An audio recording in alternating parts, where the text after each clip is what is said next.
incident actually occurred was under section 144. So the incident of first clashes occurring and then secondly firing incident is something of serious concern. We are going to keep you updated of all the issues that is related to this violent incident between the violence between the student groups and then the firing incident. Stay tuned to Republic Media Network.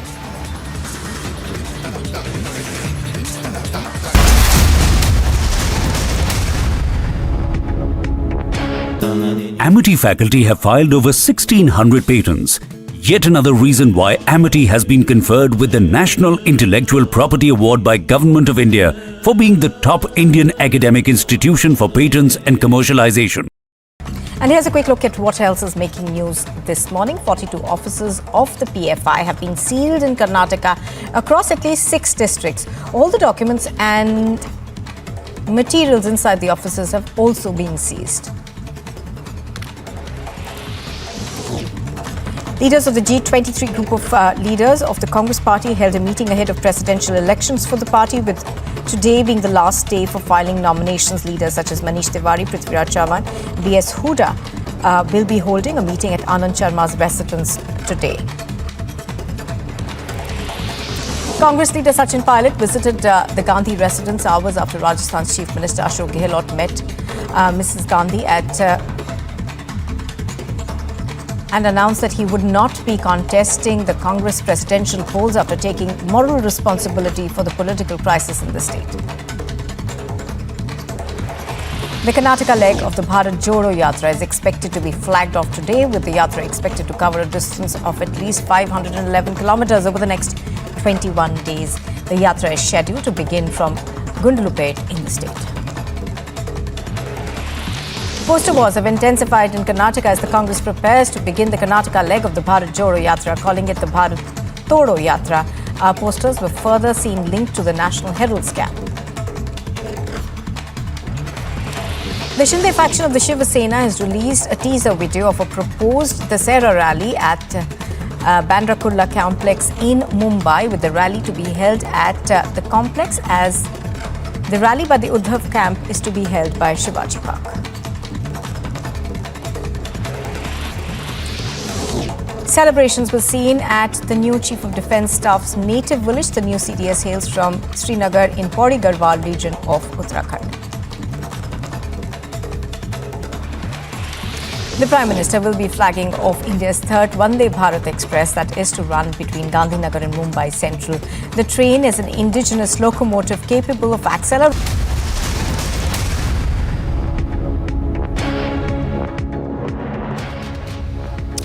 And visuals coming in of the new Chief Defence of Staff, Lieutenant General Anil Chauhan, who will lay wreath at the National War Memorial.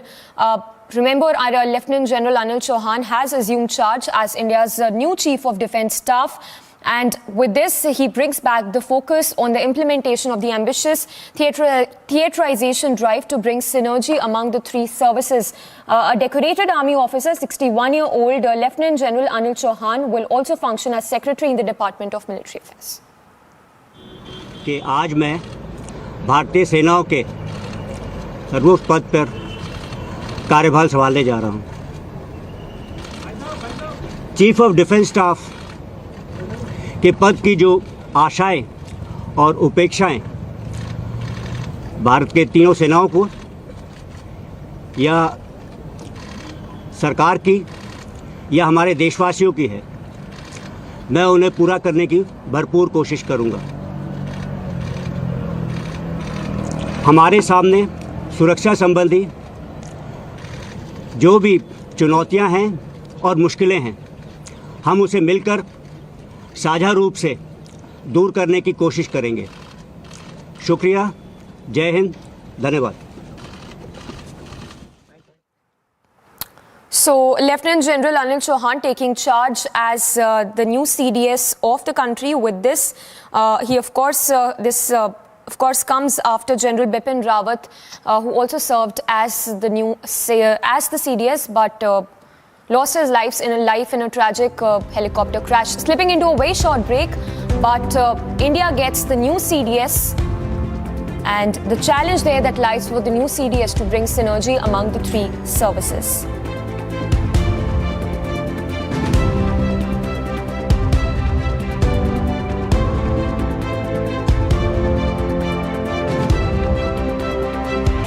The faction of the Shiv Sena has released a teaser video of a proposed Dasera rally at Bandra Kurla complex in Mumbai, with the rally to be held at the complex, as the rally by the Udhav camp is to be held by Shivaji Park.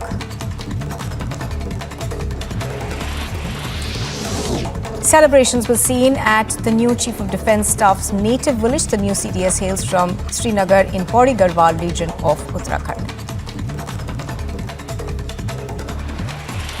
The Prime Minister will be flagging off India's third Vande Bharat Express that is to run between Gandhinagar and Mumbai Central. The train is an indigenous locomotive capable of accelerating from 0 to 100 kilometers in about 52 seconds. Roundup of news in brief from across the country. India's third Vande Bharat train from Gandhinagar to Mumbai Central to be flagged off by the Prime Minister today. According to the train staff, the train is made in India and has acceleration that can attain speed from 0 to 100 kilometers per hour in 52 seconds.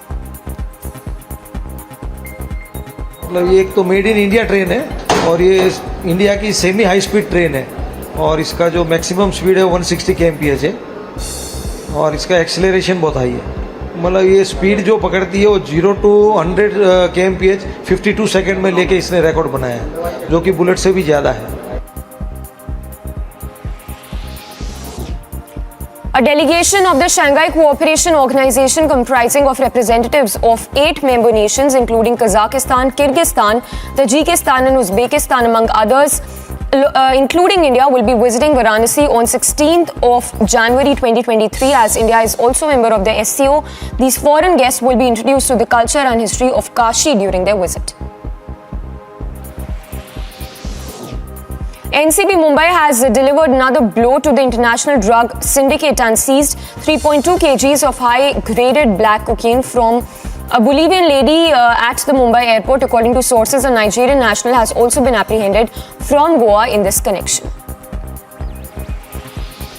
4 people were killed and 9 injured in a multiple round firing reported between 2 groups in connection with illegal sand mining in the Manesar area. According to police, the 2 factions were engaged in a squabble that turned ugly, resulting in deaths of 4 people. Meanwhile, an investigation has been ordered. का एक report आया था, उसके तहत जब हम site पे visit किए, वहाँ पे पाए कि कुछ एक्सचेंज ऑफ फायर हुआ भी है और इसके तहत लेकिन अभी तक कोई बॉडी इसमें रिकवर नहीं हुई है। एफआईआर रजिस्टर की जा रही है अभी आमजात में, और जो बालू खनन हमने देखा कि वहाँ पे काफ़ी बालू खनन भी किया जा रहा था, उसके तहत जो एफआईआर रजिस्टर की जा रही है। उसके बाद जैसे जैसे कंप्लेंट्स आएंगी, अभी तक कोई थाना पे हमारी कोई कंप्लेंट नहीं आई है किसी की मरने की, जैसे कंप्लेंट आएगी उसके ऊपर। 3 more cases of monkeypox have been reported in the national capital, taking the infection tally in the city to 12. According to official sources, 5 monkeypox patients are presently admitted at the LNJP hospital.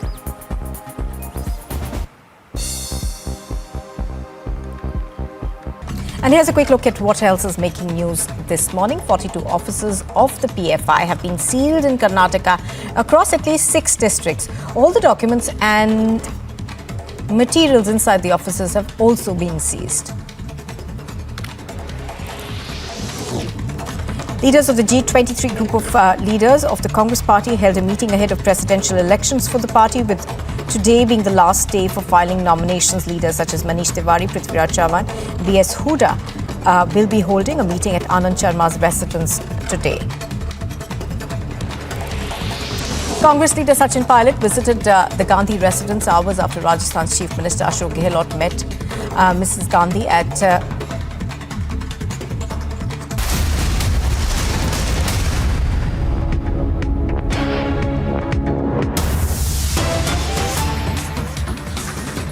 And update coming in on the Udhampur twin blast. We are now getting to know that 5 have been detained by the Udhampur police for questioning in relation to the Udhampur twin blast, and that the JNK police is investigating various angles.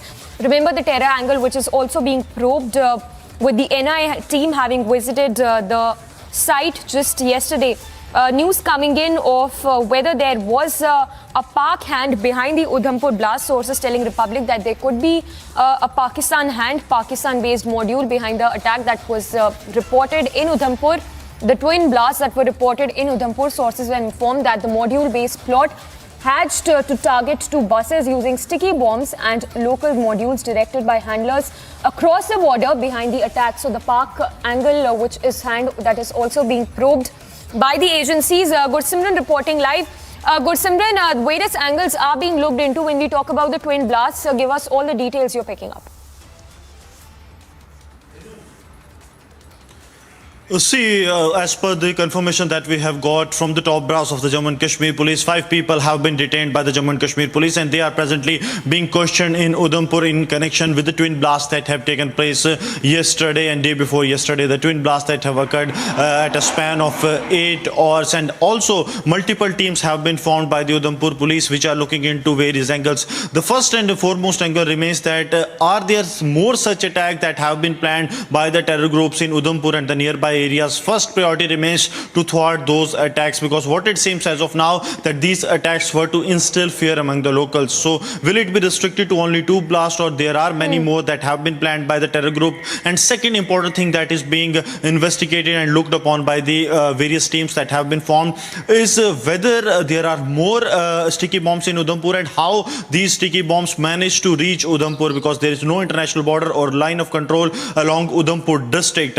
Now what we are getting to know from the agency sources which are investigating, because there are more than 5 to 6 agencies that are carrying out the parallel investigation, and we are getting to know that it seems to be a plot of the handlers sitting across the border where the local modules being used, because we know that the terror group kind of system doesn't exist in the Kashmir Valley and in Jammu, as their top leadership has been wiped out. Now the module based terrorism is being used by the Pakistan, and it seems to be one such plot where the module sitting in Udhampur has been directed by the handlers across the border to carry out these such attacks. So local module hand is not being ruled out, and the agencies are of the firm view that this kind of module, local module, was directed from across the border to carry out the twin sticky bomb blasts that have taken place in Udhampur day before yesterday and yesterday morning. So now the agencies are looking into that angle, and also very importantly that those local terrorists from Udhampur and the nearby districts which are sitting in Pakistan, their role is now under scanner. Now the agencies are looking into the call records that have been made to Pakistan from Udhampur, and also to some of the communications over the web, so that they can get the initial breakthrough in this case. Yes. Also, we are now getting to know, Gursimran, that since it is being looked from various angles, that there could be a possibility of more such attacks that is also being probed by the agencies.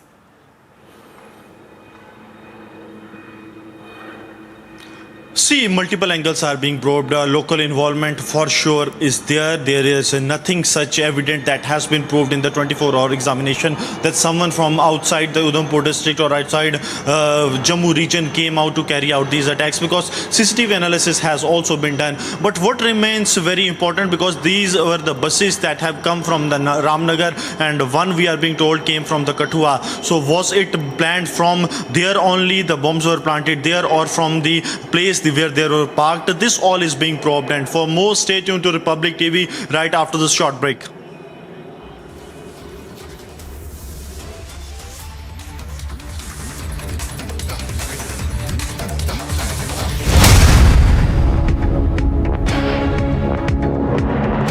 Roundup of news in brief from across the country. India's third Vande Bharat train from Gandhinagar to Mumbai Central to be flagged off by the Prime Minister today. According to the train staff, the train is made in India and has acceleration that can attain speed from 0 to 100 kilometers per hour in 52 seconds.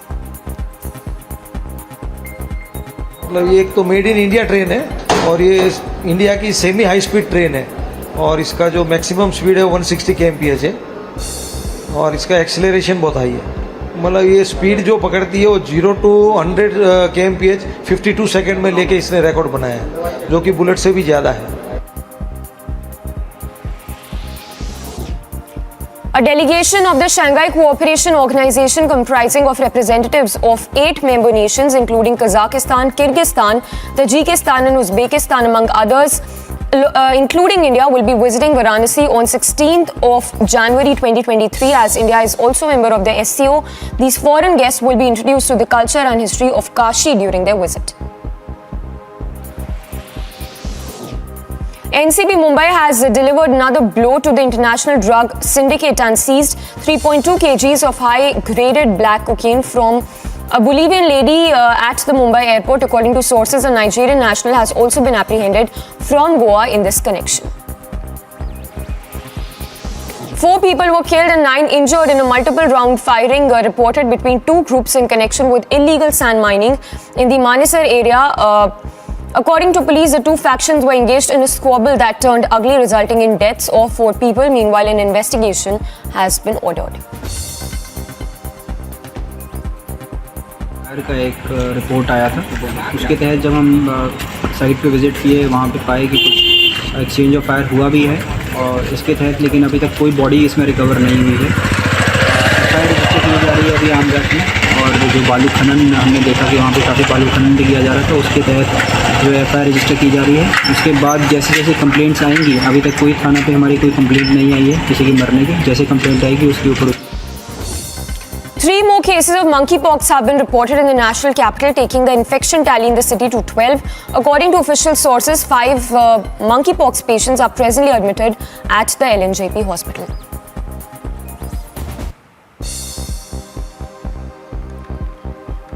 And here's a quick look at what else is making news this morning. 42 offices of the PFI have been sealed in Karnataka across at least 6 districts. All the documents and materials inside the offices have also been seized.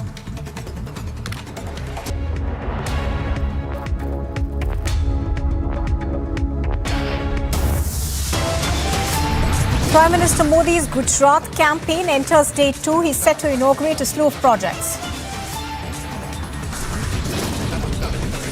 Lieutenant General Anil Chauhan takes charge as the new Chief of Defence Staff. The setup saga continues. All-out theatrics as the Congress party sets plum post position for Mallikarjun Kharge. Big lead in the Udhampur blast case. Pakistan hand in blast is being probed. Police says possibility of more such attacks. Shootout after violent clashes in the Jamia University. 1 student is critically injured.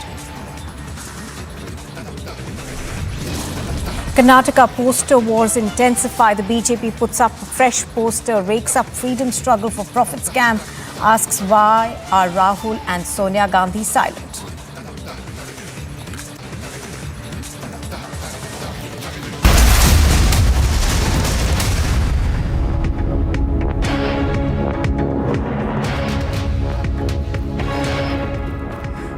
Good morning and thank you very much for staying with us on Republic TV. You're watching Live and Breaking. I'm Nupur Talwar Suri. Now, moving on to an update we are getting in the Ankita Bhandari murder case. Uttarakhand's Kotwar court has remanded the 3 accused, including Pulkit Arya, to 3 days in police custody. This comes as Pulkit Arya as well as the others were picked up by the police. They've now been remanded to police custody.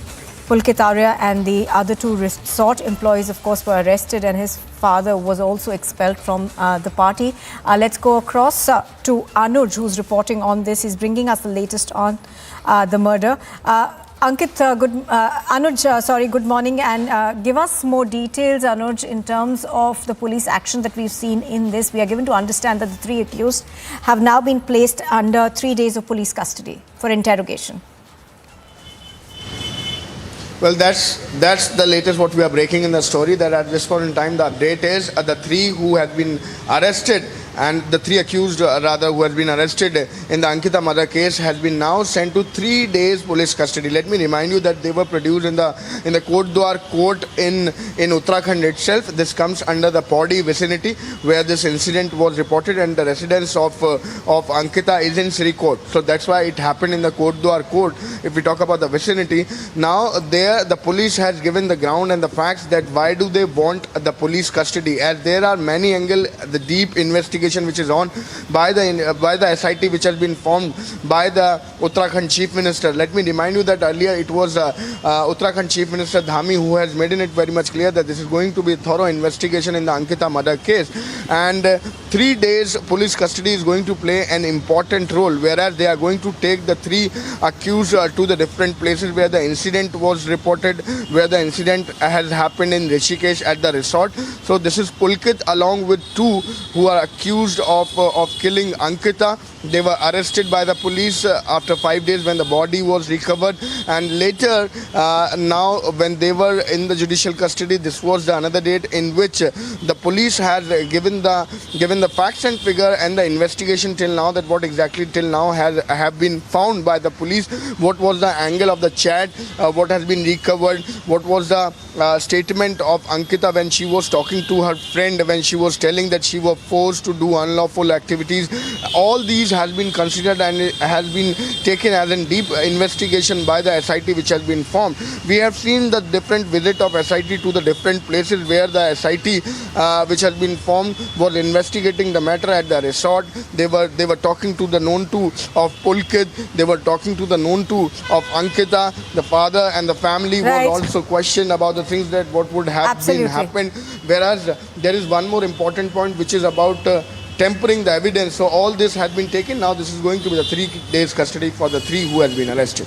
Yes. Absolutely, Anuj, of course, bringing us those latest details and the angle of tampering of evidence, Anuj.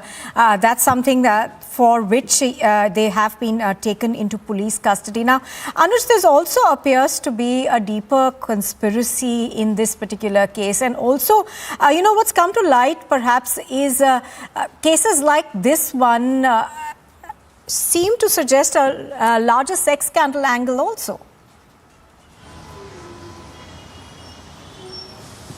Oh, well, exactly. That's something what the police is also saying, and since from the day one that is being something which has been stated by the family and the others who were protesting over there and was standing for justice for Ankita. We have seen it what has happened in Rishikesh. We have seen what has happened in Srinagar. So if we talk about the larger conspiracy, then yes, this is something which has been hinted and rather in the mind of the SIT which has been formed, that what exactly were the involvement of the people. Because let me remind you, this was Pulkit along with other 2 who has been already arrested, who was forcing Ankita to do unlawful activity, and this has been blamed by the locals over there, that Pulkit and the others who have been arrested, rather the known to of Pulkit, or rather if we talk about that particular resort, was not in the good activities. He has been named by the people that he was not a good man. He was into these kind of activities. That's something what has been stated by the locals over there when we were talking to them. So that's the allegation. So this is about the larger conspiracy, Absolutely. including the demolition of the room which happened. So Right. this is all the part of the investigation. Yes. Right. Anuj bringing us those details. Thank you very much for joining us, Anuj.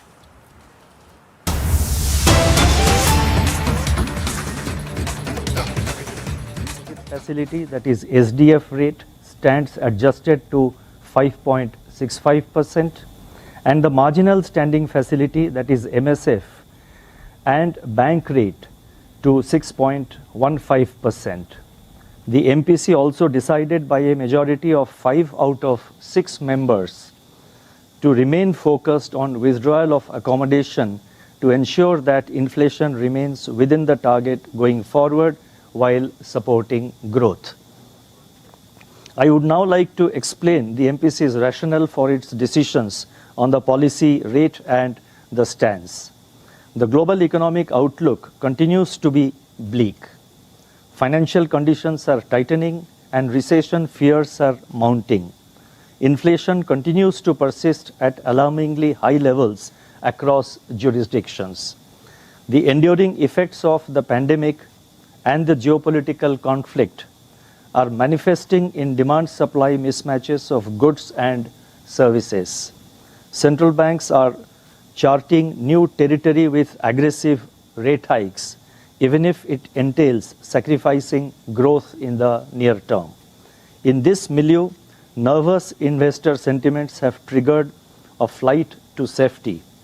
The US dollar has strengthened rapidly to a 2-decade high. Several advanced and emerging market currencies are facing sharp depreciation pressures.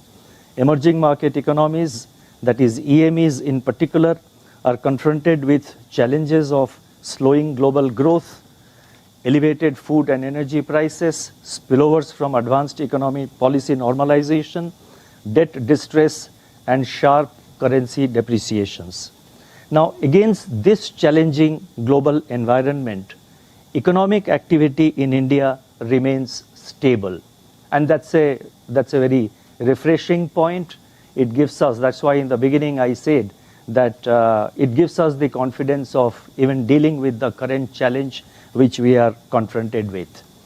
While real GDP growth in the first quarter this year turned out to be lower than our expectations, nonetheless, it was 13.5 and perhaps the highest among the major global economies. So the real GDP growth in the first quarter, the late recovery in Kharif sowing, and the comfortable reservoir levels that we have at present, improvement in capacity utilization, buoyant bank credit, and government's continued thrust on capital expenditure are expected to support aggregate demand and output in the second half of the current year. Consumer price inflation remains elevated and above the upper tolerance band of the target due to large adverse supply shocks, some firming up of domestic demand, and the spillovers from global markets. The recent correction in global commodity prices, including crude oil, if sustained, may ease cost pressures in the coming months. The inflation trajectory remains clouded with uncertainties arising from continuing geopolitical tensions and nervous global financial market sentiments.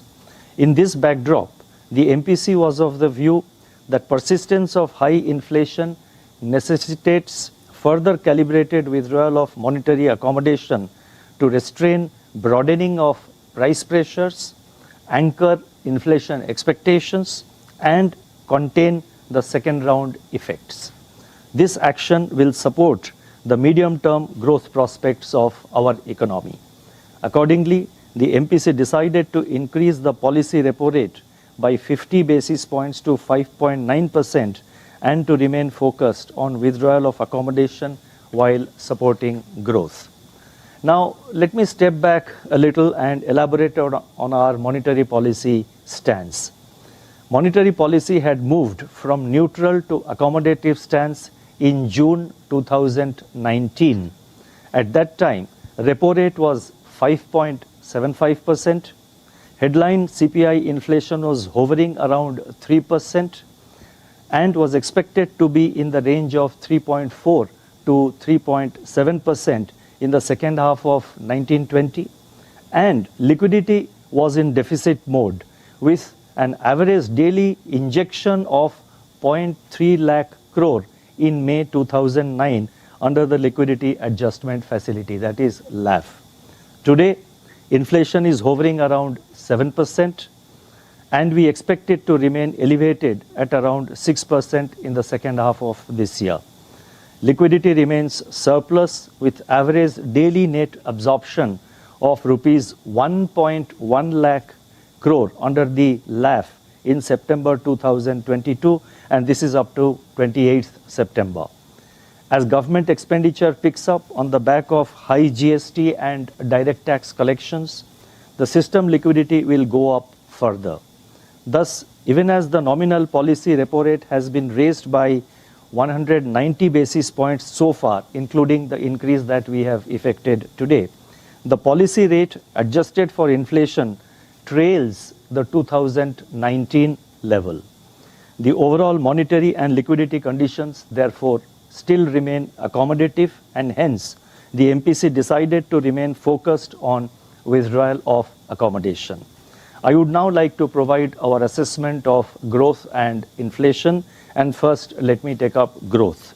Real GDP grew by 13.5% year-on-year in the first quarter of this year, this financial year, that is 2022-23. Now this surpassed the pre-pandemic level by 3.8%. This was led by robust growth in private consumption and investment demand.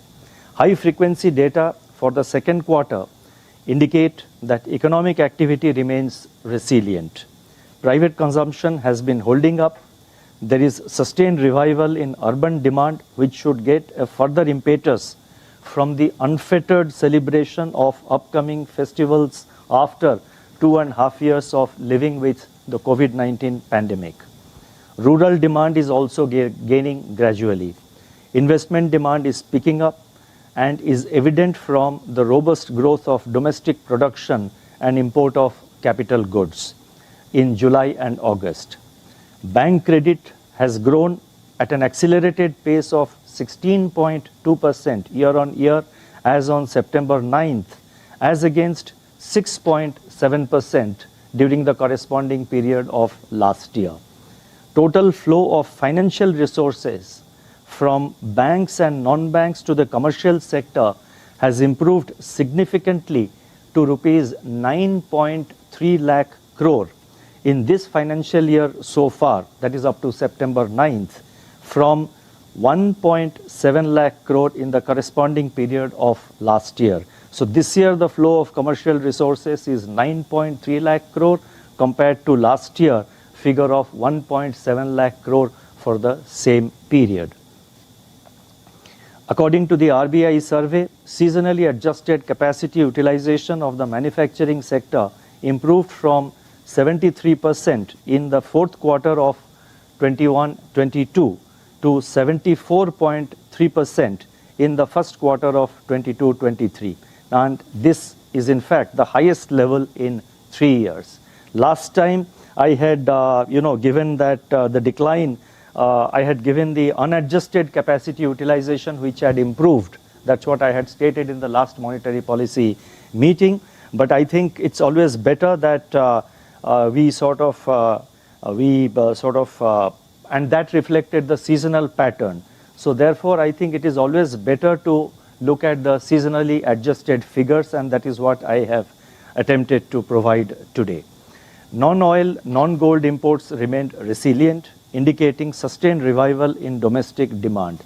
Merchandise exports growth, however, faced headwinds from unsettled external environment. In the supply side, the agricultural sector remains resilient.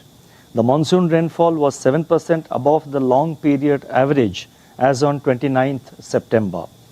Kharif sowing was 1.7% above the normal sown area as on 23rd September. The production of Kharif food grains, as per the first advance estimate, is only 0.4% below the first advanced estimate of last year. The reservoir levels are at 87% of the full capacity on 29 September as against the decadal average of 77%. This augurs well for the ensuing Rabi crop. Now, we decided to provide all these numbers so that there is clear communication about where exactly we stand in the agricultural front. Industrial activity, as reflected in the growth of Index of Industrial Production, slipped to 2.4% in July. India's Manufacturing Purchasing Managers Index, that is PMI, the manufacturing PMI, however, indicates sustained expansion at 5.2 in August. Business sentiment, as reflected in the manufacturing PMI, strengthened with the degree of optimism at its highest in 6 years. Service sector indicators point towards strong growth in July and August. Services PMI rebounded to 57.2 in August from 55.5 in July. Business confidence rose to a 51-month high. So I have first provided where we stand with regard to aggregate demand, where we stand with regard to aggregate supply, and within that I have focused on the agriculture sector, the industry sector, and the services sector indicators. Now, looking ahead, all these factors should support aggregate demand and activity. The headwinds from extended geopolitical tensions, tightening global financial conditions, and possible decline in the external component of aggregate demand can pose downside risks to growth. Taking all these factors into consideration, which I have just narrated, Real GDP growth for the current financial year 2022-23 is now projected at 7%, with second quarter at 6.3%, third quarter at 4.6%, and the fourth quarter at 4.6%, with risks broadly balanced. The growth in the first quarter of next financial year, that is 23-24, is projected at 7.2%.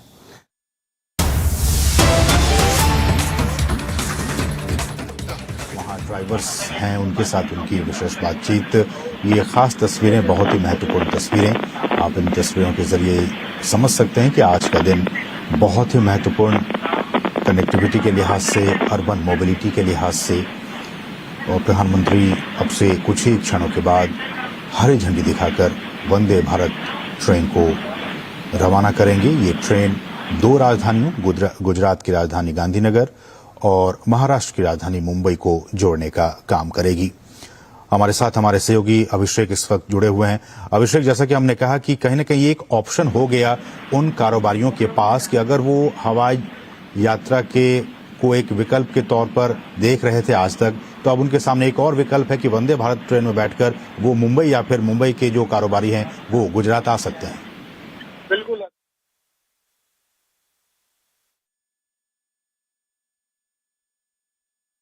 Gujarat के अन्य शहरों, सूरत की बात करें, वडोदरा की बात करें, गांधीनगर की बात करें तो Well, Prime Minister Narendra Modi, of course, over there flagging off the Gandhinagar-Mumbai Vande Bharat Express train.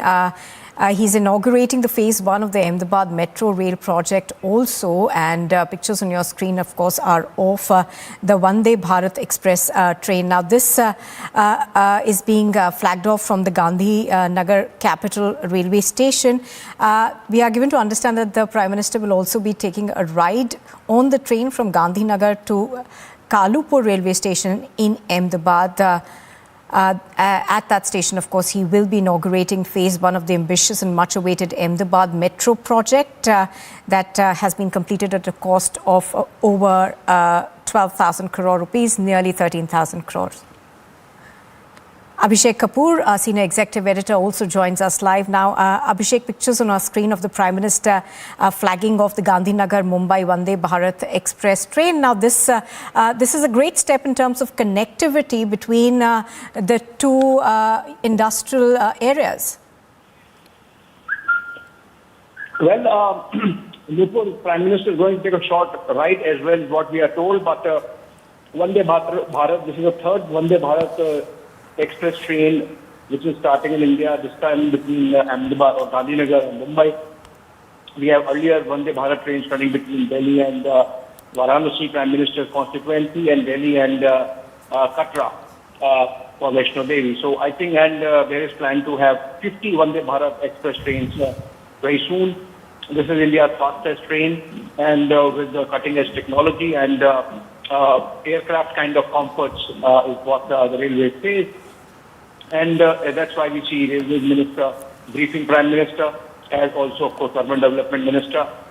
This is about this project. Prime Minister is in Ahmedabad. He's inaugurated the first phase of Ahmedabad Metro, and now taking a look at Vande Bharat train, which he's going to flag off and take a short ride as well, perhaps between Gandhinagar and Ahmedabad. But Prime Minister's Gujarat visit is significant. He landed there yesterday in Surat, a roadshow, a big one, then inauguration of projects for thousands of crores of rupees.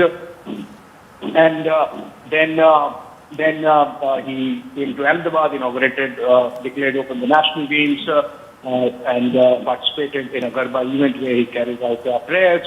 And now this inauguration is free of projects in Ahmedabad. Also remember, just a few days back, the cabinet had decided, and 3 railway stations in the country, including Ahmedabad, would be upgraded, redone, refurbished, created anew, in fact, with the most modern of architecture and facilities, with an expenditure of about 10,000 crore rupees just for those 3 stations. That includes Delhi, Mumbai, and Ahmedabad. Massive infrastructure push coming in, and some of it coming to Gujarat as well, which is election bound. Prime Minister, after ending all these, finishing all these events in Ahmedabad. He's all set to fly to Ambaji in North Gujarat, in Banaskantha district, where he will be, I think, laying foundation for broad gauge conversion of project between Taranga Hill and Abu Road in south of Rajasthan, bringing in massive connectivity to the temple town of Ambaji, which is one of the 51 Shakti Peeths in the country. And Prime Minister in the pictures, accompanied by Railway Minister, Union Railway Minister Ashwini Vaishnav, Union Urban Development Affairs Minister Hardeep Puri, and of course Chief Minister of Gujarat Bhupendra Patel. He's been given a lowdown on the project, on Vande Bharat, how it integrates Ahmedabad transportation or the Ahmedabad metropolitan region transportation, given the fact that the train will start from Gandhinagar, which is almost like the state capital and twin town of Ahmedabad, to Mumbai. And that's the reason why this train is starting there. Apart from that, other projects include Ahmedabad Metro Phase 1, about 32 kilometers, north-south corridor, east-west corridor. And then, as I said, he would be traveling to Ambaji in North Gujarat, where he would be, apart from laying foundation stone of gauge conversion of Taranga Hill to Abu Road railway project, there will be other projects worth about 5,000 crore rupees that would be inaugurated, in total about 30,000 crore rupees in just 2 days. And it can be seen as a campaign push for Gujarat as it heads into elections sometime in November, December. The model code of conduct would come in place perhaps in the first week of November, when the Election Commission announces the dates. But before that, of course, this is one of those many visits that the Prime Minister has had to his home state. And during those visits, inaugurating all these development projects, the pictures continue to come in from Ahmedabad.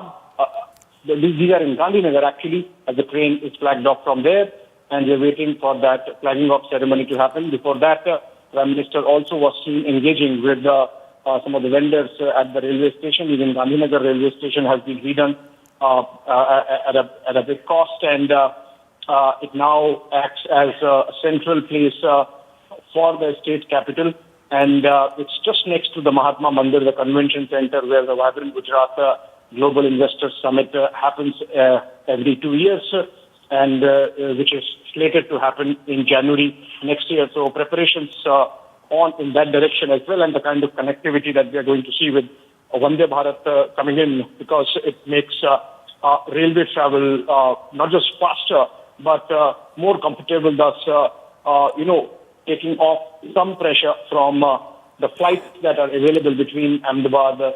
And also remember, while in the case of flights, you have to land in Ahmedabad and then travel to these places like Gandhinagar. In this train, you can actually directly travel to the state capital. So that's one plus. And now, Prime Minister taking his position to flag off Vande Bharat train, India's third train.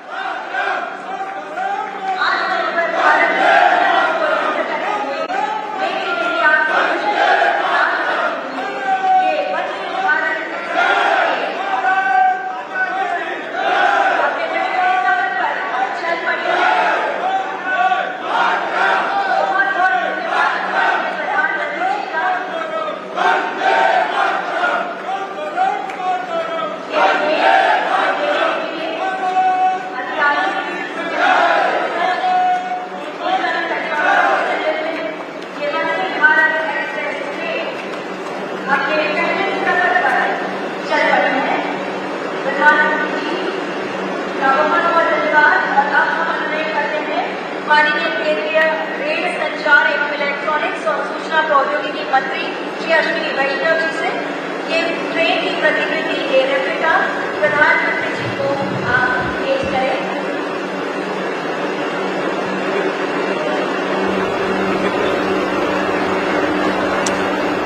तो ये सीधी तस्वीरें आप देख सकते हैं, इन्हें हरी झंडी दी। All right, so the third Vande Bharat train in India flagged by Prime Minister Narendra Modi. This time it's going to connect Gandhinagar, the state capital of Gujarat, with Mumbai, the capital of the country, and thus boost business travel between Gujarat and Mumbai. Also, Gandhinagar is being developed as an alternate financial hub for the country, with the gift city coming up there, and that was also one of the pet projects of Prime Minister from his Chief Minister days, and Vande Bharat adding to that connectivity that Prime Minister has also. Prime Minister is also in Ahmedabad for the inauguration of first phase of Ahmedabad Metro, but in these pictures flagging of Vande Bharat is happening. Over to you, back to you.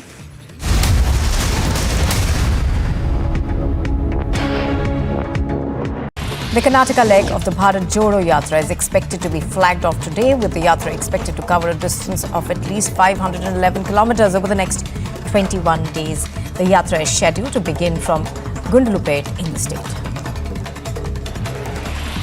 Poster wars have intensified in Karnataka as the Congress prepares to begin the Karnataka leg of the Bharat Jodo Yatra, calling it the Bharat Todo Yatra. Our posters were further seen linked to the National Herald scam.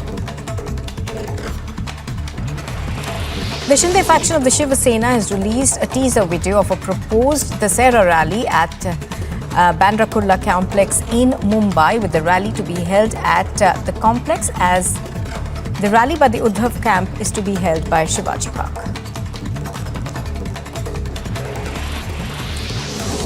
Celebrations were seen at the new Chief of Defence Staff's native village. The new CDS hails from Srinagar in Pauri Garhwal region of Uttarakhand. The Prime Minister will be flagging off India's third Vande Bharat Express that is to run between Gandhinagar and Mumbai Central. The train is an indigenous locomotive capable of accelerating from 0 to 100 kilometers in about 52 seconds. Roundup of news in brief from across the country. India's third Vande Bharat train from Gandhinagar to Mumbai Central to be flagged off by the Prime Minister today. According to the train staff, the train is made in India and has acceleration that can attain speed from 0 to 100 kilometers per hour in 52 seconds. मतलब ये एक तो made in India train है और ये India की semi high speed train है और इसका जो मैक्सिमम स्पीड है 160 kmph है और इसका एक्सेलरेशन बहुत हाई है। मतलब ये स्पीड जो पकड़ती है वो 0 to 100 kmph 52 सेकंड में लेके इसने रिकॉर्ड बनाया है, जो कि बुलेट से भी ज़्यादा है। A delegation of the Shanghai Cooperation Organization comprising of representatives of 8 member nations including Kazakhstan, Kyrgyzstan, Tajikistan and Uzbekistan among others, including India, will be visiting Varanasi on 16th of January 2023 as India is also a member of the SCO. These foreign guests will be introduced to the culture and history of Kashi during their visit. NCB Mumbai has delivered another blow to the international drug syndicate and seized 3.2 kgs of high-graded black cocaine from a Bolivian lady at the Mumbai airport. According to sources, a Nigerian national has also been apprehended from Goa in this connection. 4 people were killed and 9 injured in a multiple round firing reported between 2 groups in connection with illegal sand mining in the Manesar area. According to police, the 2 factions were engaged in a squabble that turned ugly, resulting in deaths of 4 people. Meanwhile, an investigation has been ordered. का एक report आया था, उसके तहत जब हम site पे visit किए, वहाँ पे पाए कि कुछ एक्सचेंज ऑफ फायर हुआ भी है और इसके तहत लेकिन अभी तक कोई बॉडी इसमें रिकवर नहीं हुई है। फायर रजिस्टर की जा रही है अभी आमजाट में, और जो बालू खनन हमने देखा कि वहाँ पे काफ़ी बालू खनन भी किया जा रहा था, उसके तहत जो FIR रजिस्टर की जा रही है। उसके बाद जैसे जैसे कंप्लेंट्स आएंगी, अभी तक कोई थाना पे हमारी कोई कंप्लेंट नहीं आई है किसी की मरने की, जैसे कंप्लेंट आएगी उसके ऊपर। 3 more cases of monkeypox have been reported in the national capital, taking the infection tally in the city to 12. According to official sources, 5 monkeypox patients are presently admitted at the LN.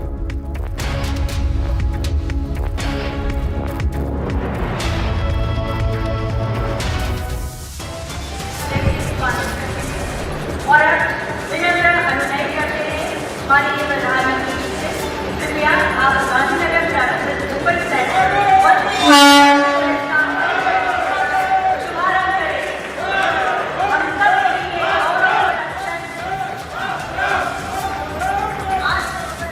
It's day 2 of the Prime Minister Modi's Gujarat campaign and he is set to inaugurate slew of projects.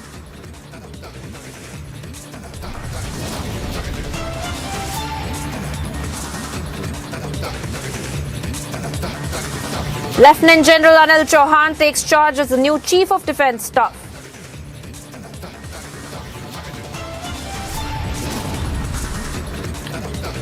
Setup saga continues, all-out theatrics as Vadra Congress sets a plum post position for Kharge.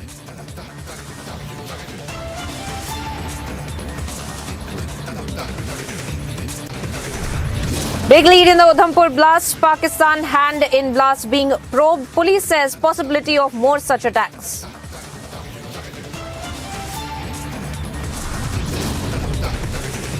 Shootout after violent clashes at Jamia Islamia University. One student critically injured.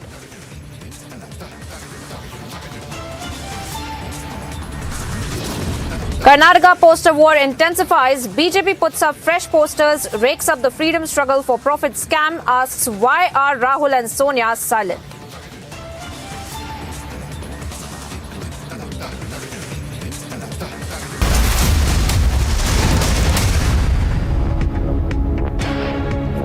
Hello and welcome viewers. Thank you for staying with Republic TV. I'm Priyanka Sharma. We are live in breaking and straight away getting you all the updates of what's happening in Shopia where the encounter in fact was underway, and we are getting some more breaking updates of that encounter as well. Earlier in the day, in fact, the encounter had broken down in Shopian and the operations are now over as terrorists had managed to escape from the spot is what we are learning. Furthermore, a second encounter has now started in Yedipura, Patan area of Baramulla. And we are also getting you the latest updates on that encounter as well, is that one terrorist had been shot dead. Police and security forces are on the spot as well, is something that we are learning. Now, this is a crucial update that we are getting with respect to the encounter. That was breaking out in Shopia, and now we are seeing that a second encounter has started in Yedipura in Baramulla as well. Let me go across to my colleague Zeenat, who's joining me live on the broadcast. Zeenat, tell us more about this encounter that had broken out first in Shopia and now in Baramulla. Who really were the culprits and what are the agency sources really telling you? See, Shivani, as far as the encounter in Baramulla is concerned, this is in North Kashmir's Yadipura area in Patan, Baramulla, where one terrorist has been neutralized by J&K police along with the Indian Army, though this operation started somewhere around 3:51 in the morning when the police received the first gunshot coming from the terrorists who were hiding in a residential house. In fact, the visuals that we are viewing also is from the encounter spot where the gunfight still continues. As per the sources within the police department, it tells us that there were two terrorists trapped and now out of two, one has been neutralized and the dead body of the same terrorist two have been recovered, arms and ammunition, although the gunfight in the Baramulla district is continuing in the area. As far as we talk about the South Kashmir Chitragam area that comes in district Shopian of South Kashmir, the two terrorists managed their escape, taking an advantage of the darkness, and because this operation was near to the orchard sites, they took an advantage of it and they managed their escape. Although we are seeing that this is the end of the month, the last day of the month, but still JKP along with other security forces, they have kept their guards up because the encounter is on in Patan or Baramulla where one terrorist have been neutralized and the recoveries along with the dead bodies have been recovered. We are seeing that despite that the Pakistan trying to disrupt the situation on ground, we see that the security forces are quite alert and they're able to manage and gun down these terrorists. If we talk about the Baramulla, there was going to be a VVIP visit in the coming days because as far as the information that has been coming to the media, that Home Minister Amit Shah will be coming to Baramulla on 5th of the next month, that is 5th of October. So although there is already a security drill on alert, recently DGP J&K police along with ADGP Kashmir and other forces have visited the Baramulla to see the loopholes and also to increase the vigil as far as the security maintenance is concerned because of the VVIP visit on 5th of October. Since 5th of before that, we are seeing an operation in Patan of North Kashmir. Although Patan Baramulla distance, this is just a 20-minute distance from the place where the encounter at present is going on. So we are seeing that one more terrorist is going to be neutralized in some time, because still he is exchanging the fire with the security forces. As of now, we talk about for the last couple of days, we are seeing back-to-back operations even in the South Kashmir's Kulgam, where the 3 terrorists were neutralized, out of which one was the foreign terrorist Abu Huraira, who was involved in a number of killings and the civilian atrocities. Similarly, the JM also received blow when the 2 local terrorists were neutralized, also with the foreign terrorist who was also from the Pakistan-based terror outfit is concerned. We are overall seeing the security forces on alert, and whenever someone tries to disrupt the peace on ground, they try to neutralize the threat immediately. As of now, the encounter in Baramulla Patan is concerned. It is still on with the killing of 1 terrorist, and the encounter is on as the reports coming in that 1 more terrorist is still trapped in the residential house. Well, that's right, Zeenat. Very important details that you're giving to us about these encounters that had broken out. And stay on with us, as Arawat is also joining us on the broadcast from Baramulla, I believe. Arawat, tell us more about this encounter that is still underway. In fact, Zeenat has given us the laydown of the terrorist that has also been neutralized. But speak to us about the encounter that is still going on and the terrorist that has been neutralized. Any more details that you have been picking up on the same? Yeah, exactly. The operation is still underway, and 1 terrorist has been neutralized, and the all entry and exit points have completely sealed by the security forces from the 2 a.m. and the encounter took place at 4 a.m. and 1 terrorist has been killed so far in this encounter. As we have learned from the sources, the Lashkar-e-Toiba terrorist has been killed in this operation that took place in Patan, and another operation was taking place in South Kashmir's Shopian area. And now, if you talk about the Baramulla operation, the operation is at the final stage. Till 12 p.m. this operation will be cleared, and 1 dead body has been recovered along with the arms and ammunition have been recovered from this Patan encounter site. The firefight is still going on in Patan. Right. All right, Arawat and Zeenat, thank you for joining us on the broadcast with those details. And viewers, of course, we will be tracking the story very, very closely as far as this encounter is concerned. With respect to how just days before the Home Minister's visit there, we are seeing these kind of activities breaking down there on the ground. Thank you both, Zeenat and Arawat. We'll keep coming back to you for the same.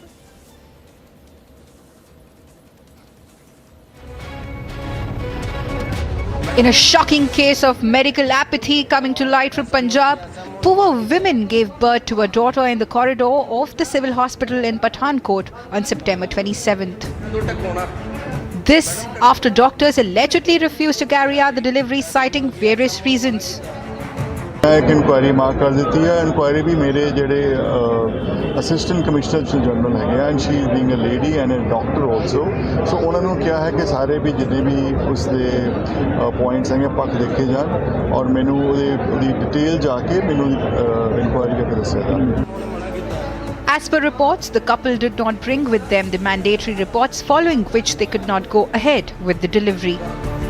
The person who was shooting the video can also be heard alleging that the hospital officials refused to admit the pregnant patient. The incident has triggered massive outrage, with the AAP government drawing a lot of flack over its health model. Bureau Report, Republic TV.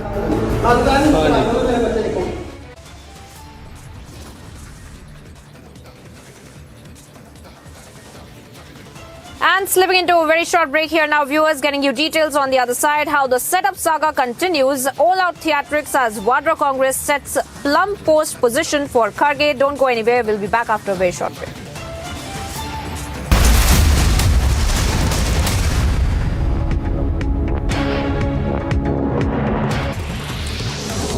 Celebrations were seen at the new Chief of Defence Staff's native village. The new CDS hails from Srinagar in Pauri Garhwal region of Uttarakhand.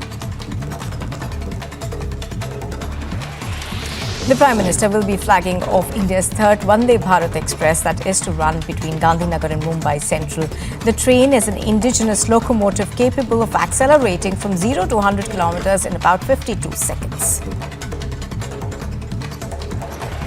Defence Minister Rajnath Singh visited and reviewed operational preparedness along the line of actual control during his two-day visit to the country's easternmost army formations. Now, the Defence Minister will speak about how it has been the centre's priority since it came to power to focus on equipping the services with state-of-the-art weapons and equipment.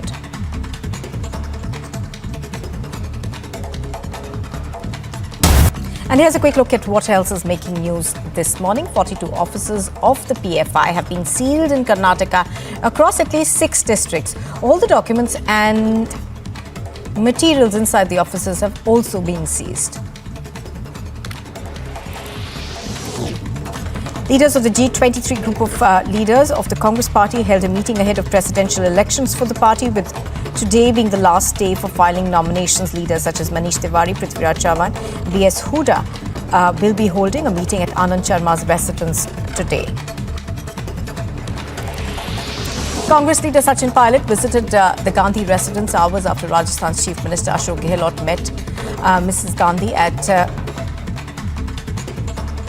and announced that he would not be contesting the Congress presidential polls after taking moral responsibility for the political crisis in the state. The Karnataka leg of the Bharat Jodo Yatra is expected to be flagged off today, with the Yatra expected to cover a distance of at least 511 kilometers over the next 21 days. The Yatra is scheduled to begin from Gundlupet in the state.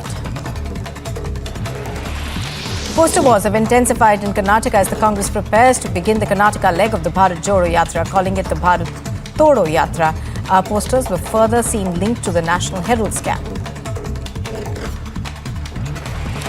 The Shinde faction of the Shiv Sena has released a teaser video of a proposed Dasera rally at Bandra Kurla complex in Mumbai, with the rally to be held at the complex, as the rally by the Udhampur camp is to be held by Shivaji Park. Celebrations were seen at the new Chief of Defence Staff's native village. The new CDS hails from Srinagar in Pauri Garhwal region of Uttarakhand. The Prime Minister will be flagging off India's third Vande Bharat Express that is to run between Gandhinagar and Mumbai Central. The train is an indigenous locomotive capable of accelerating from 0 to 100 kilometers in about 52 seconds. Defence Minister Rajnath Singh visited and reviewed operational preparedness along the line of actual control during his two-day visit to the country's easternmost army formations. Now, the Defence Minister will speak about how it has been the centre's priority since it came to power to focus on equipping the services with state-of-the-art weapons and equipment.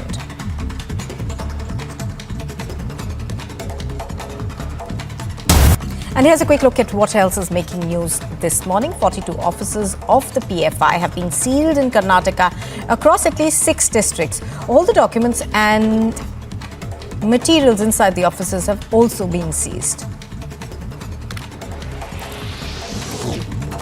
Leaders of the G23 group of leaders of the Congress party held a meeting ahead of presidential elections for the party, with today being the last day for filing nominations. Leaders such as Manish Tiwari, Prithviraj Chavan, B.S. Huda will be holding a meeting at Anand Sharma's residence today. Congress leader Sachin Pilot visited the Gandhi residence hours.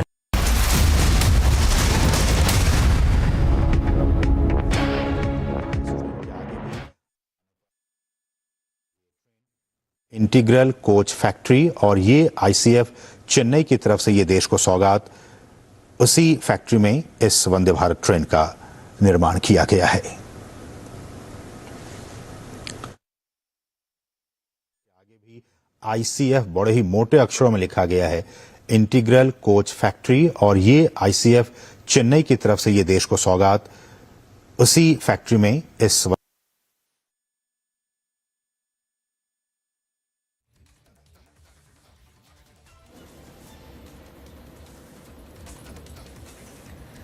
And there you have it, viewers. The Prime Minister on his second day to his home state, Gujarat, and also they're travelling in the Vande Bharat train. This is the third Vande Bharat train that has now been flagged off by the Prime Minister there. And of course, he's sitting with the officials of the railways as well, speaking to them about the features of Vande Bharat train, and we are seeing, in fact, he's I believe in the executive coach of the Vande Bharat Express, and we are seeing him travelling from the Gandhinagar railway station towards the Kalupur station, from where he will also be inaugurating and flagging off the metro project for Ahmedabad from the Kalupur metro station till Doordarshan metro station as well, post which he will be addressing a rally as well, speaking to the people of Gujarat about the kind of developmental projects that he has inaugurated and dedicated to the nation as well, and speaking to them once again about the message of the BJP, which is only development when it comes to the upcoming elections that are due in December, November this year. And we will be slipping into a very short break here now, viewers. We'll be getting you all the updates of the Prime Minister and the developmental projects that he's launching after a very short break. Stay tuned.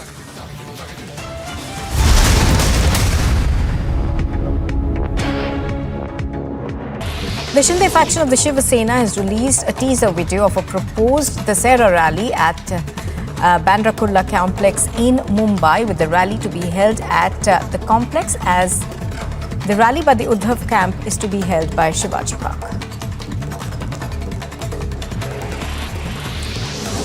Celebrations were seen at the new Chief of Defence Staff's native village. The new CDS hails from Srinagar in Pauri Garhwal region of Uttarakhand. The Prime Minister will be flagging off India's third Vande Bharat Express that is to run between Gandhinagar and Mumbai Central. The train is an indigenous locomotive capable of accelerating from 0 to 100 kilometers in about 52 seconds. Defence Minister Rajnath Singh visited and reviewed operational preparedness along the line of actual control during his two-day visit to the country's easternmost army formations. Now, the Defence Minister will speak about how it has been the centre's priority since it came to power to focus on equipping the services with state-of-the-art weapons and equipment.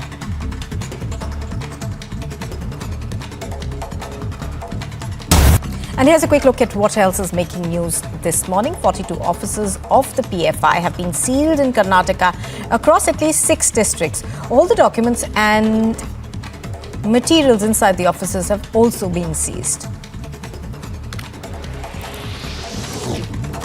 Leaders of the G23 group of leaders of the Congress party held a meeting ahead of presidential elections for the party, with today being the last day for filing nominations. Leaders such as Manish Tiwari, Prithviraj Chavan, B.S. Huda will be holding a meeting at Anand Sharma's residence today. Congress leader Sachin Pilot visited the Gandhi residence hours after Rajasthan's Chief Minister Ashok Gehlot met Mrs. Gandhi and announced that he would not be contesting the Congress presidential polls after taking moral responsibility for the political crisis in the state.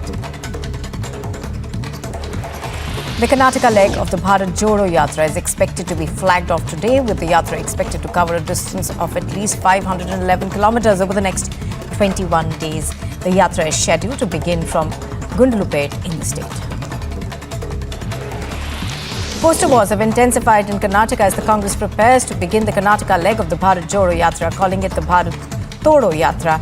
Posters were further seen linked to the National Herald scam.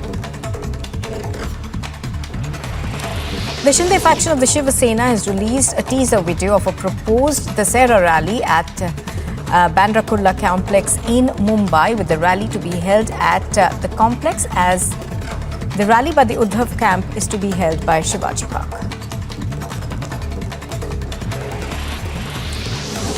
Celebrations were seen at the new Chief of Defence Staff's native village. The new CDS hails from Srinagar in Pauri Garhwal region of Uttarakhand.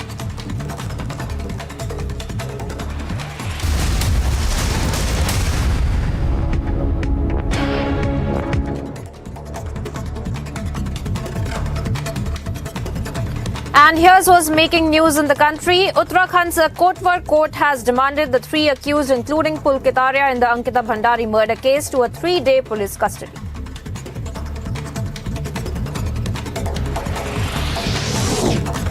Tensions arise in the Jamia Millia Islamia University as a shooting incident was reported post a quarrel early this morning. As per reports, one student was shot at, resulting in a head injury, and subsequent admission to the Holy Family Hospital post the fight between 2 groups. Crime team is investigating the matter.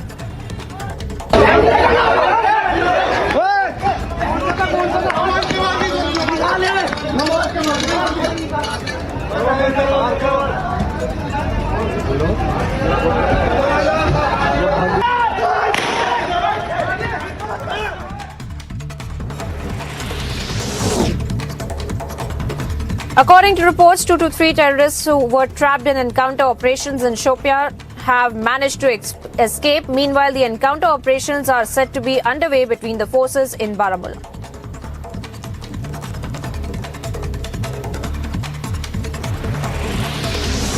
BJP National President JP Nadda visited the Jagannath Temple in Puri this morning. He was accompanied by the Union Minister Dharmendra Pradhan.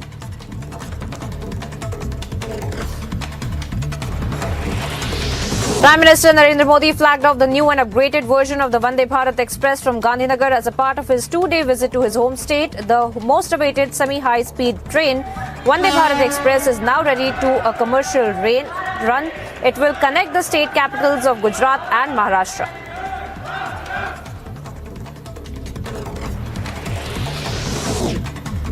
Day after Gehlot opts out of the Congress presidential race, a decision on his continuation as the Rajasthan Chief Minister is still pending. The decision is yet to come in a day or two, as per sources.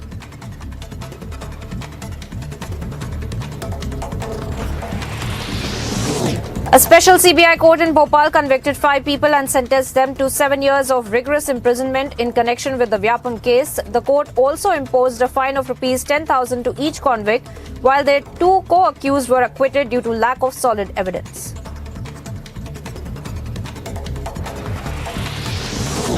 A NEET aspiring girl alleged that her hostel staff member was secretly recording an obscene video of her, post which the member was arrested by the Kalyanpur police, and investigation is still underway.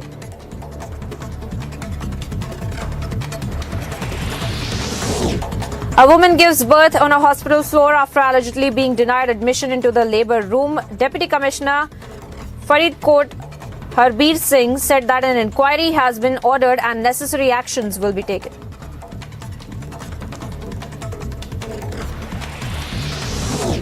Post the PFI ban by the centre on Wednesday, alert has been issued by the Home Department for today's prayers in Uttar Pradesh. Instructions have been given to all district captains to remain in fact on high alert, and foot patrolling by police officers and social media monitoring is to be carried out as well.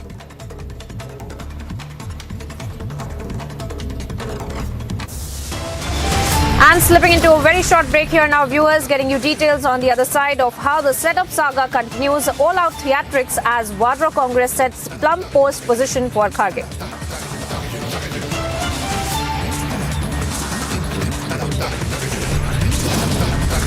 And also getting you all the updates on the Udhampur blasts as Pakistan hand in the blast is being probed. Police says possibility of more such attacks as well. We'll be back after a very short break with the details.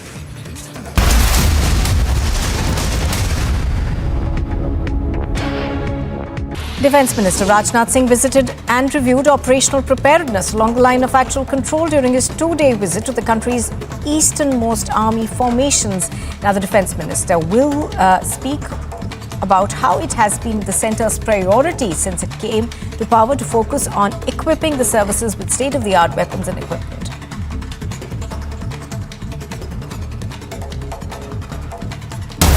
And here's a quick look at what else is making news this morning. 42 offices of the PFI have been sealed in Karnataka across at least 6 districts. All the documents and materials inside the offices have also been seized. Leaders of the G23 group of leaders of the Congress party held a meeting ahead of presidential elections for the party, with today being the last day for filing nominations. Leaders such as Manish Tiwari, Prithviraj Chavan, B.S. Huda will be holding a meeting at Anand Sharma's residence today. Congress leader Sachin Pilot visited the Gandhi residence hours after Rajasthan's Chief Minister Ashok Gehlot met Mrs. Gandhi and announced that he would not be contesting the Congress presidential polls after taking moral responsibility for the political crisis in the state. The Karnataka leg of the Bharat Jodo Yatra is expected to be flagged off today, with the yatra expected to cover a distance of at least 511 kilometers over the next 21 days. The yatra is scheduled to begin from Gundlupet in the state. Poster wars have intensified in Karnataka as the Congress prepares to begin the Karnataka leg of the Bharat Jodo Yatra, calling it the Bharat Todo Yatra. Posters were further seen linked to the National Herald scam. The Shinde faction of the Shiv Sena has released a teaser video of a proposed Dasera rally at Bandra Kurla complex in Mumbai, with the rally to be held at the complex, as the rally by the Udhampur camp is to be held by Shivaji Park.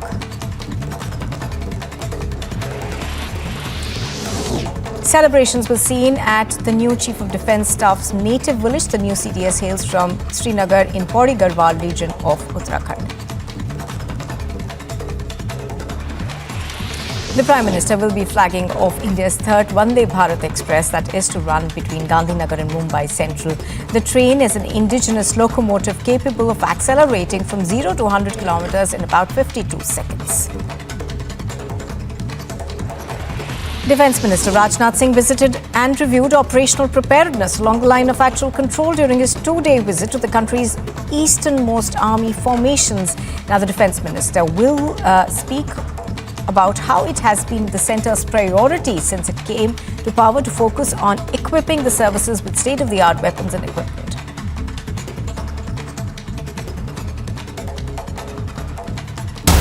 And here's a quick look at what else is making news this morning. 42 offices of the PFI have been sealed in Karnataka across at least 6 districts. All the documents and materials inside the offices have also been seized.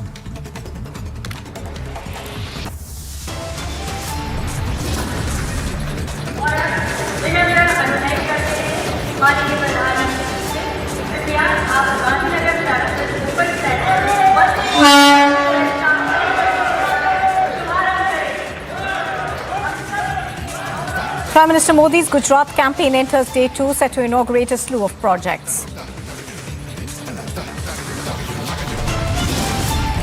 Lieutenant General Anil Chauhan takes charge as the new Chief of Defence Staff.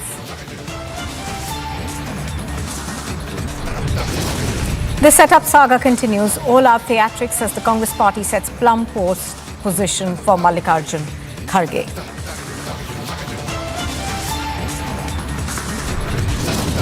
Big lead in Udhampur blast. Pakistan hand in the blast being probed. Police say possibility of more such attacks.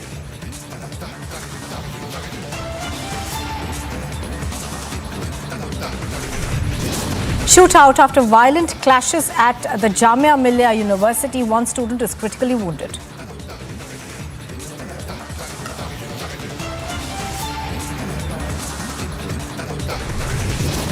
The Karnataka poster wars intensifies. The BJP puts up fresh posters, rakes up freedom struggle for profit scam, asks why are Rahul and Sonia Gandhi silent?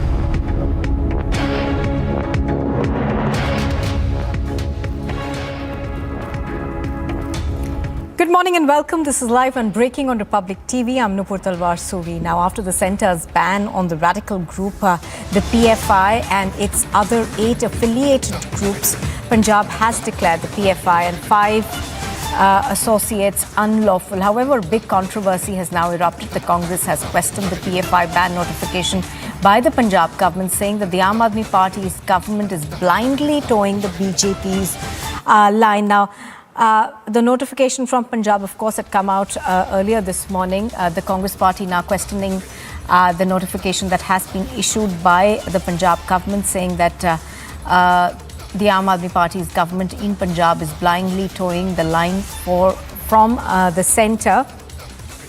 Do you remember the Union Home Ministry had put in place a notification that essentially banned the PFI and its 8 affiliates? It then became a job of the states essentially to enforce this ban. Let's listen into reactions. I personally am not for banning organizations like this. You know, because this is a fundamental right of ours in the Constitution to speak, expression of speech and freedom of speech. And there is no purpose solved by banning organizations. Dialogue is the only better way to resolve such issues. But Aam Aadmi Party has followed the direction of union government, and without knowing the presence of PFI in Punjab, they have issued the notification to ban so then the organization. What is the purpose of banning an organization which doesn't exist in Punjab at all? So this only shows that they are following the dictates of BJP Modi government without actually seeing what the ground reality is. Amandeep also joins us live right now from Chandigarh. I think we've got Mr. Sirsa on the phone line. Mr. Sirsa, you just heard that Congress reaction that we are getting where they say that this is just blind following of the centre's directive. What do you make of this? I do not understand why Congress supporting so much through PFI, knowingly that they are involved in all kind of violence cases. They got a special unit was trained for arms and ammunition. They are the one who are creating a kind of environment which is too dangerous for this country, getting involved in anti-national activities, using those funds for those all kind of activities which could activate violence in this country. In spite of all this, why Congress is supporting PFI? That is a very concern for, I think, the entire nation, that a party who is in opposition in this parliament and still is supporting those who are creating violence in this country. And if I see it is a Congress which is 60 or 70-year-old party but still believes in violence, it is the Congress which did 1984. It is the Congress who always supported this kind of people. So again, they have exposed to while supporting the PFI. I think that Rahul Gandhi needs many answers for this question which Mr. Khera has raised. All right, Mr. Sirsa, appreciate your speaking to us on this. That's the BJP's point of view, questioning why the Congress party is essentially questioning this. I'm going to go back across on the ground to Amandeep now. Amandeep, the first time that the Aam Aadmi Party actually reacted to the banning was to question it. Now, however, in Punjab, they decided to toe the centre's line and to essentially ban the outfit. Give us a sense of the reactions that you are getting from other parties as well, and what are the voices that are being spoken from the Aam Aadmi Party?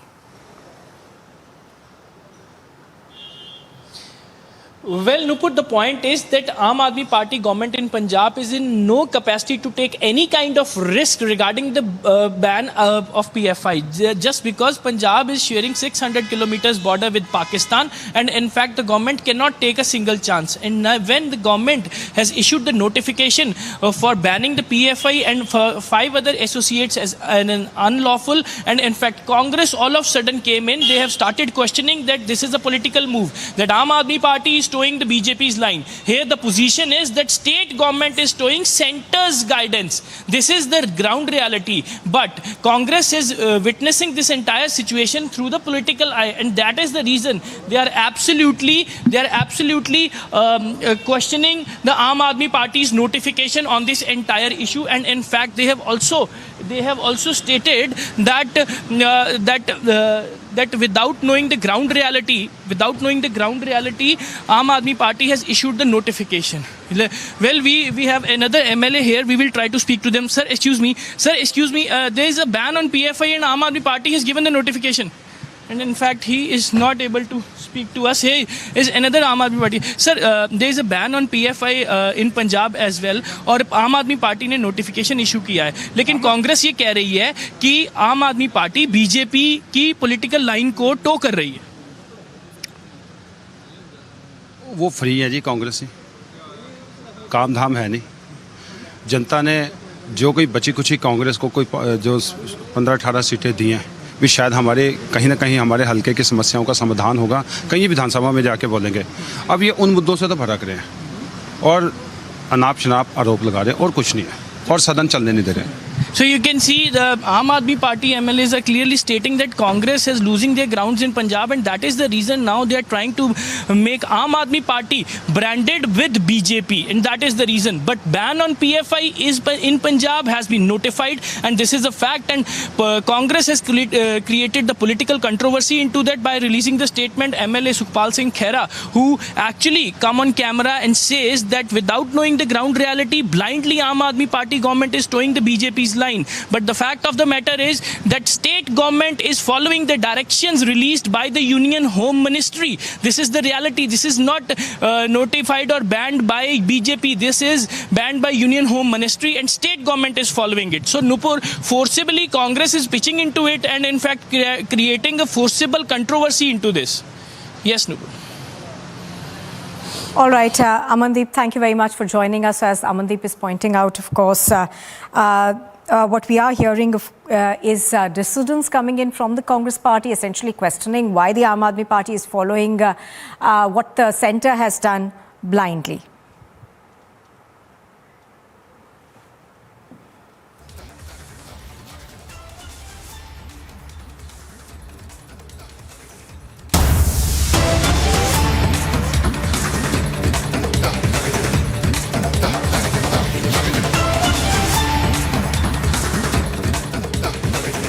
Well, anti-terrorism operations, of course, are continuing in Jammu and Kashmir. Now, there were two operations that were taking place. One, of course, was in Shopian and the other was in Baramulla. What we're given to understand is that the Baramulla leg is now over.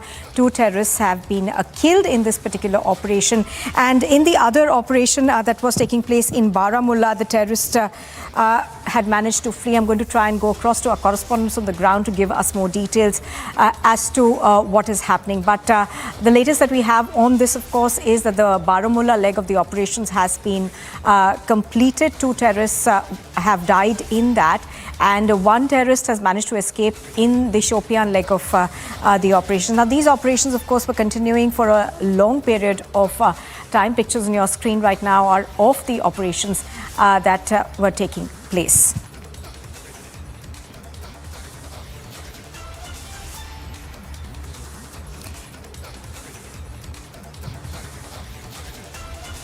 Now, news that we are just getting right now also seems to suggest that both these local terrorists were from the Jaish-e-Mohammed, and search operations are also in progress. Zeenat is reporting on this. She joins us live right now. Zeenat, give us more details in terms of these operations. And also, we are given to understand that both these terrorists belong to the Jaish-e-Mohammed. Oh yes, Nupur, both the terrorists, the local terrorists actually have been neutralized in the Patan of Baramulla, where the 2 local terrorists of the Jaish-e-Mohammed, which is a park-based terror outfit in the Jammu and Kashmir, they have been neutralized. The boys have been neutralized of the Jaish-e-Mohammed, although the operation started somewhere around 3:45 in the morning. But this seems a very important operation because this is the district same where the Home Minister Amit Shah is going to visit on 5th of October. So forces were already on alert, and when they received an input about the presence of terrorists in the Patan of Baramulla, immediately a CASO was launched, and when the security forces reached near to the spot, they received a fire from the terrorists. And although appeals were made during midnight asking them to surrender, which they refused, fired upon the security forces, triggering an encounter. This was an operation that was launched by the Baramulla police along with the Indian Army, in which 2 of the JEM local terrorists have been neutralized.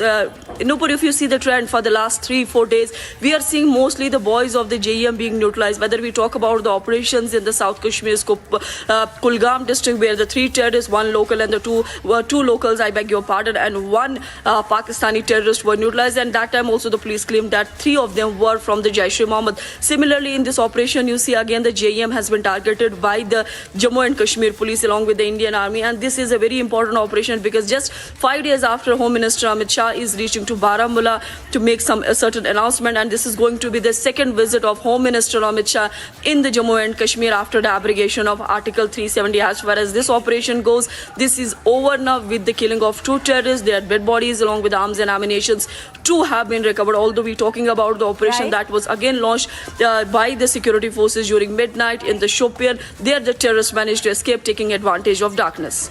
Absolutely, Zinat, bringing us the latest on those two terror operations. One, of course, was taking place in Shopian, the other in Baramulla. The two terrorists who were involved in the Baramulla operation have been neutralized by security forces. Thank you very much, Zinat, for joining us.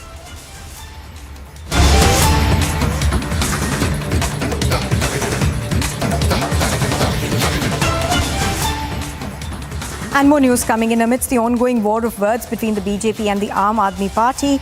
The Aam Aadmi Party's convener and the Delhi Chief Minister has tweeted. He says that ever since Raghav Chadha has been appointed as the co-in-charge of Gujarat, he has started going for election campaign in Gujarat. Now we are hearing that these people will also arrest Raghav Chadha.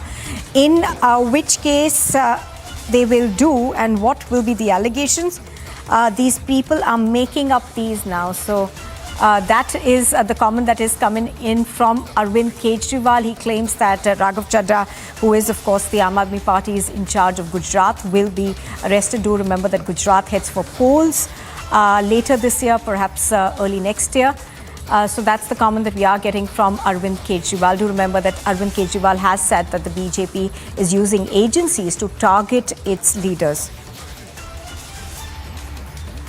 Harsha is reporting on this and she joins us live from New Delhi right now. Harsha, give us more details of what Arvind Kejriwal's charge is. Now, he's tweeted, of course, but is it substantiated by any sort of evidence?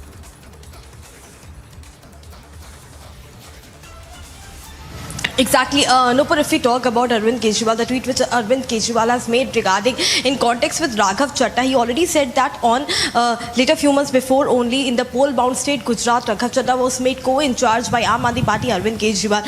And now the tweet which Arvind Kejriwal has done, and it has been suggested that the Kejriwal is quite hinting that now the next arrest and next things which could happen from the side of BJP is surely of Raghav Chadha. They are pointing out that since the time Arvind Kejriwal, Manish Sisodia both were involved in Gujarat campaigning, Gujarat elections, which is the poll-bound state in this year only, and Raghav Chadha is also made in charge. Now he is also stating that the allegations and the things which will go on further in the arrest of Raghav Chadha is still being decided by the BJP, but yes, it is not yet decided, but yes, he has hinted that Raghav Chadha will be the next target of the party of the BJP and the agencies as well, because he is the co-in-charge of Gujarat, where the election campaign has been started by Aam Aadmi Party.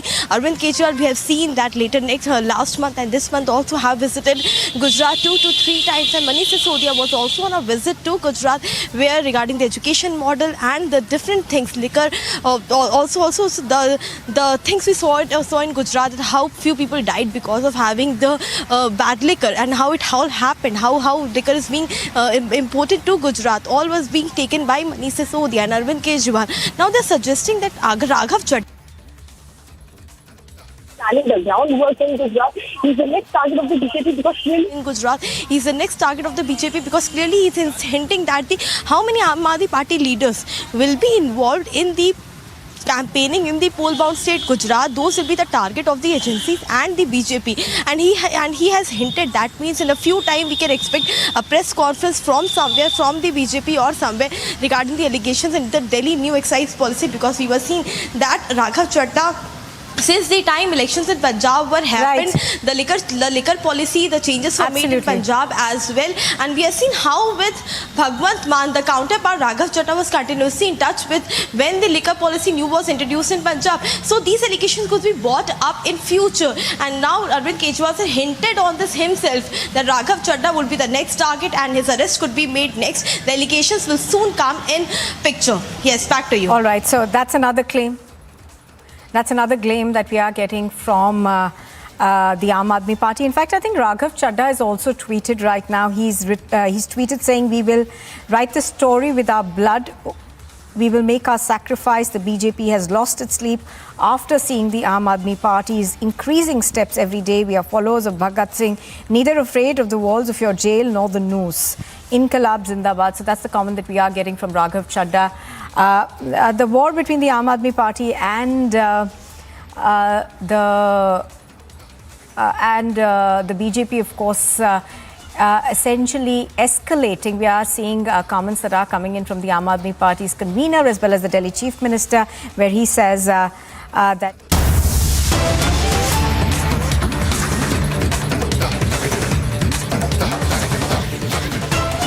Metro rail को प्रधानमंत्री ने अभी कुछ ही मिनटों पहले झंडी दिखाई थी।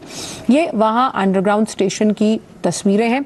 आप अंदाजा लगा सकते हैं जिस तरह से दिल्ली मेट्रो स्टेशन है उस तरह से कैसे नीचे सबवे स्टेशन बना हुआ है, उसका जायजा लेते हुए प्रधानमंत्री और उन्होंने मेट्रो रेल को भी समर्पित किया गुजरात की जनता के लिए।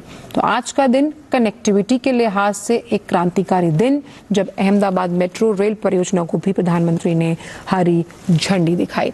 और मेट्रो किसी भी शहर का, किसी भी राज्य की लाइफलाइन मानी जाती है। क्यों? क्योंकि उससे आवागमन में जहां से आसानी होती है, पर्यावरण को नुकसान नहीं पहुंचता, ज्यादा से ज्यादा जो लोग हैं वो मेट्रो से सफर करना पसंद करते। प्रधानमंत्री वो जो तस्वीरें हैं जो साझा की गई हैं उसे देखते हुए कि किस तरह से ये जो मेट्रो रेल है इसका निर्माण किया गया। और आज का दिन गुजरात की जनता के लिए काफी अहम। और ये जो मेट्रो रेल है ये एलिवेटेड नॉर्थ साउथ कॉरिडोर के तर्ज पर बनाई गई है। अभी कुछ ही देर पहले प्रधानमंत्री ने जिस तरह से इसे हरी झंडी दिखाई। और ये मेट्रो रेल का जो पहला चरण है उसकी सौगात प्रधानमंत्री ने अहमदाबाद की जो जनता है, गुजरात के जो लोग हैं उन्हें दी है। कैसे मेट्रो जो है वो अपनी तमाम सुविधाओं से लैस, जिस तरह से हम मेट्रो में सफ़र करते हैं उसी की तर्ज पे ये मेट्रो रेल वहाँ के लोगों को समर्पित की गई। प्रधानमंत्री के गुजरात दौरे का आज दूसरा दिन, और जहाँ एक और वंदे भारत समर्पित की गई, वहीं मेट्रो रेल भी प्रधानमंत्री ने वहाँ के लोगों को समर्पित की। तो जिस तरह से हमने आपको बताया कि ये अत्याधुनिक विश्व स्तरीय मेट्रो परियोजना का पहला चरण है जिसका उद्घाटन किया गया। लगातार हम कह रहे हैं अर्बन डेवलपमेंट में एक बहुत बड़ा योगदान होता है मेट्रो का। कैसे मल्टी मॉडल जो इन प्रधानमंत्री ने वहाँ के लोगों को समर्पित की। तो जिस तरह से हमने आपको बताया कि अत्याधुनिक विश्व स्तरीय मेट्रो परियोजना का पहला चरण है जिसका उद्घाटन किया गया। लगातार हम कह रहे हैं अर्बन डेवलपमेंट में एक बहुत बड़ा योगदान होता है मेट्रो का। कैसे मल्टी मॉडल जो इंफ्रास्ट्रक्चर है किसी भी राज्य की, जब हम बात करते हैं कि उसको आगे ले जाने में किस चीज का हाथ है, उसके इंफ्रास्ट्रक्चर का। और इंफ्रास्ट्रक्चर आता है आपकी कनेक्टिविटी से, और कनेक्टिविटी अगर आपकी अच्छी है, संपर्क आपका अच्छा है, तो किस तरह से इकोनॉमी में बढ़ावा होता है ये प्रधानमंत्री कई बार बोल चुके हैं। तो ये मेट्रो एपरल पार्क से थलतेज तक लगभग 32 किलोमीटर का ईस्ट वेस्ट कॉरिडोर और मोटेरा से ग्यासपुर के बीच नॉर्थ साउथ की दूरी तय करेगी। इसको पूरा करने में अगर हम लागत की बात करें तो 12,000 करोड़ रुपए से ज्यादा की लागत आई है। उस लिहाज से जो लोग रोड से सफर करते थे उनके लिए अब एक बेहतरीन, सुगम, किफायती और सुविधाजनक विकल्प हो जाएगा मेट्रो रेल। कैसे यहाँ पर आज भी अगर कोई किसी से विकल्प पूछता कि भाई आप ड्राइव करके जाना चाहते हैं या मेट्रो रेल से, तो ज्यादातर लोग मेट्रो रेल का विकल्प चुनते हैं। तो आज अहमदाबाद की जनता के लिए भी जो पहला चरण था इस परियोजना का वो सफलतापूर्वक पूरा कर लिया गया। हम देख पा रहे हैं कि जो अंडरग्राउंड मेट्रो स्टेशन है वहां पे एस्केलेटर्स भी लगे हुए हैं। तो जो सुविधाएं देनी चाहिए यात्रियों को उस लिहाज से इसे तैयार किया गया है। तो पहले चरण में मेट्रो रेल की अगर हम लंबाई देखें तो वो 40 किलोमीटर लंबा है। प्रधानमंत्री उसमें से 32 किलोमीटर के मार्ग का उद्घाटन कर चुके हैं। 12,000 करोड़ से ज्यादा की इसमें लागत आई, और उस लिहाज से अहमदाबाद वासियों के लिए आज का दिन अहम। और खास तौर पे जब हम सब अर्बन सिटीज की बात करते हैं, खास तौर पर वो लोग जो कॉलेज जाने वाले बच्चे हैं, युवा हैं, उनके लिए बहुत बेहतरीन जब हम इस मेट्रो रेल में सफर करने की बात करते हैं। तो एक बार समझते हैं कि ये जो पहला चरण है इसमें 2 कॉरिडोर हैं। ईस्ट वेस्ट कॉरिडोर की कुल लंबाई हमने बताया 20 किलोमीटर है, और उस लिहाज से इसका उद्घाटन किया गया।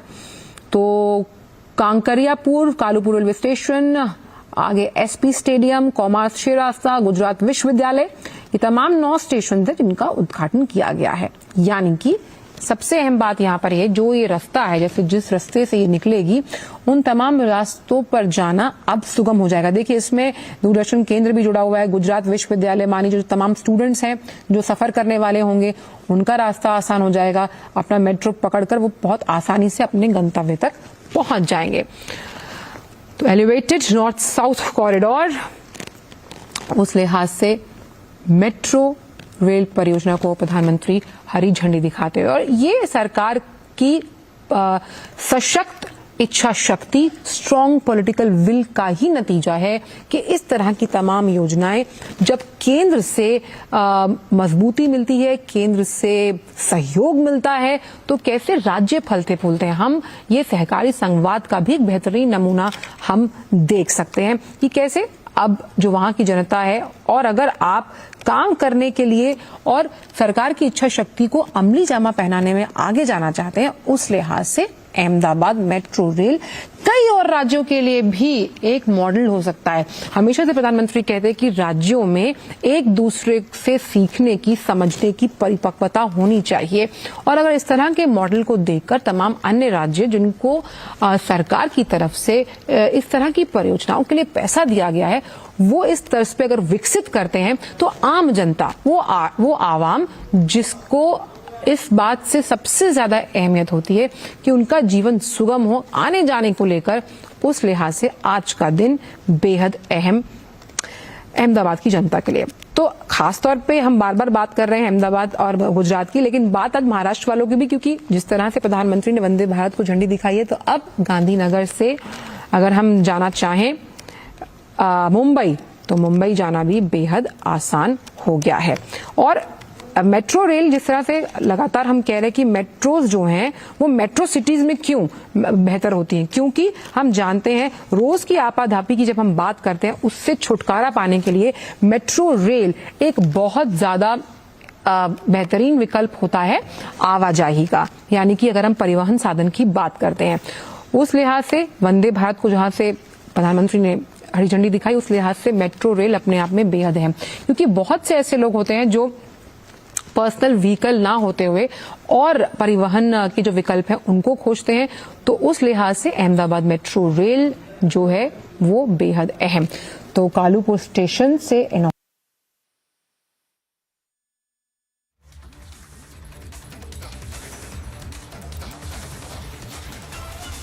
The Prime Minister over there in Ahmedabad. Do remember that he is, of course, inaugurating a host of projects. There seems to be an infrastructure push as far as Gujarat is concerned. Gujarat heads into elections later this year. So the Prime Minister on his two-day visit inaugurating a host of infrastructure projects.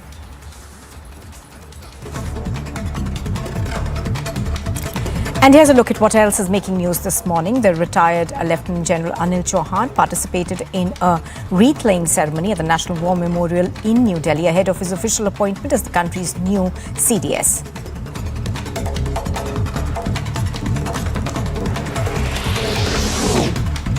सामने हम ये कह सकते हैं कि ये बहुत ही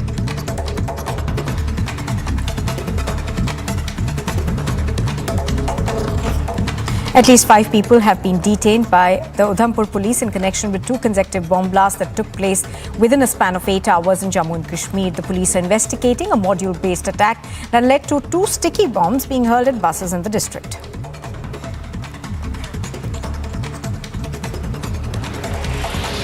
A student of the Jamia Millia Islamia University was injured after he allegedly shot at by another student inside the Holy Family Hospital premises in New Delhi. The police said that the incident was the result of an altercation between 2 groups of students at the university.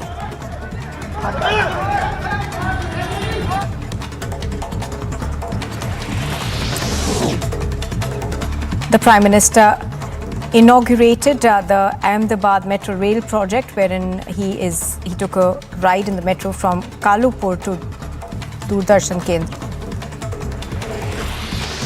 As part of his visit to Gujarat, the Prime Minister is further scheduled to lay the foundation stone and dedicate projects worth 7,200 crores at Ambaji.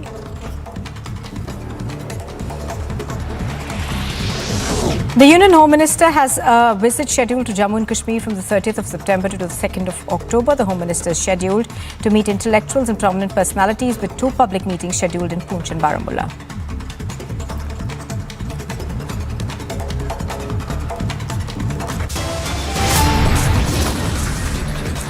You are watching Republic TV, and still to come, Setup Saga continues. All out theatrics as Congress party sets plum post position for Mallikarjun Kharge. Big lead in Udhampur blast, Pakistan hand in blast being probed. Police says possibility of more such attacks.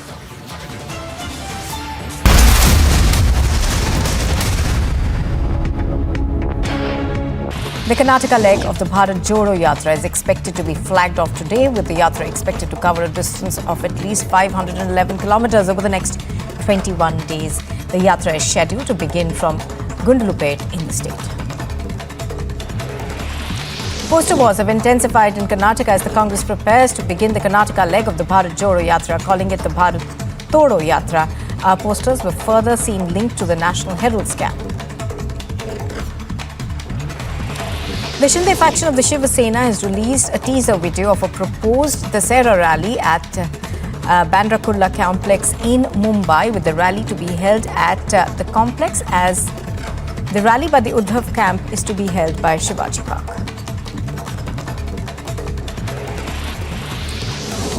Celebrations were seen at the new Chief of Defence Staff's native village. The new CDS hails from Srinagar in Pauri Garhwal region of Uttarakhand.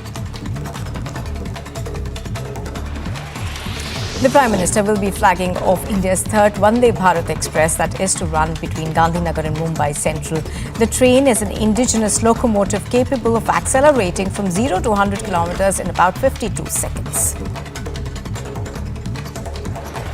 Defence Minister Rajnath Singh visited and reviewed operational preparedness along the line of actual control during his two-day visit to the country's easternmost army formations.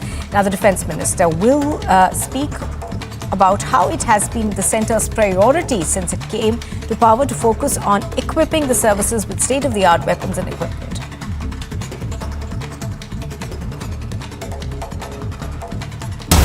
And here's a quick look at what else is making news this morning. 42 offices of the PFI have been sealed in Karnataka across at least 6 districts. All the documents and materials inside the offices have also been seized.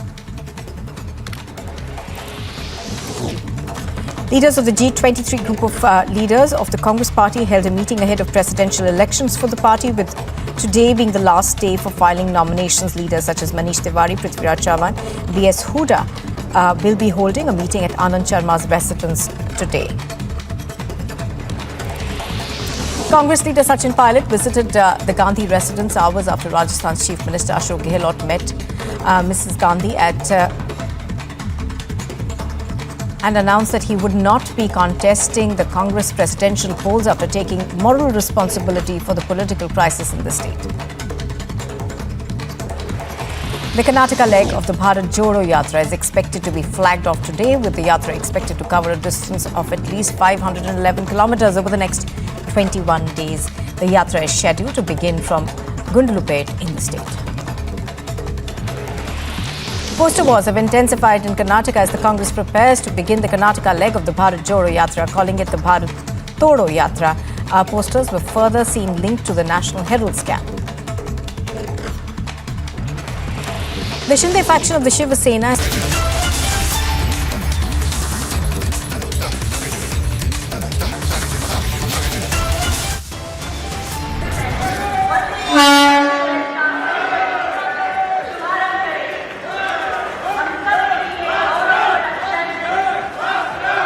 inaugurate slew of projects.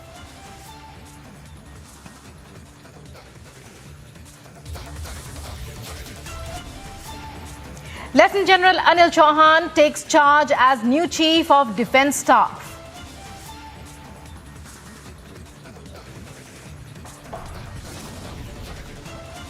Setup saga continues. All-out theatrics as Vadra Congress sets plum post position for Kharge.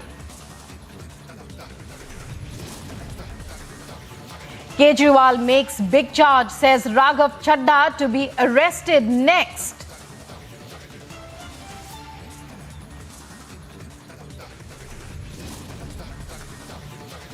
Big lead in Udhampur blast. Park hand in blast being probed. Police say possibility of more such attacks.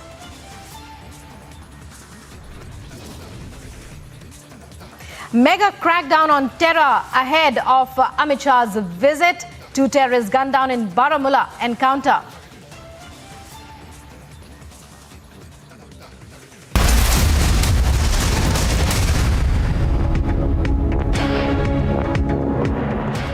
You're watching Live and Breaking here on Republic. I'm Rukma, and we start off with breaking news.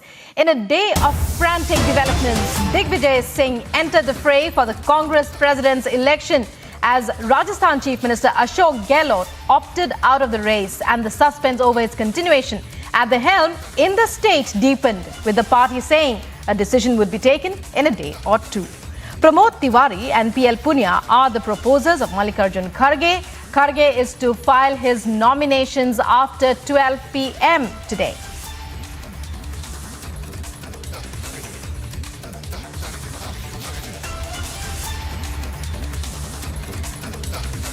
And Mallikarjun Kharge emerging as the front runner. Joining us now is our correspondent Harsha.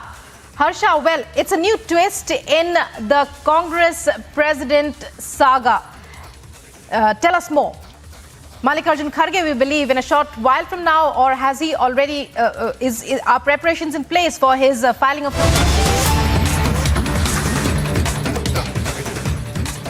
उनको कहीं ना कहीं उनसे हस्ताक्षर उनको देते हुए और कालूपुर स्टेशन से दूरदर्शन केंद्र तक ये जाएगा। प्रधानमंत्री दौरे का आज दूसरा दिन है यहाँ पर ये, और यहाँ की जनता के लिए आज का दिन काफी अहम, जब हम बात करते हैं कि कैसे कनेक्टिविटी में सुधार के साथ आगे बढ़ रहा है अब अहमदाबाद। तो ये तमाम स्टेशन हैं, इसमें देखिए हमने आपको बताया था कि विश्वविद्यालय भी मौजूद है। तो स्टूडेंट्स के लिए क्या होता है, सबसे अहम ये मेट्रो रेल बहुत अहम भूमिका निभाती है अगर आपको पहुंचना है। और ये अनुभवों को सुनते हुए प्रधानमंत्री तो अहमदाबाद को रफ्तार दी, दोहरी सौगात दी है प्रधानमंत्री ने। देखिए दोहरी सौगात है, एक तरफ वंदे भारत, दूसरी तरफ मेट्रो रेल परियोजना। और खुद देखिए, खुद पैसेंजर, खुद यात्री बनकर प्रधानमंत्री ये महसूस करते हुए कि एक यात्रीगण को अगर वहां मेट्रो रेल की वो यात्रा करता है तो उसे कैसा महसूस होता है, अगर वो वंदे भारत में बैठकर जा रहा है तो उसे कैसा महसूस हो रहा है, एक आम जन की तरह। यही तो प्रधानमंत्री का सहज, स्वाभाविक और बेहद सरल और अलहदा उनका ये व्यक्तित्व है। अहमदाबाद वाले लोगों के लिए दोहरी सौगात है यहाँ पर। जिस तरह से प्रधानमंत्री ने कई खूबियों वाली एक्सप्रेस ट्रेन की सवारी की, उसके बाद अहमदाबाद मेट्रो रेल परियोजना को हरी झंडी दिखाई। कालूपुर स्टेशन से दूरदर्शन केंद्र मेट्रो स्टेशन तक मेट्रो की रेल यात्रा का आनंद लिया और एक रेल यात्रा का आनंद लेते हुए समझने की कोशिश की कि वहां पर किस तरह से तमाम जो लोग हैं जब वो यात्रा करेंगे तो किस तरह से वो महसूस करेंगे। 12,000 करोड़ का ये प्रोजेक्ट, यहाँ पर 129 से ज्यादा लिफ्ट्स, 161 से ज्यादा एस्केलेटर्स, 126 से ज्यादा एंट्री एग्जिट पॉइंट्स बनाए गए हैं। और इसकी कुछ तस्वीरें जो हमने साझा की आपके साथ, वो तस्वीरें ही अपने आप में इससे बताती हैं ये वर्ल्ड क्लास है। वर्ल्ड क्लास यानी कि सफाई के लिहाज से, सुरक्षा के लिहाज से, स्पीड के लिहाज से, सुगमता के लिहाज से। और अपने आप में जब हम इसको देखते हैं तो कहीं ना कहीं भारतीय होने के साथ एक राष्ट्रीय भावना भी जागती है कि हम मेक इन इंडिया के इस बड़े से सफर में छोटा सा योगदान दे रहे हैं। हमारे साथ अहमदाबाद से योगेश जुड़े हैं। योगेश, मेरी आवाज आ रही है आपको? जी हाँ सर। योगेश, दोहरी सौगात मिली मेट्रो रेल और प्रधानमंत्री खुद यात्री के रूप में, एक पैसेंजर के रूप में यात्रा करते हुए, अनुभवों को सुनते हुए, अनुभवों को साझा करते हुए। देखिए आचार्य, जिस तरीके से पब्लिक ट्रांसपोर्टेशन को लेकर सरकार का हमेशा से फोकस रहा है, अगर आप अहमदाबाद से पहले देखें तो पुणे भी आए थे और देश के कई जगहों पर मेट्रो को लेकर उन्होंने जो है सौगात दी और वहां पे शुरुआत की गई है। नवरात्रि के समय निश्चित तौर पे जो गुजरात के लोग हैं उनको बहुत बड़ी सौगात मिली। अगर आप इन 2 दिनों के दौरे को देख लें, प्रिसाइजली अगर अहमदाबाद की अगर बात करें तो जो 32 किलोमीटर का जो स्ट्रेच है, 23 स्टेशन जो है वहां पे मेट्रो जो है वो उसका काम जो है वो बेसिकली शुरू है। बेसिकली ये मेट्रो सेवा यहाँ पे शुरू हो जाएगी। और जो जिस तरीके से यहाँ की जो शहरी व्यवस्था बढ़ी है, चाहे वो अहमदाबाद की बात करिए, सूरत की बात कीजिए, वडोदरा की बात कीजिए, जो इन क्षेत्रों में इंडस्ट्री आई है और जिस तरीके से विकास हुआ है, कई इंडस्ट्री आई है, कई तरह की जो अलग अलग सेक्टर है वो in Ahmedabad riding a metro, in fact, and a while back we saw pictures of him on the Vande Bharat express train after having flagged it off, riding it from Gandhinagar to Ahmedabad. He interacted with workers, engineers, staff of the railways, and then interacted with women running startups and women researchers and some co-passengers on the Vande Bharat. And now, in the Ahmedabad metro, having inaugurated the phase 1, 30 kilometers north, south, east, west corridors, 32 kilometers taken together, connecting east of Ahmedabad to the west and north to south. And along with him, Chief Minister of Gujarat, Bhupendra Patel, Union Ministers Hardeep Puri and Ashwini Vaishnav. Ahmedabad has been late in starting a metro, but finally catching up. And Prime Minister there taking a ride. He has done that in Delhi, in fact, a couple of times, even for regular commute. For example, when he wanted to travel to Dwarka for an event, he took the metro from 7 Days Course Road up at that time, and now, of course, Lok Kalyan Marg, and to Dwarka. And he has done that in Kanpur, and he has done that in Kochi recently, and now Prime Minister taking a metro ride after having inaugurated the project in Ahmedabad. We have seen exponential growth in metro network across the country, and almost quadrupled since 2014. And Ahmedabad, Prime Minister's home state, Ahmedabad in Gujarat, getting metro connectivity as well. This has been in the making for quite some time now, because there were some issues with alignment, among other things. But now, Ahmedabad finally getting a metro. We have seen Prime Minister in Gujarat. Since yesterday, he inaugurated a few projects in Surat. There was a road show as well. Then he traveled to Bhavnagar, inaugurated world's first CNG terminal, which would be coming up. It was a foundation stone laying, and then a road show. And now in Ahmedabad, yesterday he declared open the national games, and now he has flagged off the Vande Bharat Express train and inaugurated Ahmedabad metro train as well. Back to the studios.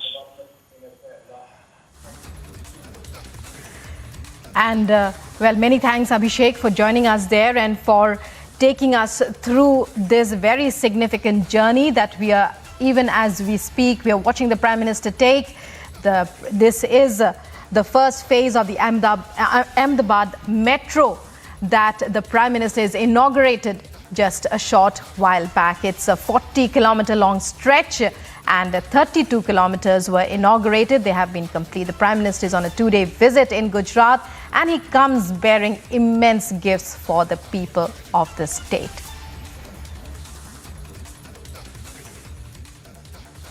अगर आप उनकी रैलियों के अलावा अगर देख रहे हैं, कई बार ऐसा हुआ है कि रैलियों के दौरान भी प्रधानमंत्री कुछ लोगों से वहां पे मिलते हैं। जब रैली से निकलने लगते हैं तो कुछ लोग उनकी तरफ देखते हैं, वो उनके पास जाके हाथ मिलाते हैं, उनसे मिलते हैं, उनसे चाहते हैं कि उनकी बातों को सुने। आज का जो कार्यक्रम है, जिस तरीके से वंदे भारत में हमने देखा, महिलाएं थी, छात्राएं हैं वहां पे, युवा हैं, प्रोफेशनल्स हैं, करीब करीब जो समाज का हर एक तबका होता है वो उन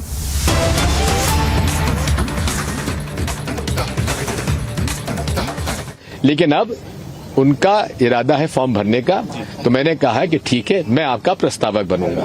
धन्यवाद। चलिए देखिए, दिग्विजय सिंह ने कहा कि वो मल्लिकार्जुन खड़गे के प्रस्तावक बनेंगे। आप यानी पर्चा नहीं भरेंगे? दिग्विजय जी सर, साफ तौर पर अब जब मल्लिकार्जुन खड़गे के प्रस्तावक बनने जा रहे हैं, दिग्विजय सिंह मल्लिकार्जुन खड़गे में नजर आ रहे होंगे और उन्होंने बड़ा ऐलान किया है कि इस बार वो प्रस्तावक बनेंगे। And it's a new twist, another twist in the race for the position of Congress President. Digvijay Singh now bows out of the race, says he will be a proposer for Mallikarjun Kharge. And to fill us in with all the details is our correspondent Harsha, who's joining us there from the ground. Harsha, well, Digvijay Singh now bowing out, and Mallikarjun Kharge's name is appears as the front runner. He emerges as the front runner. Exactly, from yesterday till now, if you will see the sequence of incidents which is happening since yesterday to till now, because we saw yesterday how Digvijay Singh entered 24 Akbar Road, AICC took the nomination. The senior most leader of the Congress party, and therefore I have the greatest regard for him, of his services to the Congress party, and I will support him. And what was the topic, Mr.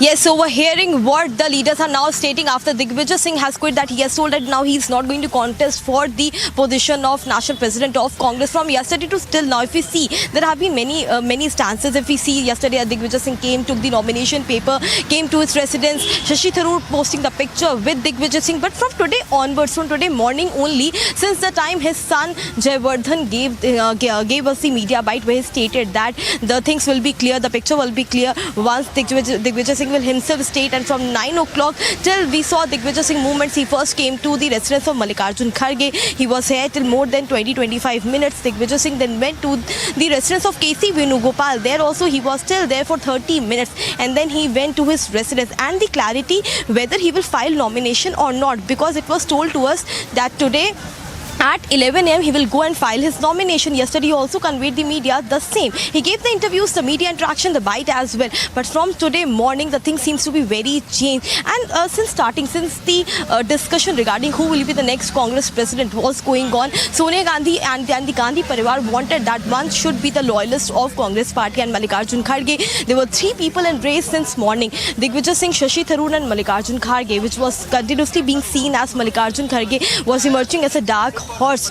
of this party to contest for the Indian National President. We are here outside the residence of Mallikarjun Kharge, and anytime he can leave from his residence towards 24 AICC to file his nomination. So these are the instances which has been taken place, and Digvijay Singh has now cleared the air, stating that now he is not going to contest for Indian National President for the position of the Congress President, and he will be the proposer of Mallikarjun Kharge. So this is the latest update and breaking which we are getting from the Lutyens, Delhi, and in a short while we will see Mallikarjun Kharge. Back to you. Right, Harsha. So, as you just said, some clarity now on who will become the next Congress chief, as all eyes are on Mallikarjun Kharge. It's the last day of filing nominations for the position. Digvijay Singh bows out of the race, says he will support Kharge's nomination. And now moving on to other news stories. You're watching Live and Breaking here on Republic. So Lieutenant General Anil Chauhan assumed charge as India's new Chief of Defence Staff today, a decorated army officer from the 11 Gorkha Rifles, the same regiment of General Bipin Rawat. 61-year-old Chauhan's appointment is expected to bring the focus back on the implementation of the ambitious theaterization drive to bring synergy among the three services. Here's more.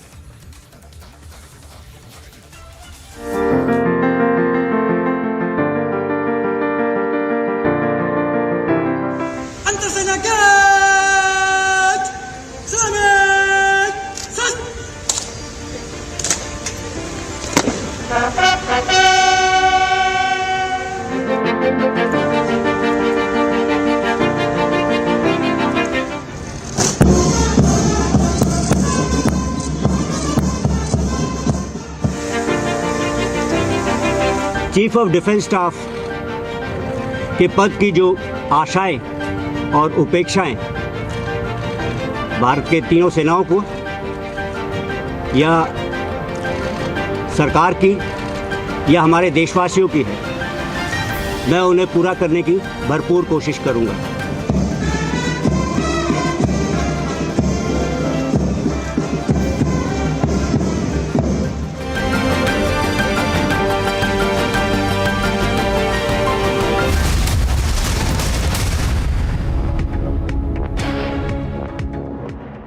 The Karnataka leg of the Bharat Jodo Yatra is expected to be flagged off today, with the Yatra expected to cover a distance of at least 511 kilometers over the next 21 days. The Yatra is scheduled to begin from Gundlupet in the state. Poster wars have intensified in Karnataka as the Congress prepares to begin the Karnataka leg of the Bharat Jodo Yatra, calling it the Bharat Todo Yatra. Posters were further seen linked to the National Herald scam. The Shinde faction of the Shiv Sena has released a teaser video of a proposed Dasera rally at Bandra Kurla complex in Mumbai, with the rally to be held at the complex, as the rally by the Udhampur camp is to be held by Shivaji Park. Celebrations were seen at the new Chief of Defence Staff's native village. The new CDS hails from Srinagar in Pauri Garhwal region of Uttarakhand. The Prime Minister will be flagging off India's third Vande Bharat Express that is to run between Gandhinagar and Mumbai Central. The train is an indigenous locomotive capable of accelerating from 0 to 100 kilometers in about 52 seconds.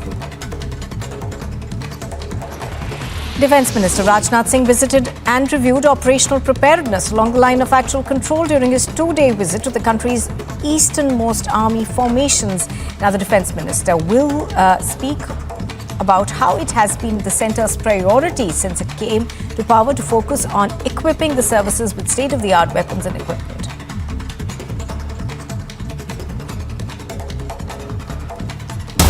And here's a quick look at what else is making news this morning. 42 offices of the PFI have been sealed in Karnataka across at least 6 districts. All the documents and materials inside the offices have also been seized. Leaders of the G23 group of leaders of the Congress party held a meeting ahead of presidential elections for the party, with today being the last day for filing nominations. Leaders such as Manish Tiwari, Prithviraj Chavan, B.S. Huda will be holding a meeting at Anand Sharma's residence today. Congress leader Sachin Pilot visited the Gandhi residence hours after Rajasthan's Chief Minister Ashok Gehlot met Mrs. Gandhi and announced that he would not be contesting the Congress presidential polls after taking moral responsibility for the political crisis in the state. Celebrations were seen at the new Chief of Defence Staff's native village. The new CDS hails from Srinagar in Pauri Garhwal region of Uttarakhand. The Prime Minister will be flagging off India's third Vande Bharat Express that is to run between Gandhinagar and Mumbai Central. The train is an indigenous locomotive capable of accelerating from 0 to 100 kilometers in about 52 seconds. Defence Minister Rajnath Singh visited and reviewed operational preparedness along the line of actual control during his two-day visit to the country's easternmost army formations. Now, the Defence Minister will speak about how it has been the centre's priority since it came to power to focus on equipping the services with state-of-the-art weapons and equipment.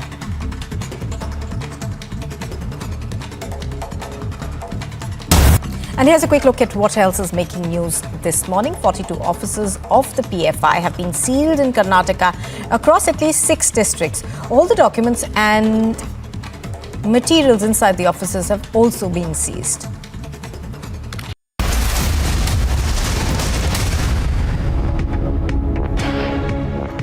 You're watching Live in Breaking, and news coming in now. Latest developments in the presidential level comedy that has hit the Vadra Congress. It's over to Abhishek Kapoor, our senior executive editor, for all the details and insights into this.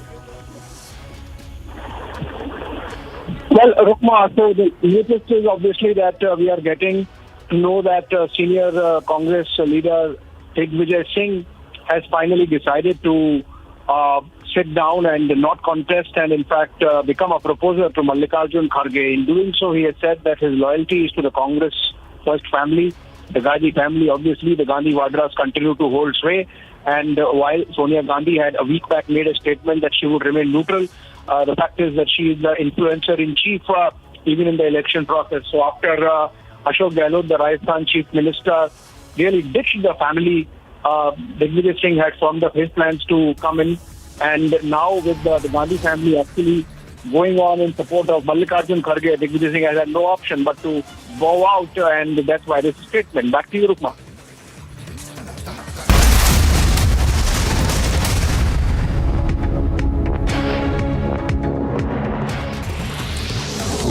Celebrations were seen at the new Chief of Defence Staff's native village. The new CDS hails from Srinagar in Pauri Garhwal region of Uttarakhand.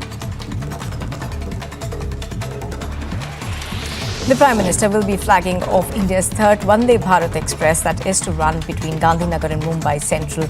The train is an indigenous locomotive capable of accelerating from 0 to 100 kilometers in about 52 seconds. Defence Minister Rajnath Singh visited and reviewed operational preparedness along the line of actual control during his two-day visit to the country's easternmost army formations. Now, the Defence Minister will speak about how it has been the centre's priority since it came to power to focus on equipping the services with state-of-the-art weapons and equipment.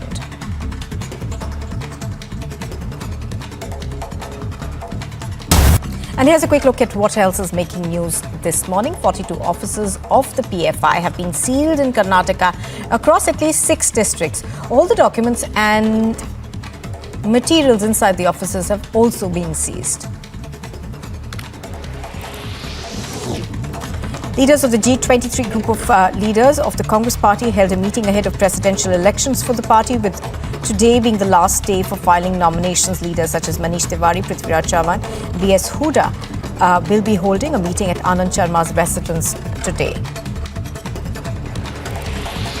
Congress leader Sachin Pilot visited the Gandhi residence hours after Rajasthan's Chief Minister Ashok Gehlot met Mrs. Gandhi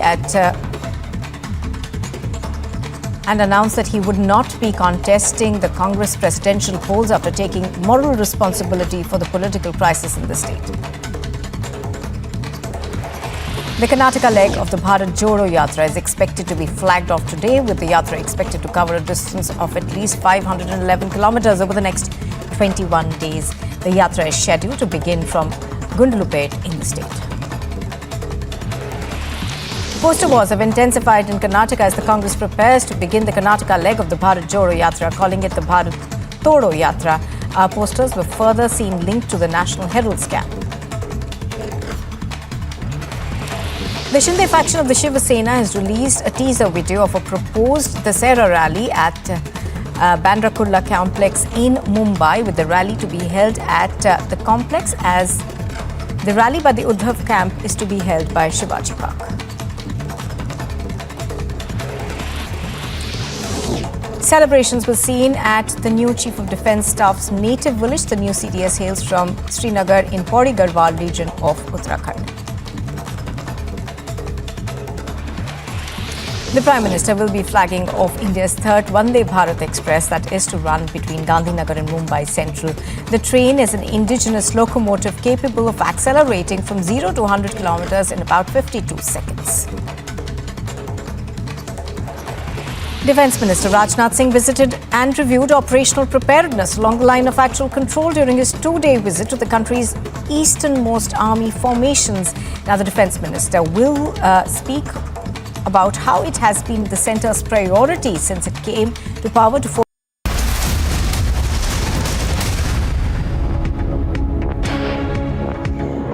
You're watching Live and Breaking. It's the last day of filing of nominations for the Congress presidential polls, and well, Mallikarjun Kharge is emerging as a front-runner, but could there be other names? Who will be the next Congress president?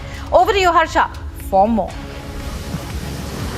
Exactly, Rukma. Now we are getting to know that Ashok Gehlot has reached Mallikarjun Kharge's residence, and now the top runner is Mallikarjun Kharge. Seems to be Gandhi Parivar's loyalist, not only loyalist, but since yesterday we saw series of movements from 24 Akbar Road to till now here at Mallikarjun Kharge residence, and now we are showing you the visuals from Kharge's residence because Ashok Gehlot has reached here. Ashok Gehlot, who was first the favourite of Gandhi family. Gandhi family first wanted Ashok Gehlot to contest from the president of Indian National Congress, but since yesterday when Ashok Gehlot stepped out and told that now he is not in the race, since that time there was a discussion. Digvijay Singh coming here in the morning, meeting Kharge, and Venugopal and Pramod Tiwari, PL Punia both coming here meeting Kharge, and Kharge was long Gandhi Parivar's loyalist and very faithful to both Rahul Gandhi and Sonia Gandhi, very close to them. And from the starting only, after Ashok Gehlot, these news were going on rounds in Lutyens that Mallikarjun Kharge is now the top runner when we see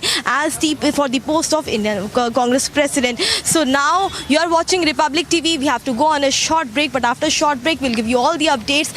Who will be the...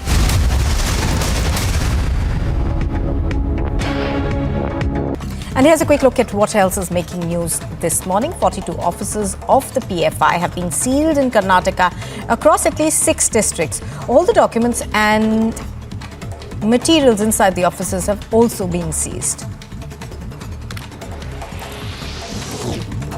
Leaders of the G23 group of leaders of the Congress party held a meeting ahead of presidential elections for the party, with today being the last day for filing nominations. Leaders such as Manish Tiwari, Prithviraj Chavan, B.S. Huda will be holding a meeting at Anand Sharma's residence today. Congress leader Sachin Pilot visited the Gandhi residence hours after Rajasthan's Chief Minister Ashok Gehlot met Mrs. Gandhi and announced that he would not be contesting the Congress presidential polls after taking moral responsibility for the political crisis in the state. The Karnataka leg of the Bharat Jodo Yatra is expected to be flagged off today, with the Yatra expected to cover a distance of at least 511 kilometers over the next 21 days. The Yatra is scheduled to begin from Gundlupet in the state. Poster wars have intensified in Karnataka as the Congress prepares to begin the Karnataka leg of the Bharat Jodo Yatra, calling it the Bharat Todo Yatra. Posters were further seen linked to the National Herald scam. Celebrations were seen at the new Chief of Defence Staff's native village. The new CDS hails from Srinagar in Pauri Garhwal region of Uttarakhand. The Prime Minister will be flagging off India's third Vande Bharat Express that is to run between Gandhinagar and Mumbai Central. The train is an indigenous locomotive capable of accelerating from 0 to 100 kilometers in about 52 seconds. Defence Minister Rajnath Singh visited and reviewed operational preparedness along the line of actual control during his 2-day visit to the country's easternmost army formations. Now, the Defence Minister will speak about how it has been the centre's priority since it came to power to focus on equipping the services with state-of-the-art weapons and equipment.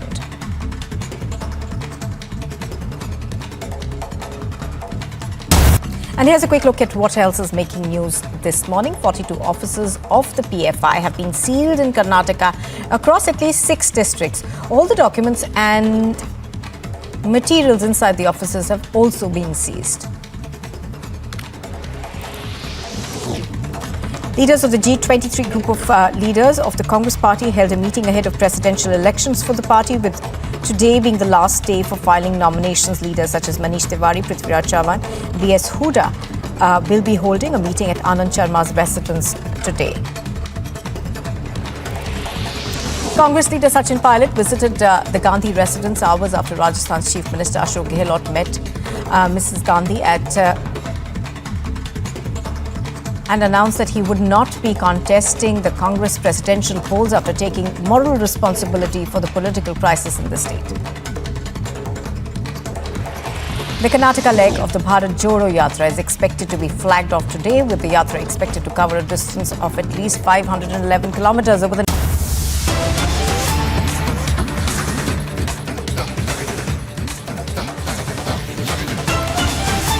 Well, there appears to have been a setback for the opposition. The lion sculpture that's been installed atop the new Parliament building does not violate the state emblem of India.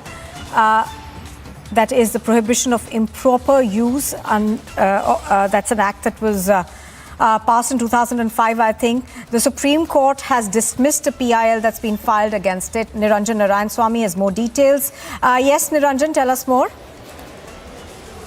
Well, you remember that that claim that they said that the lions were looking really angry, and we have that picture on the Surface device here.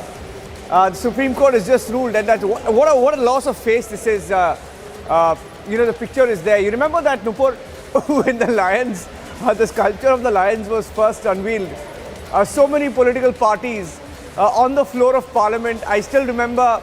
I think the Trinamool Congress, the Congress Party, the Aam Aadmi Party, several parties made a claim that the lions look angry.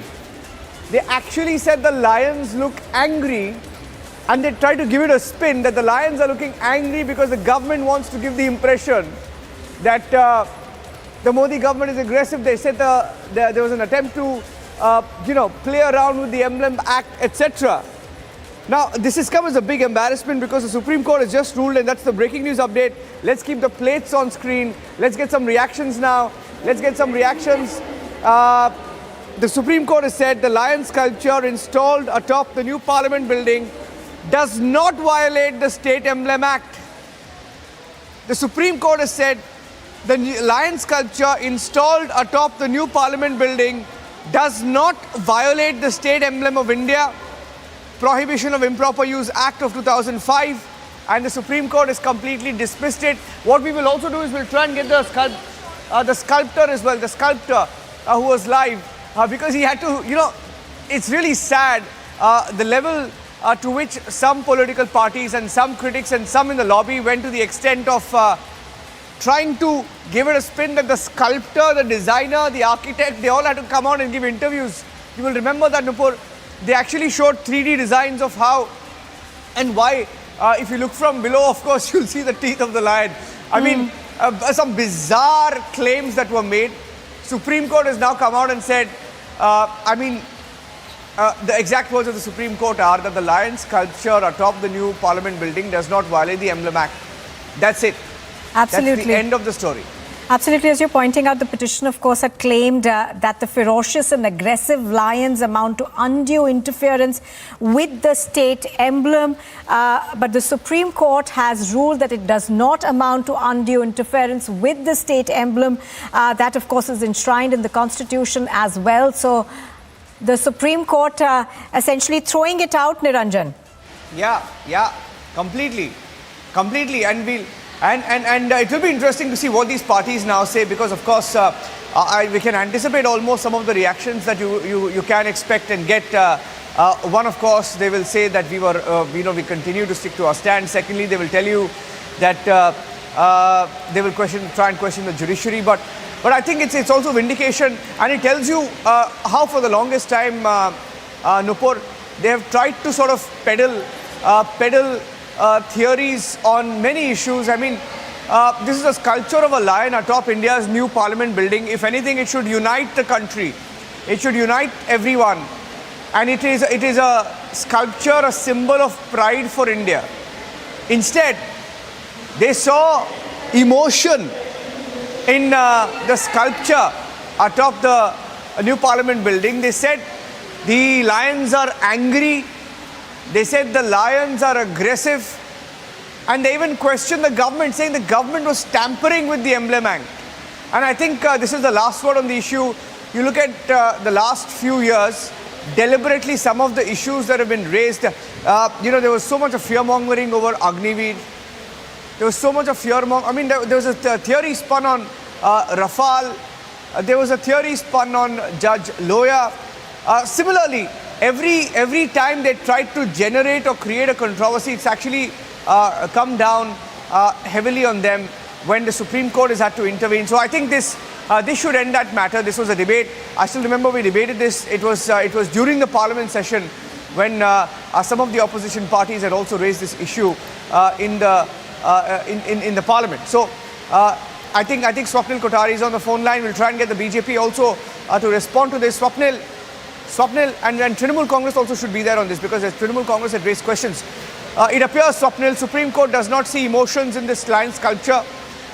Some in the opposition had called it angry lion, aggressive lion. Lion is baring its teeth, etc. Niranjan, the State Emblem of India Act, or Improper Use of Emblems Act of 2005, either way you want to call it, there are a couple of legislations as far as that aspect is concerned. And those are very clear-cut about improper use. And obviously, if there is an angry emotion or a sad emotion or anything of that sort on a particular animal, in this case, a particular lion, the Supreme Court is not going to go by that. The Supreme Court is going to go whether or not it violates the contours of that particular section or that particular legislation. And if it doesn't find that, then the Supreme Court is not going to bother about all these things, because usually these PILs are basically motivated or filed by a particular party through somebody who possibly has all the time in the world to go ahead to the Supreme Court. And there are a lot of people who file PILs only for the heck of looking at the Supreme Court and being before a judge. So, they get those, possibly thrills out of that. I'm not saying that this PIL was one of those, but there are people who do that. And nevertheless, the Supreme Court never found any merit in this public interest litigation. And that's the reason why it... Swapnil, be with me, my friend. Swapnil, be with me. I think Shambit is joining us on the phone line. Shambit, can you hear me? Shambit, can you hear me? I'm trying to see if Shambit Patra is on the phone line. Shehzad Poonawala is on the phone line. Shehzad, can you hear me? Yes, I can hear you, Niranjan. Hi, Shehzad. So it appears the Lions weren't angry after all.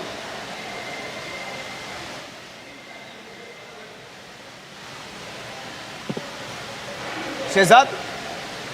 Yes, there's a terrible audio line apparently, Niranjan. Can you hear me? Is it I can hear you. It appears that the Lions weren't angry after all, Shehzad. They weren't angry. Yes, Niranjan, this is once again Satyamev Jayate, and the reason I say Satyamev Jayate is because yet another lie that was peddled in order to undermine a project which is of national interest. Just because certain people don't find it in parivarik interest, they oppose the new parliament construction, they oppose the installing of these huge lions which are part of the national emblem, and they made all kinds of fake excuses and fake arguments and narratives that the Lions were angry or that the national emblem had been tinkered with. All of those lies which have been peddled, whether it's the lies around the Central Vista, whether it's the lies around the new Parliament building, whether it's the lies about the national emblem, all of them have been rejected. And this is not the first time. Niranjan, you would remember that even when we were getting the Rafale planes, similar kind of arguments and fake news and narratives were peddled. The Supreme Court dismissed those. Now it is done in this case as well. So, the Congress party and the Trinamool Congress, and I remember Mahua Moitra and their ilk should come out and apologize. They were the ones who tried to undermine an issue in national interest merely because they wanted to put political interest above national interest. And I hope that the likes of Mahua Mitra and the Congress party will now come out and apologize that even their private interest litigation, their sponsored litigations, have not been able to prove their arguments or their narratives, and it has been completely demolished by the Supreme Court yet again. The worrying aspect is, you mentioned a national interest, you mentioned national issues.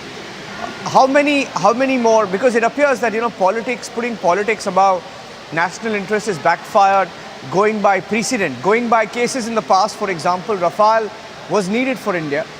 Rafale boomeranged, and the kind of theories that were spun on Rafale. Similarly, they've brought many such issues. Agniveer for one, created doubts in the minds of people.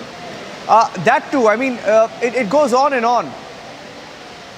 There is a bunch of people whom I call as the cottage industry of fake news peddling. And this cottage industry of fake news peddling tries to undermine India and tries to defame India merely because it can't fathom the fact that Prime Minister Narendra Modi is the leader of this country and has been elected as such. So therefore, whether it's Rafale, whether it is the lies they peddle around the coronavirus or the vaccines or the management of corona in India, which was applauded by the world over, or whether it is the construction of the new parliament. By the way, the new parliament building, the idea for it came in 2012 from Meera Kumarji. It was their idea that we should have a new parliament building. When it's being taken forward, and it is an essential project, that's what the court of the land has said, that this is essential. They made all kinds of fake narratives. They tried to peddle a fake narrative to stall the project. And today, those people even lied to the extent that the national emblem had been changed or tinkered with. Now, all those people who made this argument and they tried to undermine those who have been working hard to bring about this new parliament building, those laborers, those sculptors, will they apologize to them? Yeah, no, I still remember interviewing the sculptor and the designer. Such a shame that they have to actually come on national television and explain why and how you could see the teeth. Of course, if you look from below, that's what you will see. It's really bizarre. Thank you, Shehzad. Let's see where the story goes. I hope the parties that tweeted these pictures, made those claims, will also tweet what the Supreme Court has said, if they believe in the judiciary, that is, first of all. And Nupur, so that's a big story for us. And I'm handing it back to you for now. I think there's some more action on the other big story we're tracking today of this drama revolving around the Vadra Congress presidential fixed election. Back to you for now. All right, Niranjan, of course, thank you for joining us. So what we are hearing right now is that the Supreme Court has dismissed a PIL that had been filed against the emblem अध्यक्ष के पद के लिए। और इस वक्त media से रूबरू होते हुए अशोक गहलोत आपको नजर आ रहे हैं। और ये जो तस्वीरें हैं सुबह से, तो तमाम जो समीकरण है वो बदले हैं। जैसे दिग्विजय सिंह बैकआउट किया, दिग्विजय सिंह सुबह खड़गे के आवास पर पहुंचे, फिर केसी वेणुगोपाल के आवास पर गए, और अब आप देखिए खड़गे को, अब आप देखिए अब अशोक गहलोत को आप सुन रहे हैं। चुप रहो, अरे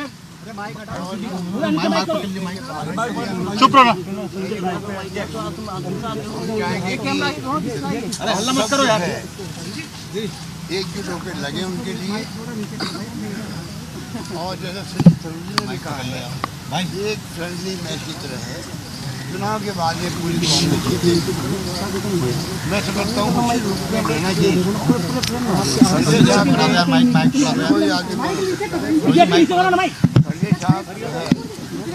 भाई पकड़ हो जाओ यार, पकड़ ले खास से भाई, 10-11 बार लगा से मिल जाते हैं, हमें खास से कर ले भाई। राज्य का अनुभव भी है, राष्ट्रीय अनुभव भी है, और मैं समझता हूँ बिल्कुल बिल्कुल। अमित आप हेलो,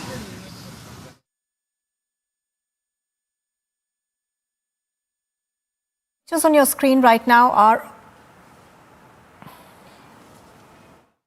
और मैं समझता हूँ कि सही उन्होंने निर्णय किया खड़े होने का, और इस वर्तमान स्थिति के अंदर उनके निर्णय के मैं स्वागत करता हूँ। गहलोत साहब जो पर्यवेक्षक बन के गए थे राजस्थान जयपुर और बैरंग लौट गए थे, विधायक दल की बैठक नहीं हो पाई, अब वो कांग्रेस पार्टी का अध्यक्ष बनेंगे, तो ऐसे में कैसे देख रहे हैं? वो एक अलग, उसको मैं इसलिए डिस्कस नहीं करना चाहता कि कल मैंने, चाहे किसी कारण से हुआ हो, वहाँ पर जो घटना हुई थी राजस्थान के अंदर, किसी कारण से हुई हो, उसके बावजूद भी मैं शेरवी लीडर हूँ वहाँ पर, और विधायक दल का नेता मैं हूँ, तो मेरी मॉरल रिस्पॉन्सिबिलिटी थी कि किसी भी तरह मैं एक लाइन का प्रस्ताव करवाता, जो कि 50 साल में राजनीति में हूँ। 50 साल में कई बार ऐसे मौके आए हैं जब केंद्रीय पर्यवेक्षक आए हैं, एक भी मौका ऐसा नहीं आया जब ऐसी स्थिति बनी हो, आप एक लाइन का प्रस्ताव जो किया जाता हाईकमान में छोड़ने का, उसको हम नहीं करवा पाए, ऐसा पहली बार हुआ, जो बहुत ही अनफॉर्चुनेट था, बहुत दुखद था। और ये बात उन मित्रों को मालूम है जिन्होंने बाइकाट किया है, उन सब मित्रों को मालूम मेरी भावना क्या है। जो मुझे समझाना था, बात करनी, सब मैंने करी। ऐसा माहौल वहाँ बन गया कि पता नहीं आज अगर प्रस्ताव पास हुआ कल क्या होगा, ये एक उनके दिमाग में बात घर कर गई। तो चाहते हुए भी एक लंबी कहानी वो मैं नहीं बोलना चाहता यहाँ पर, इतना ही कह सकता हूँ, फिर भी मॉरल रेस्पॉन्सिबिलिटी मेरी है।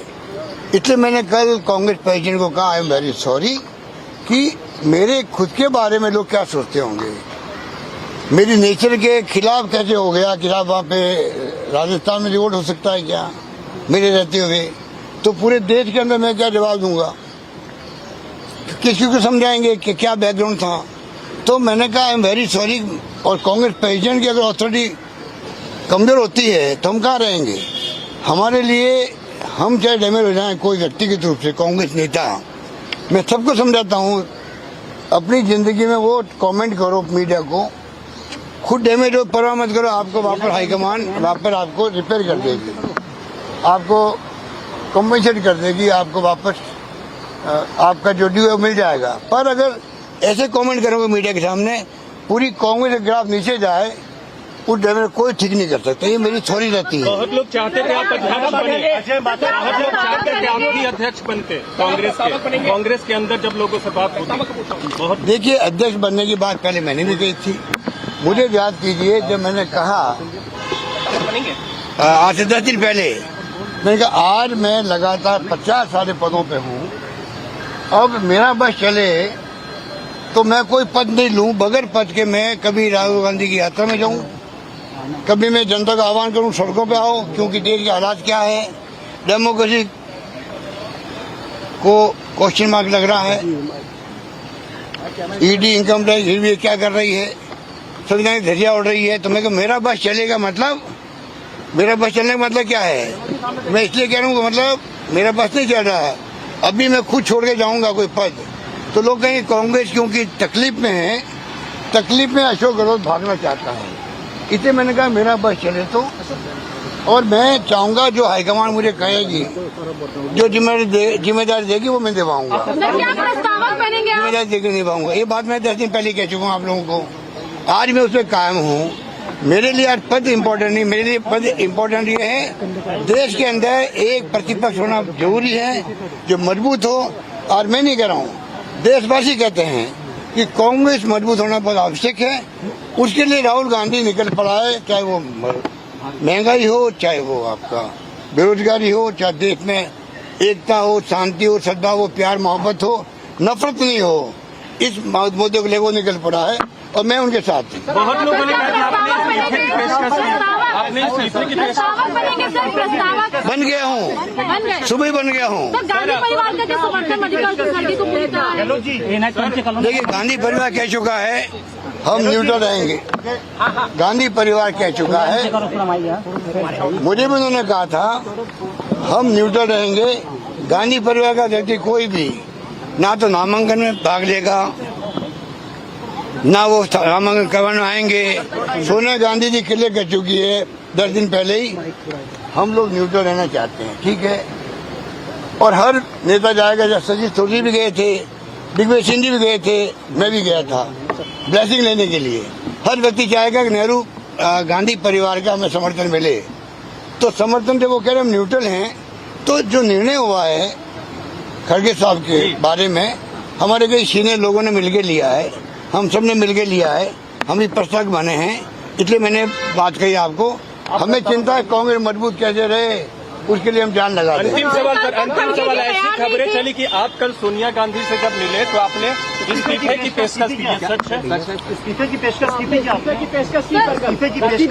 आप मीडिया वाले हो, मेरे साथी हो। मैं जब कह 10 दिन पहले कह रहा हूँ, 50 साल के लगातार मुझे इस गांधी परिवार ने, इंदिरा गांधी के साथ में मंत्री बन गया, तब से लगा आज तक, राजीव गांधी ने, नरसिम्हा राव जी ने और सोनिया गांधी जी ने बगैर पद मुझे रखा ही नहीं है।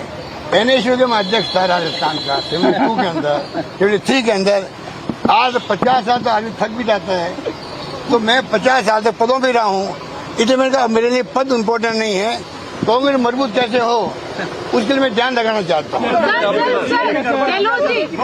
ठीक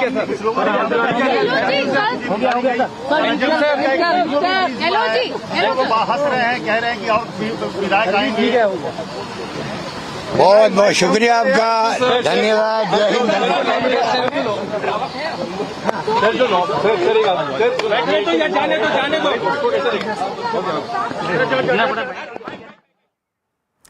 Well, that, of course, was Ashok Gehlot. He's outside Mallikarjun Kharge's residence over there.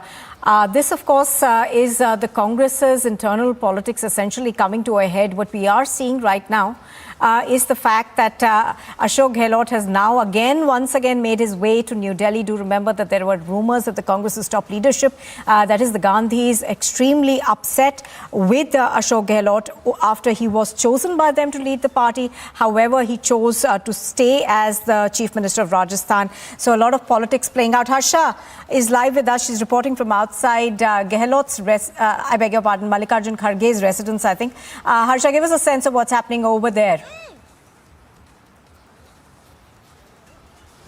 Exactly. I'll show you the visuals first of all, because a lot of movements at the residence of Mallikarjun Kharge, as Ashok Gehlot has just left the residence of Mallikarjun Kharge, and we were hearing the voice of Ashok Gehlot, what he stated. He stated clearly that he took the moral responsibility, and taking the moral responsibility of whatever embarrassment came from Rajasthan to the central leadership, he decided not to contest for the post of national president, and he has worked for 50 years. So whatever decision High Command will take, we all are there with the High Command, and he also stated that one thing is very clear from the High Command, that one has to be, the president will be out of Gandhi Nehru Parivar, not from the family, and they're not going to participate in the nomination process or at 24 Akbar Road, where the entire process of nomination will take place. And Ashok Gehlot also one very important thing which he stated is that he is also the proposer of Mallikarjun Kharge now, and we are getting to know that there are in total 5 proposers of Mallikarjun Kharge, because right now at Mallikarjun Kharge's residence, so many leaders are coming.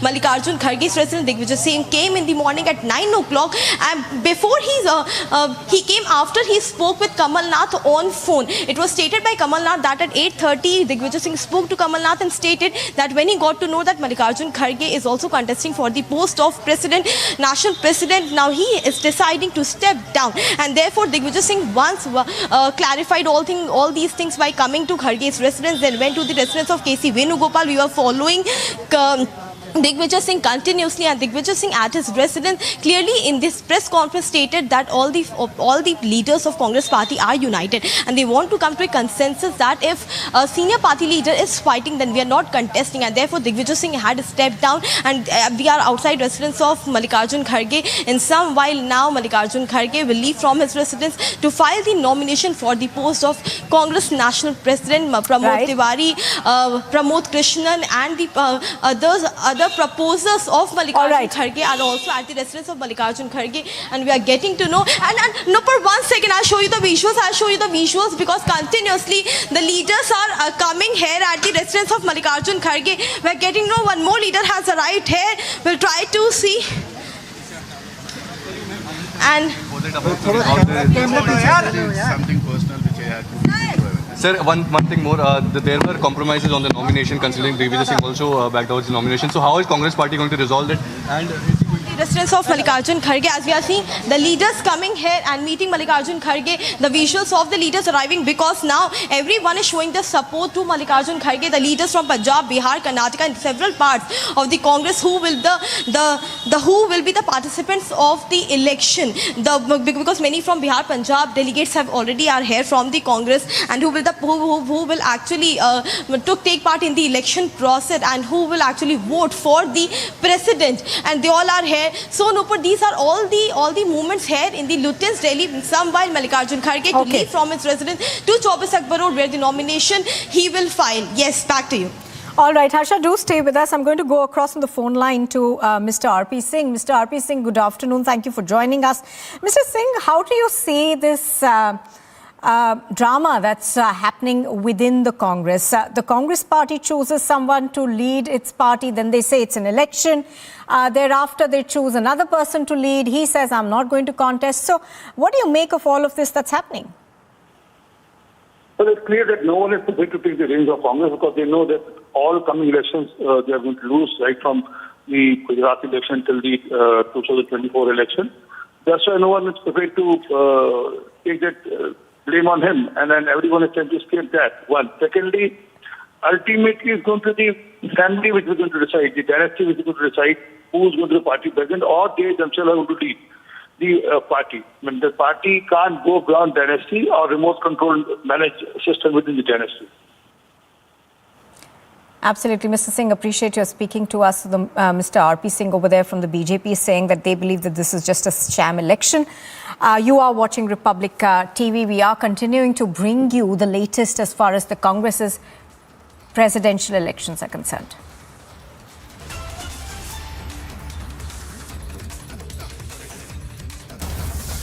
Watching Republic TV, now it's the time for a short break, but on the other side of the break, we'll give you all the lives and updates and breakings regarding who will be the next president of Congress, Mallikarjun Kharge, to file his nomination in some while at 24 Akbar Road. Ashok Gehlot just left from his residence. You are watching Republic TV. Stay tuned with us.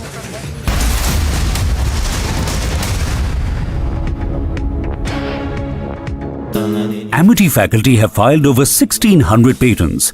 Yet another reason why Amity has been conferred with the National Intellectual Property Award by Government of India for being the top Indian academic institution for patents and commercialization. The Shinde faction of the Shiv Sena has released a teaser video of a proposed Dasera rally at Bandra Kurla complex in Mumbai, with the rally to be held at the complex, as the rally by the Udhampur camp is to be held by Shivaji Park.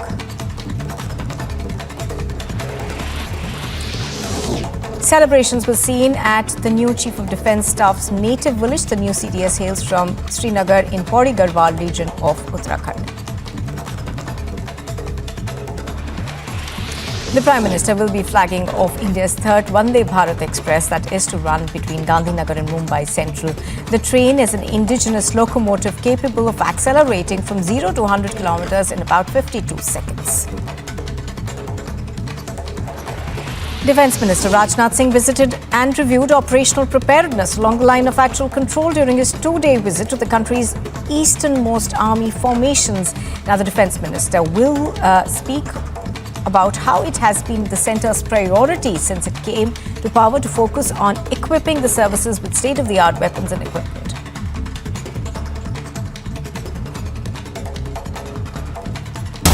And here's a quick look at what else is making news this morning. 42 offices of the PFI have been sealed in Karnataka across at least 6 districts. All the documents and materials inside the offices have also been seized. Leaders of the G23 group of leaders of the Congress party held a meeting ahead of presidential elections for the party, with today being the last day for filing nominations. Leaders such as Manish Tiwari, Prithviraj Chavan, B.S. Huda will be holding a meeting at Anand Sharma's residence today. Congress leader Sachin Pilot visited the Gandhi residence hours after Rajasthan's Chief Minister Ashok Gehlot met Mrs. Gandhi and announced that he would not be contesting the Congress presidential polls after taking moral responsibility for the political crisis in the state. The Karnataka leg of the Bharat Jodo Yatra is expected to be flagged off today, with the Yatra expected to cover a distance of at least 511 kilometers over the next 21 days. The Yatra is scheduled to begin from Gundlupet in the state. Poster wars have intensified in Karnataka as the Congress prepares to begin the Karnataka leg of the Bharat Jodo Yatra, calling it the Bharat Todo Yatra. Our posters were further seen linked to the National Herald's camp.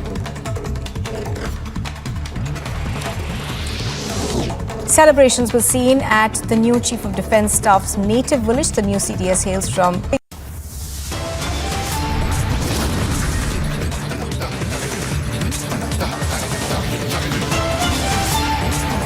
Top stories, viewers, at 12:30. Yet another setback to the opposition claims Supreme Court sets records straight. The Lions, after all, were not so angry.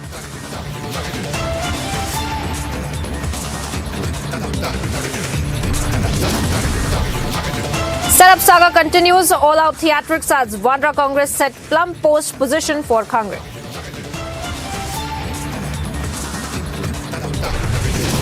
Press के माध्यम से मुझे मालूम पड़ा कि वो उम्मीदवार हैं, तो मैंने कहा कि ठीक है, मैं आपका प्रस्तावक बनूंगा। Next level election fixing in Bandra Congress. Digvijay pulls out after Gehlot Kharge to be chosen one.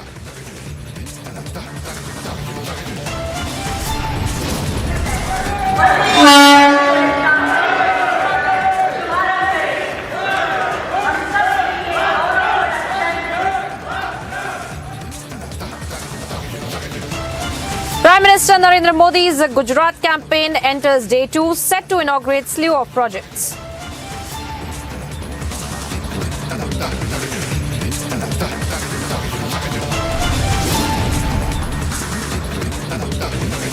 Lieutenant General Anil Chauhan takes charge as a new Chief of Defence Staff.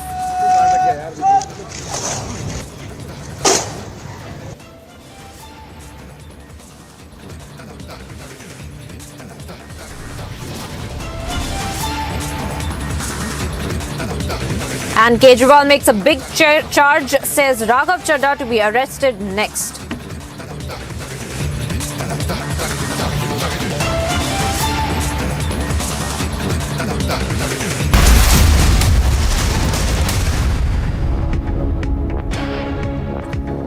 welcome viewers. Thank you for tuning into Republic TV. I'm Priyanka Sharma. We are live and breaking and straight away getting you all the updates from West Bengal this time, where West Bengal LOP leader, the BJP leader, in fact, Suvendu Adhikari, has written to the Union Finance Minister Nirmala Sitharaman alleging the West Bengal government illegally diverting funds provided by the central government. Now, this is a big charge that has been sent across by Suvendu Adhikari, the BJP leader and the West Bengal LOP, and he has in fact written directly to the Union Finance Minister Nirmala Sitharaman, and he has made claims that the West Bengal state government in fact is illegally diverting the funds that had been provided to the West Bengal government by the central government as well.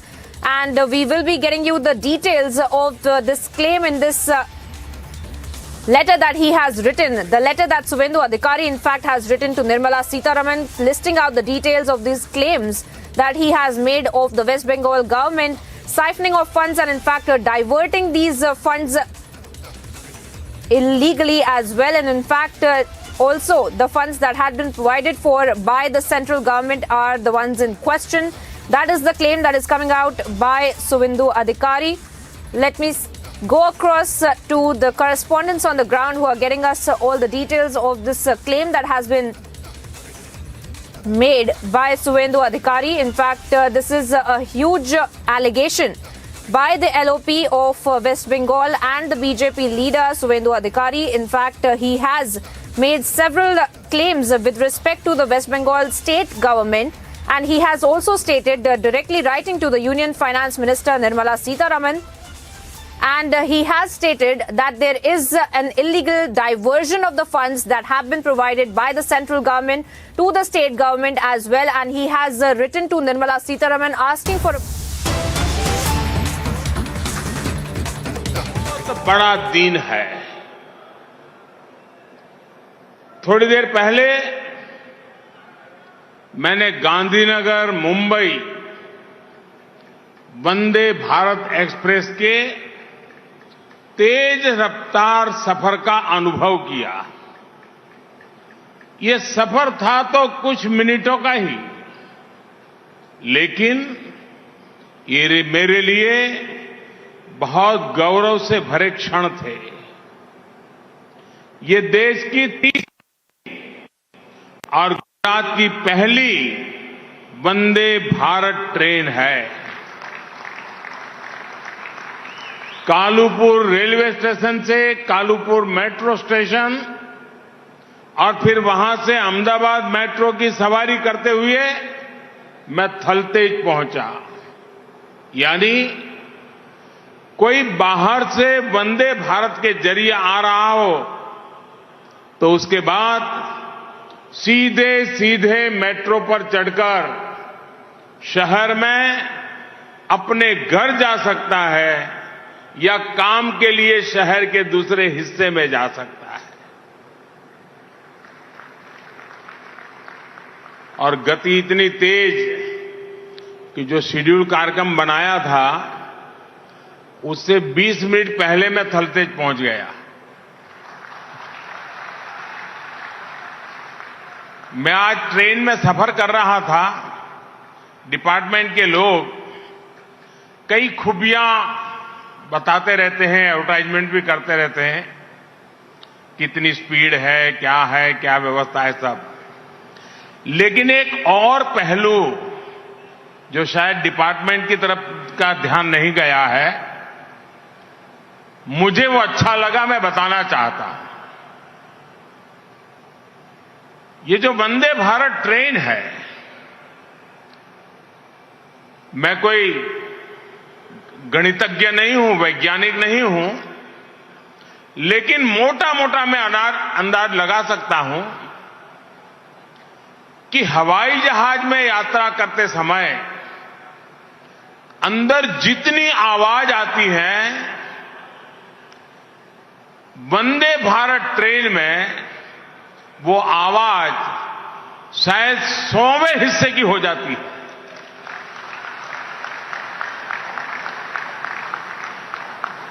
यानी 100 गुना ज्यादा आवाज विमान में होती है। विमान में अगर बातचीत करनी है तो काफी दिक्कत रहती है। मैं वंदे भारत ट्रेन में देख रहा था, आराम से मैं लोगों से बातचीत कर रहा था, क्योंकि कोई आवाज ही नहीं थी बाकी। इसका मतलब जो लोग हवाई जहाज के आदी हैं, उनको अगर ये आवाज के विषय में ज्ञान हो जाएगा, मैं पक्का मानता हूं वो हवाई जहाज नहीं, वंदे भारत ट्रेन पसंद करेंगे।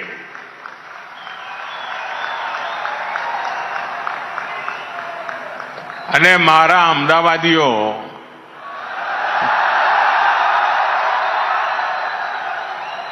મારે આજે અમદાવાદને 100 સલામ કરવી છે।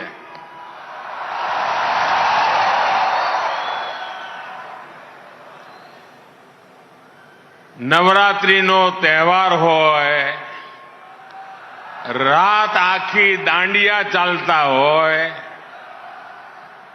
આપણું શહેર કે આપણું ગુજરાત ઊંઘતું જ ના હોય, એવા નવરાત્રીના દિવસોમાં આ ધૂમ ધકતી ગરમીની વચ્ચે આટલો મોટો વિરાટ જનસાગર during this heat मैं पहली बार જોયો છે ભાઈ। the sea of people that have gathered here, મોટો થયો, I have seen for the first time. I have grown up here. ये मारो आ पहलो अनुभव છે। Such a massive event being organized in Ahmedabad, this is the first time that I'm seeing such a sight. મારા 100 સલામ। અને એનો અર્થ એ થયો Hats off to the people of કે Ahmedabad. અમદાવાદીઓને મેટ્રો શું છે એની બરાબર સમજણ છે।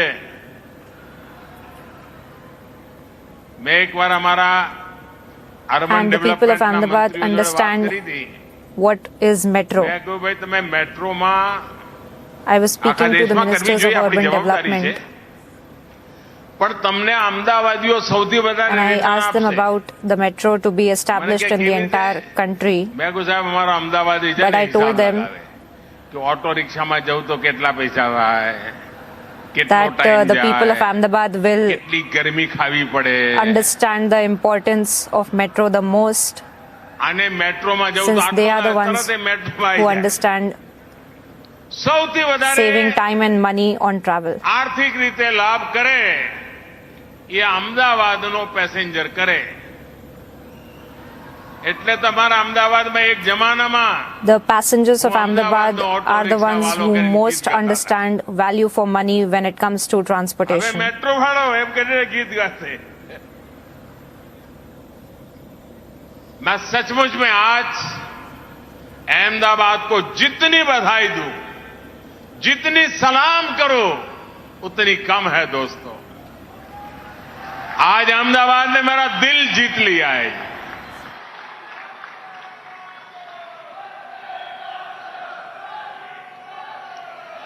भाई और बहनों, 21वीं सदी के भारत को देश के शहरों से नई गति मिलने वाली है। हमें बदलते हुए समय और बदलती हुई जरूरतों के साथ अपने शहरों को भी निरंतर आधुनिक बनाना जरूरी है। शहर में ट्रांसपोर्ट का सिस्टम आधुनिक हो, सीमलेस कनेक्टिविटी हो, यातायात का एक साधन दूसरे को सपोर्ट करे, ये किया जाना बहुत आवश्यक है। और जो गुजरात में मोदी की पर बारीकी नजर रखने वाले लोग हैं, वो वैसे एक अच्छी जमात है और एक तेज जमात भी है। उनको ध्यान होगा, जब मैं यहां मुख्यमंत्री था, मुझे साल तो याद नहीं है, बहुत वर्षों पहले हमने अहमदाबाद में मल्टी मॉडल ट्रांसपोर्टेशन को लेकर के ग्लोबल समिट किया था। यानी उस समय भी मेरे दिमाग में चलता था, लेकिन कुछ विषय भारत सरकार के होने के कारण मैं तब नहीं कर पाया। अब आपने मुझे वहां भेजा तो मैंने अब ये कर दिया।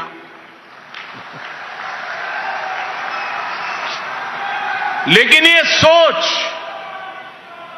आज आज साकार होती हुई देखता हूं। और इसी सोच के साथ बीते 8 वर्षों में शहरों के इंफ्रास्ट्रक्चर पर इतना बड़ा निवेश किया जा रहा है। 8 वर्षों में एक के बाद एक देश के 2 दर्जन से ज्यादा शहरों में मेट्रो या तो शुरू हो चुकी है या फिर तेजी से काम चल रहा है। देश के दर्जनों छोटे शहरों को एयर कनेक्टिविटी से जोड़ा गया है। उड़ान योजना छोटे शहरों में हवाई सुविधा देने में भूमिका निभा रही है। हमारे जो रेलवे स्टेशन हुआ करते थे उनकी क्या स्थिति थी ये आप भली भांति जानते हैं।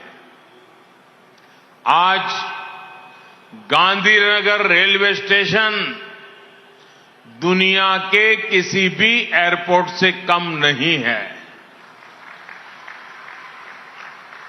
और 2 दिन पहले भारत सरकार ने अहमदाबाद रेलवे स्टेशन को भी आधुनिक बनाने की स्वीकृति दे दी है। साथियों,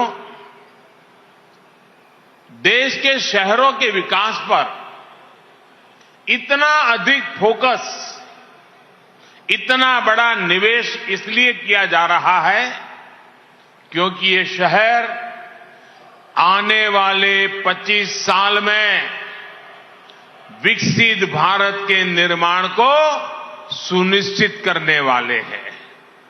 यही अहमदाबाद, सूरत, बड़ौदा, भोपाल, इंदौर, जयपुर, यही सब हिंदुस्तान के 25 साल के भाग्य को गढ़ने वाले हैं।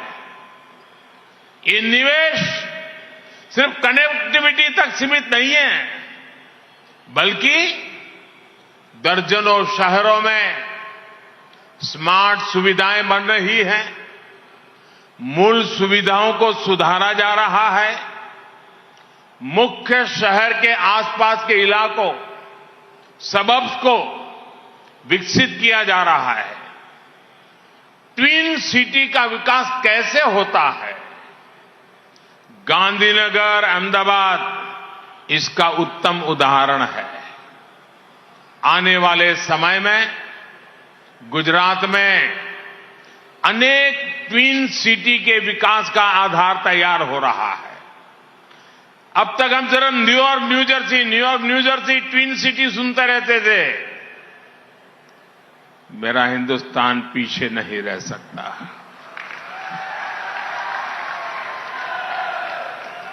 और आप अपनी आंखों के सामने देख सकते हैं अहमदाबाद, गांधीनगर का विकास, ट्विन सिटी का वो मॉडल।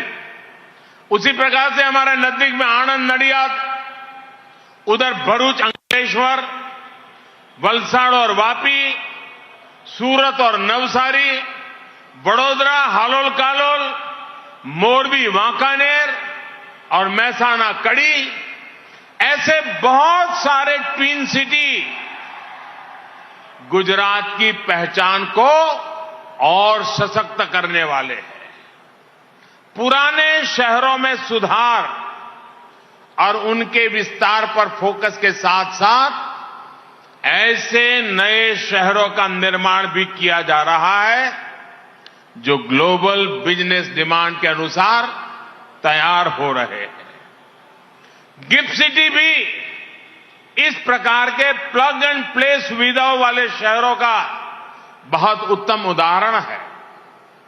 साथियों, मुझे याद है जब मैंने गिफ्ट सिटी की बात शायद 2005-6 में कही थी, और उस समय जो मेरा विजन था उसका एक वीडियो प्रेजेंटेशन किया था, तो बहुत लोगों को लगता था यार ये क्या बातें करते हैं, कुछ हमारे देश में हो सकता है। ऐसा मैंने उस समय लिखा हुआ पढ़ा भी है और सुना भी है।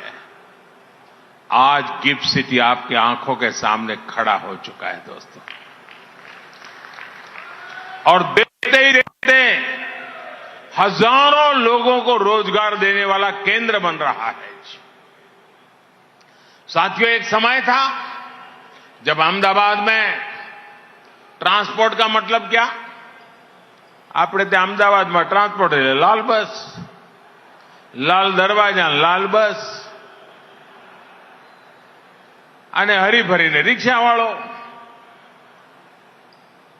साथियों, जब मुझे गुजरात ने अपनी सेवा का अवसर दिया तो मेरा सौभाग्य रहा कि हम यहां बीआरटी कॉरिडोर पर काम कर पाए.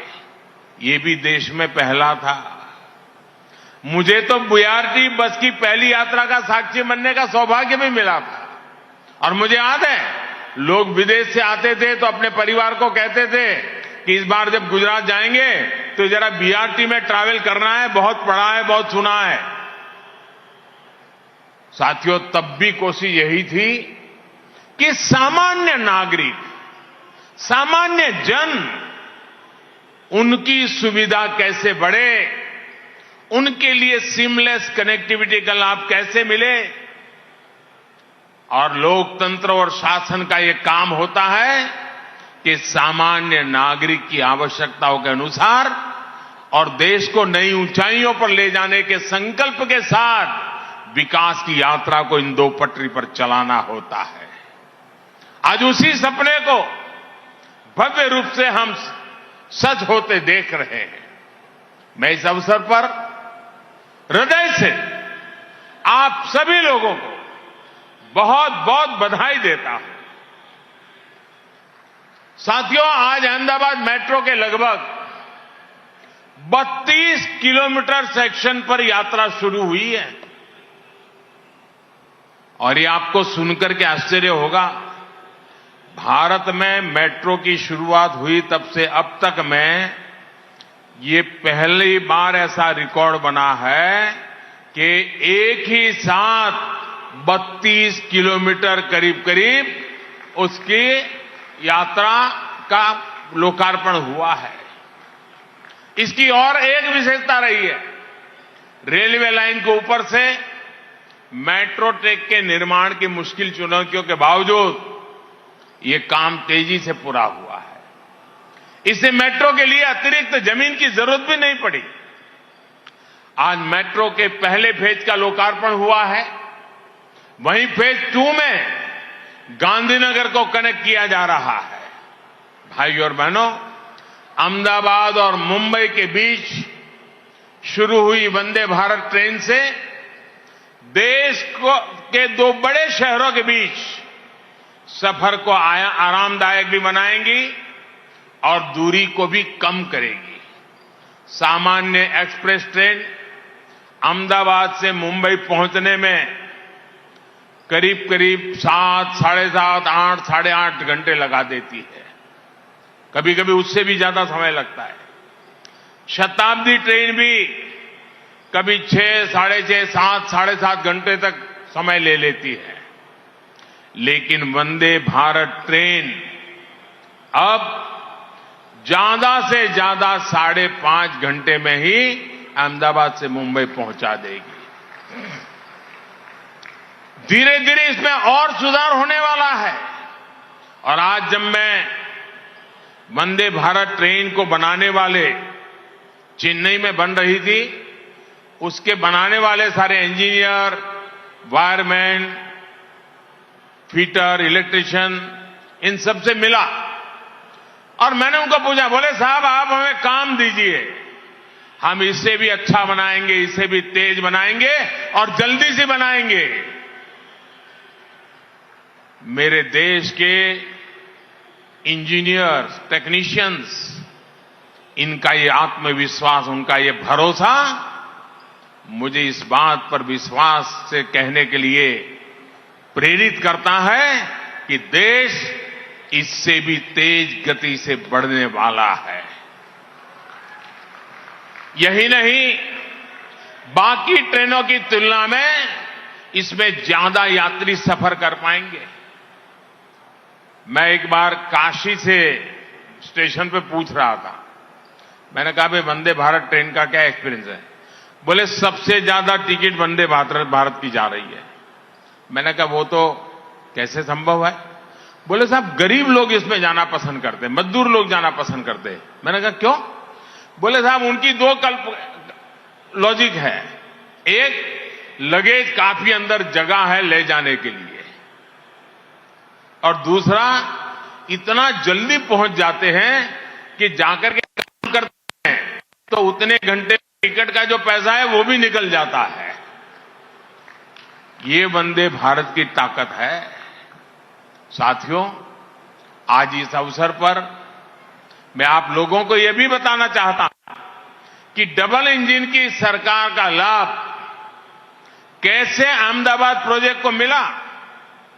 जब बोटाद रेल लाइन का ओवरहेड स्पेस मेट्रो प्रोजेक्ट के लिए इस्तेमाल करने की बात आई तो केंद्र सरकार ने तुरंत इसकी मंजूरी दे दी।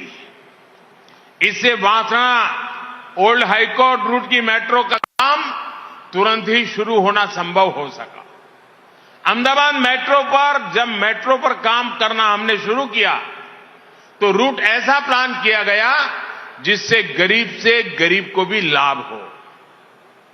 ये ध्यान रखा गया कि जहां पब्लिक ट्रांसपोर्ट की सबसे ज्यादा जरूरत है, जहां सांकरी सड़कें पार करने में बहुत ज्यादा समय लगता हो, वहां से मेट्रो गुजरे। अहमदाबाद मल्टी मॉडल कनेक्टिविटी का हब बने, इसका पूरा ध्यान रखा गया। कालूपुर में आज मल्टी मॉडल हब बनाया जा रहा है। यहां बीआरटी स्टेशन के सामने ही और ग्राउंड फ्लोर में सिटी बसें खड़ी होगी। टैक्सी और प्राइवेट कार के लिए अपर फ्लोर में सुविधा रहेगी। सरसपुर एंट्री की तरफ नया मेट्रो स्टेशन है और हाई स्पीड रेल स्टेशनों को भी ड्रॉप और पिकअप पार्किंग जैसी सुविधाओं से जोड़ा जा रहा है। कालूपुर रोड ओवरब्रिज को सरसपुर रोड ओवरब्रिज से जोड़ने के लिए स्टेशन के सामने 13 लेन की रोड बनाई जाएगी। कालूपुर के अलावा साबरमती बुलेट ट्रेन स्टेशन को भी मल्टी मॉडल ट्रांसपोर्ट हब के रूप में विकसित किया जा रहा है। साथियों, शहर के हमारे गरीब, हमारे मध्यम वर्गीय परिवार, मिडिल क्लास के साथियों को धुएं वाली बसों से मुक्ति मिले, इसके लिए इलेक्ट्रिक बसों के निर्माण और संचालन के लिए भारत सरकार ने फेम योजना बनाई है। फेम योजना शुरू की है ताकि पर्यावरण की भी रक्षा हो, लोगों को आवाज से भी मुक्ति मिले, धुएं से भी मुक्ति मिले और गति तेज मिले। इस योजना के तहत अभी तक देश में 7,000 से अधिक इलेक्ट्रिक बसों को स्वीकृति दी जा चुकी है। इन बसों पर केंद्र सरकार लगभग 3,500 करोड़ रुपए खर्च कर रही है। गुजरात के लिए भी अभी तक 850 इलेक्ट्रिक बसें स्वीकृत हो चुकी हैं, जिनमें से अनेक बसें आज यहां सड़कों पर उतर भी चुकी है। भाइयों और बहनों, लंबे समय तक हमारे यहां शहरों को जाम से मुक्त करने, हमारी ट्रेनों की गति बढ़ाने के लिए गंभीर प्रयास नहीं हुए। लेकिन आज का भारत स्पीड को, गति को जरूरी मानता है, तेज विकास की गारंटी मानता है। गति को लेकर ये आग्रह आज गति शक्ति नेशनल मास्टर प्लान में भी दिखता है, नेशनल लॉजिस्टिक पॉलिसी में भी दिखता है और हमारे रेलवे की गति को बढ़ाने के अभियान में भी स्पष्ट होता है। आज देश का रेल नेटवर्क आज made in India Vande Bharat train को चलाने के लिए तेजी से तैयार हो रहा है। 180 किलोमीटर प्रति घंटा तक की रफ्तार पकड़ने वाली ये ट्रेनें भारतीय रेलवे की दशा भी बदलेंगे, दिशा भी बदलेंगे, ये मेरा पूरा विश्वास है। अगले साल अगस्त महीने तक 75 वंदे भारत एक्सप्रेस ट्रेनें चलाने के लक्ष्य को हम तेजी से काम कर रहे हैं। भारत की वंदे भारत ट्रेन की खूबी ये है कि ये मात्र 52 सेकंड में 52 सेकंड में 100 किलोमीटर प्रति घंटे।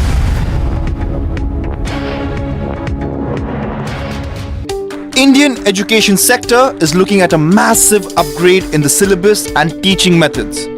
Most of the places there is a rote learning. We people have come out with a pedagogy where happiness is at the center. How will this impact the learners? It is never about that the old system was old and it had to be junk. No, it's just that we have to constantly adapt ourselves. To know more, watch HVB Global Academy presents Right to be Happy at these times only on Republic TV. A woman gives birth on a hospital floor after allegedly being denied admission into the labour room. Deputy Commissioner Faridkot Harbir Singh said that an inquiry has been ordered and necessary actions will be taken.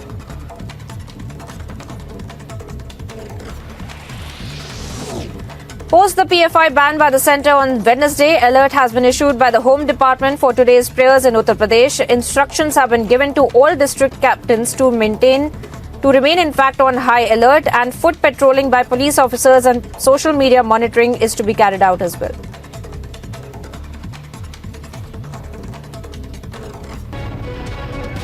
In a shocking case of medical apathy coming to light from Punjab, poor women gave birth to a daughter in the corridor of the civil hospital in Pathankot on September 27th. This after doctors allegedly refused to carry out the delivery, citing various reasons. एक inquiry mark कर देती है। Inquiry भी मेरे जेडे assistant commissioner general है and she being a lady and a doctor also so उन्होंने क्या है कि सारे भी जितने भी उसके पॉइंट्स हैं पक्ष देखे जान और मैनू डिटेल जाके मैनू इंक्वायरी करके दस्या जाए। As per reports, the couple did not bring with them the mandatory reports, following which they could not go ahead with the delivery. The person who was shooting the video can also be heard alleging that the hospital officials refused to admit the pregnant patient. The incident has triggered massive outrage, with the AAP government drawing a lot of flack. And here's what's making news in the country. Uttarakhand's Kotwar court has demanded the 3 accused, including Pulkitaria in the Ankita Bhandari murder case, to a 3-day police custody.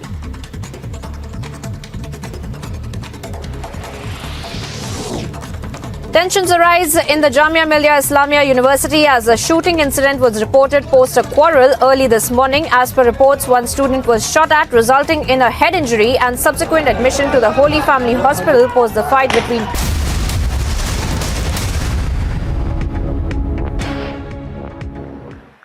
आज का दिन महत्वपूर्ण है, लेकिन मैं आज गुजरात के लोगों से एक और काम के लिए रिक्वेस्ट करना चाहता हूं। मुझे अब मालूम है अभी 2-4 दिन में जब मेट्रो सबके लिए खुली हो जाएगी तो जल्दी जाना देखना बहुत लोग जाएंगे, लेकिन मैं चाहता हूं हमारे 9वीं 10वीं 11वीं 12वीं के बच्चे, हमारे इंजीनियरिंग के स्टूडेंट्स रेलवे से अर्बन मिनिस्ट्री से बात करके मेट्रो वालों से बात करके जाकर के अध्ययन करें कि इतने गहरी खुदाई करके ये रेलवे स्टेशन कैसे बने होंगे, कितना खर्च करना पड़ा होगा, ये पैसा किसका है? हम देशवासियों का है। एक बार हम ये शिक्षा देते रहेंगे कि ये काम कैसे हुआ है, कितना बड़ा हुआ है, कितने समय में हुआ है, किस किस प्रकार की टेक्नोलॉजी लगी है, तो हमारे बच्चों के विकास के लिए भी काम आएगा। और इसलिए मेरा आग्रह रहेगा शिक्षा विभाग से कि मेट्रो स्टेशनों की मुलाकात सिर्फ मेट्रो ट्रेन में सफर करने के लिए नहीं, उनको दिखाया जाए कि ये कैसे बना है, कैसे चलता है, क्या काम करता है, इतना नीचे टनल कैसे बनी होगी, इतनी लंबी लंबी टनल कैसे बनी होगी, उनको एक विश्वास पैदा होगा कि टेक्नोलॉजी से देश में क्या प्रगति हो रही है और उनकी ओनरशिप बनेगी। जब आप मेरे देश की नई पीढ़ी को ये तुम्हारा है, ये तुम्हारे भविष्य के लिए है, जब एक बार मेरे नौजवान को इस बात का एहसास होगा, वो कभी भी किसी आंदोलन में ऐसी प्रॉपर्टी पर हाथ लगाने की कोशिश नहीं करेगा। उसको उतना ही दर्द होगा जितना उसके अपनी घर की प्रॉपर्टी का नुकसान होता है। उसकी साइकिल को अगर थोड़ा नुकसान होता है तो जो दर्द होता है वो दर्द उसको मेट्रो को नुकसान होने से होने वाला है। लेकिन इसके लिए हम सबका दायित्व है, हम हमारी नई पीढ़ी को प्रशिक्षित करें, उनकी संवेदनाओं को जगाएं। वंदे भारत कहते ही मां भारती का चित्र मन के अंदर आना चाहिए। मेरी भारत मां के उज्जवल भविष्य के लिए ये वंदे भारत दौड़ रही है, जो वंदे भारत देश को दौड़ाने वाली है। ये मिजाज, ये संवेदनशीलता, ये शिक्षा के नए नए माध्यम, क्योंकि नेशनल एजुकेशन पॉलिसी में व्यवस्था है कि आप बच्चों को उन स्थानों पर ले जाकर के उनको दिखाइए। अगर घर में मटका है तो उसको बताइए, कुम्हार के घर ले जाकर के वो मटका कैसे बनाता है। उसे ये मेट्रो स्टेशन भी दिखाने चाहिए, मेट्रो की सारी व्यवस्थाएं समझानी चाहिए। आप देखिए उन बच्चों के मन पर वो भाव बनेगा, उसको भी कभी लगेगा मैं भी इंजीनियर बन जाऊं, मैं भी मेरे देश के लिए कोई काम करूं। ऐसे सपने इनके अंदर बोए जा सकते हैं दोस्तों। इसलिए मेट्रो सिर्फ सफर के लिए नहीं, मेट्रो सफलता के लिए भी काम आनी चाहिए। इसी एक अपेक्षा के साथ मैं फिर एक बार आज अहमदाबाद वासियों को, गुजरात के लोगों को और देशवासियों को ये बहुत बड़ी सौगात देते हुए गर्व महसूस करता हूं, संतोष अनुभव करता हूं और आप सबको बहुत बहुत बधाई देता हूं। मेरे साथ पूरे हाथ ऊपर करके पूरी ताकत से बोलिए, भारत माता की, भारत माता की, भारत माता की। बहुत बहुत धन्यवाद।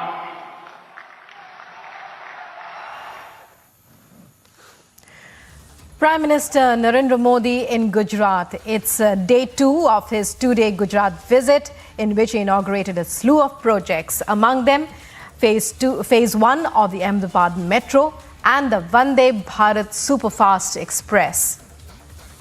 And in his speech, he spoke about how his vision and what his vision was for a new and developed India.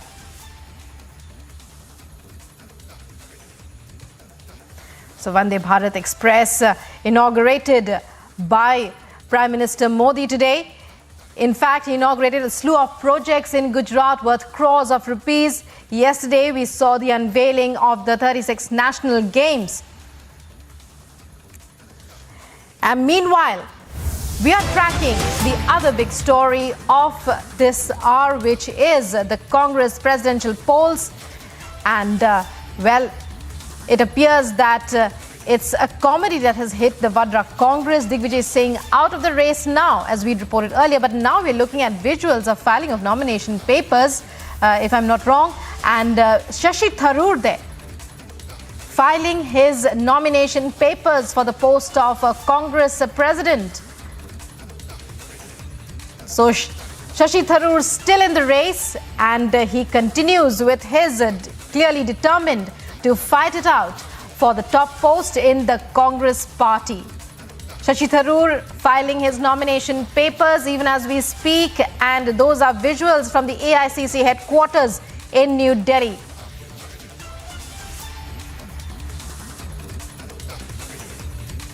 And the other name that's doing the rounds is Mallikarjun Kharge. Word is that he is the official candidate of the Vadra Gandhi family, and he is a clear front runner. That's what our sources are telling us. And those are visuals from the AICC headquarters in New Delhi. Today is the last day of filing of nomination papers for the Congress presidential elections. Earlier, we had seen a number of twists in the race for the Congress president's post, as a number of names had cropped up. But now, It's Shashi Tharoor there filing his nomination papers as he had announced long back, and Mallikarjun Kharge is the other name, veteran Congress leader. Earlier, Digvijay Singh too had put himself forward, but he said he was bowing out and will now be supporting, in fact proposing, Mallikarjun Kharge as Congress president. So who will be the next Congress chief? That's the question on everybody's lips as the focus shifts to the AICC headquarters right now. And Shashi Tharoor there filing his nomination papers. Today is the last day for filing of nomination papers. Earlier, the Vadra Gandhi's candidate had been Ashok Gehlot, but that did not work out and he had to opt out of the race. And joining us now is our senior executive editor, Niranjan Narayanaswamy. Niranjan, it's over to you to take us through for your insights into this development. Well, you know, this is a completely a farcical election. I mean, it's not election, it's selection actually. Selection, and the reason why I say selection is because, you know, look at this drama playing out. To make it seem like a contest, you have a placeholder called Shashi Tharoor. Shashi Tharoor is really the placeholder here to make it seem like there is a fight when there is no fight, because Mallikarjun Kharge, who's the selected candidate here, backed by the family. When I say family, of course, I mean the Vadra Gandhi family. Their selected candidate is Mallikarjun Kharge, and Mallikarjun Kharge and the Vadra Gandhi figure is pitching Mallikarjun Kharge, and of course this is to make it seem like a contest is because Shashi Tharoor there, in all possibility he will lose the election.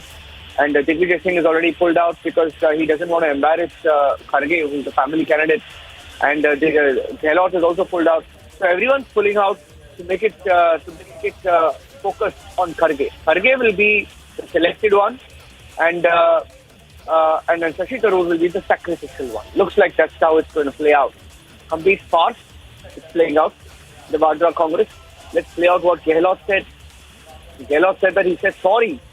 He said sorry, it was supposed to be Gehlot. In fact, if you remember, it was supposed to be Gehlot. And I think Mallikarjun Kharge is also headed to file his nomination. The selected candidate, sorry, not the elected, the selected candidate. And he's going to file his nomination. And that's just going to happen in a few minutes from now.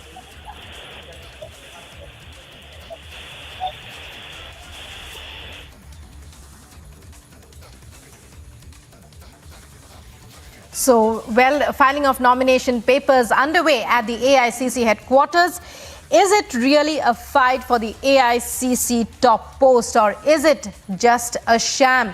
As Niranjan was giving us his insights into it, even as we are watching now visuals of Mallikarjun Kharge. Let's listen in to more reactions coming in. Ashok Gehlot, I believe, is speaking.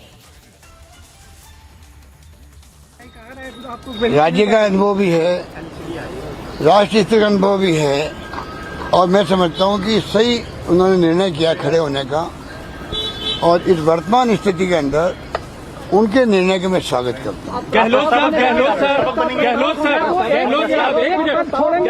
Gehlot साहब जो पर्यवेक्षक बन के गए थे राजस्थान जयपुर और बैरंग लौट गए थे, विधायक दल की बैठक नहीं हो पाई, अब वो कांग्रेस पार्टी का अध्यक्ष बनेंगे, तो ऐसे में कैसे देख रहे? वो एक अलग, उसको मैं इसलिए डिस्कस नहीं करना चाहता कि कल मैंने चाहे किसी कारण से हुआ हो, वहाँ पर जो घटना हुई थी राजस्थान के अंदर, किसी कारण से हुई हो, उसके बावजूद भी मैं शेरवी लीडर हूँ वहाँ पर और विधायक दल का नेता मैं हूँ, तो मेरी मॉरल रिस्पॉन्सिबिलिटी थी कि किसी भी तरह मैं एक लाइन का प्रस्ताव कर रहा था, जो कि 50 साल में राजनीति में हूँ। 50 साल में कई बार ऐसे मौके आए हैं जब केंद्रीय पर्यवेक्षक आए हैं, एक भी मौका ऐसा नहीं आया जब ऐसी स्थिति बनी हो, आप एक लाइन का प्रस्ताव जो किया जाता हाईकमान को छोड़ने का,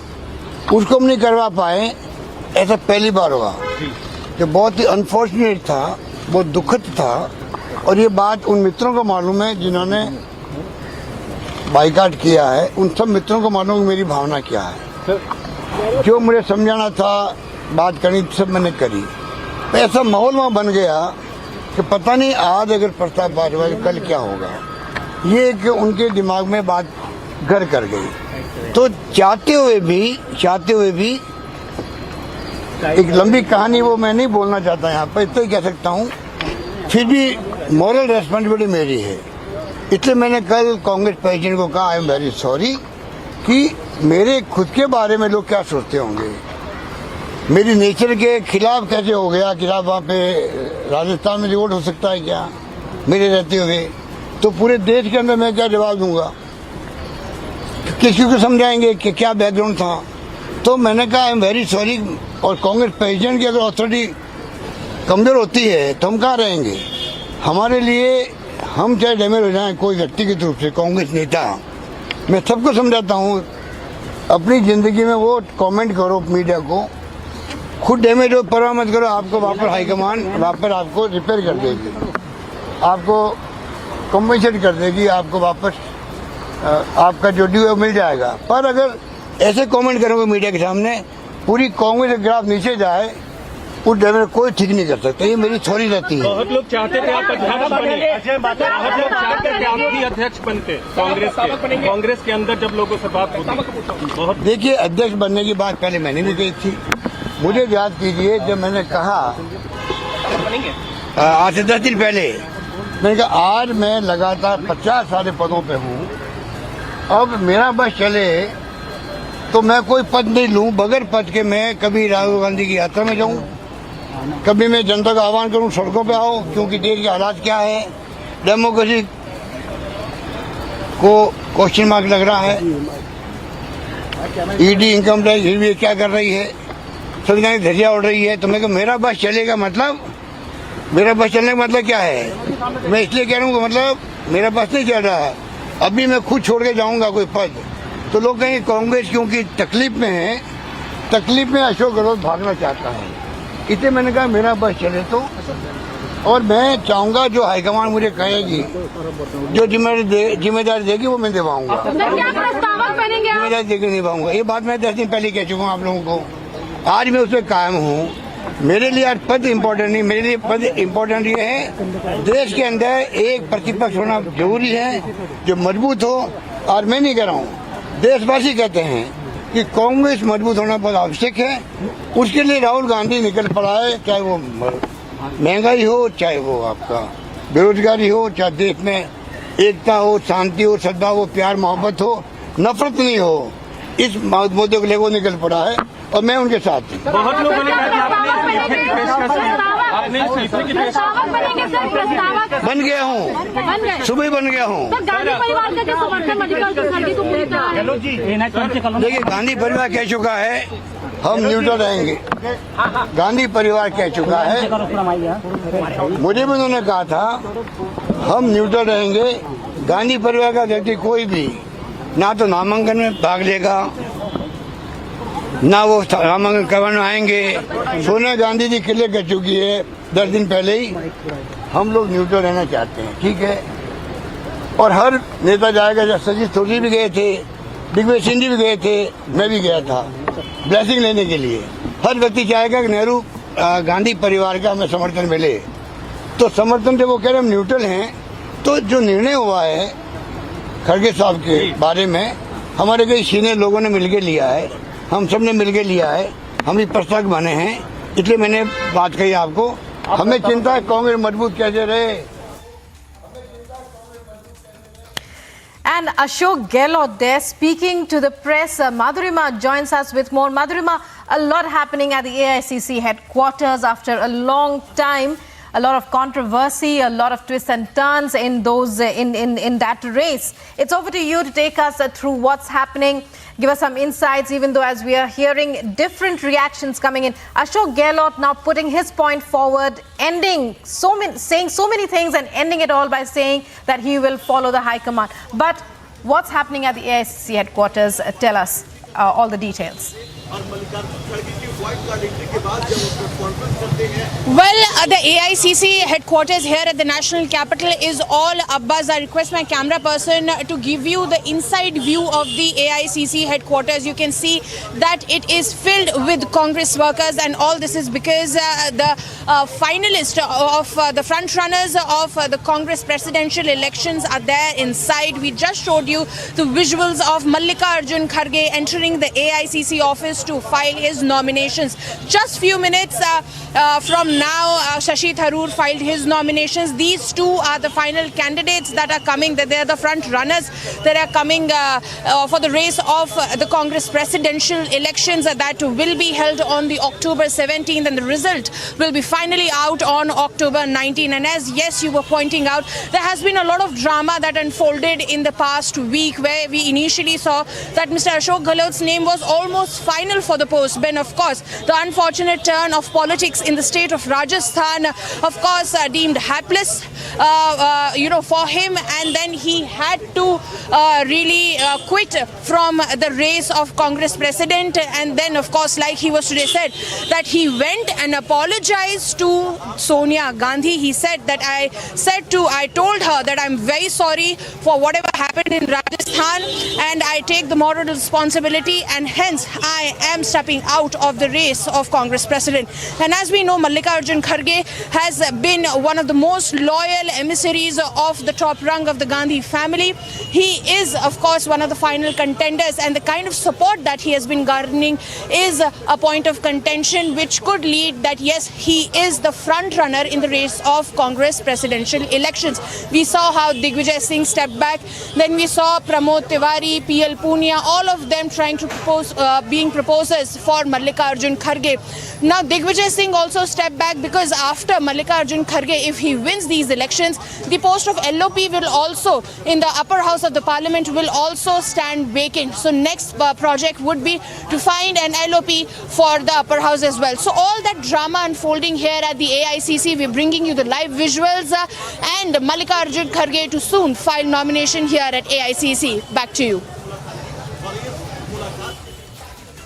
Many thanks, Madhurima, for joining us there. You keep your eyes on that story. We'll be back with you throughout the day for more. So high drama there and many twists and turns, as Madhurima, our correspondent, was telling us right now from the AICC headquarters. We are getting you these live visuals of the filing of nominations for the position of Congress president, and well, who will be the next Congress chief? Of course, we'll be getting you and tracking that story, getting you all the updates on that.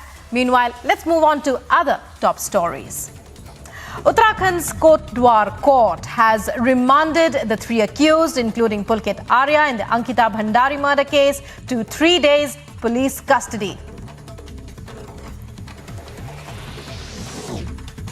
Tensions in Jamia Millia Islamia University as a shooting incident is reported post a quarrel early this morning. As per latest reports, one student was shot at, resulting in a head injury, and subsequent admission to the Holy Family Hospital post the fight between two groups. Crime team is investigating the matter. Mega crackdown on terror and in Jammu and Kashmir ahead of Amit Shah's visit. As per sources, one terrorist has been encountered by police in Baramulla. Meanwhile, terrorists in Shopia have managed to escape. BJP National President JP Nadda visits Jagannath Temple in Puri in Odisha this morning. He is accompanied by the Union Minister Dharmendra Pradhan. Prime Minister Modi flagged off new and upgraded version of the Vande Bharat Express from Gandhinagar as part of his two-day visit to his home state. The most awaited semi-high-speed train Vande Bharat Express is now ready for a commercial run. It will connect the state capitals of Gujarat and Maharashtra. Senior Congress leader Mallikarjun Kharge enters the presidential race after filing his nomination papers this morning. This comes a day after the Chief Minister of Rajasthan, Ashok Gehlot, took down his nomination from the race for the Congress chief's post. Special CBI court in Bhopal convicts 5 and sentences them to 7 years of rigorous imprisonment in connection with the Vyapam scam. Court also imposes a fine of 10,000 rupees on each convict, while their 2 co-accused are acquitted due to lack of solid evidence. NEET aspirant alleges her hostel staff member was secretly recording obscene video of her post, which the member was arrested by the Kalyanpur police. Investigations are underway. Aam Aadmi Party faces backlash in an incident where a woman had to give birth on the hospital floor when she was denied entry to the hospital's labour room. Post the ban on the PFI by the centre on Wednesday, an alert has been issued by the Home Department for today's prayers in Uttar Pradesh. Instructions have been given to all district captains to remain on high alert. Foot patrolling by police officers and social media monitoring is to be carried out as well.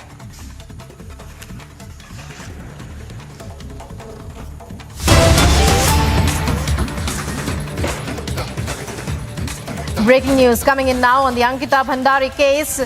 In a latest update, the SIT probing the murder case has recorded statements of key witnesses, including one of her friends, on 29th of September. The recording of statements of the witnesses was carried out at a secret location in order to ensure that they were safe. And so witness statements recorded in the Ankita Bhandari case. The SIT probing into the case has said that the statements were recorded in a secret location in order to ensure that the witnesses were safe. Witnesses here in this case, close friends of the victim, Ankita Bhandari, whose body was recovered from Chilla Canal. And, well, there are many twists and turns in this investigation as well.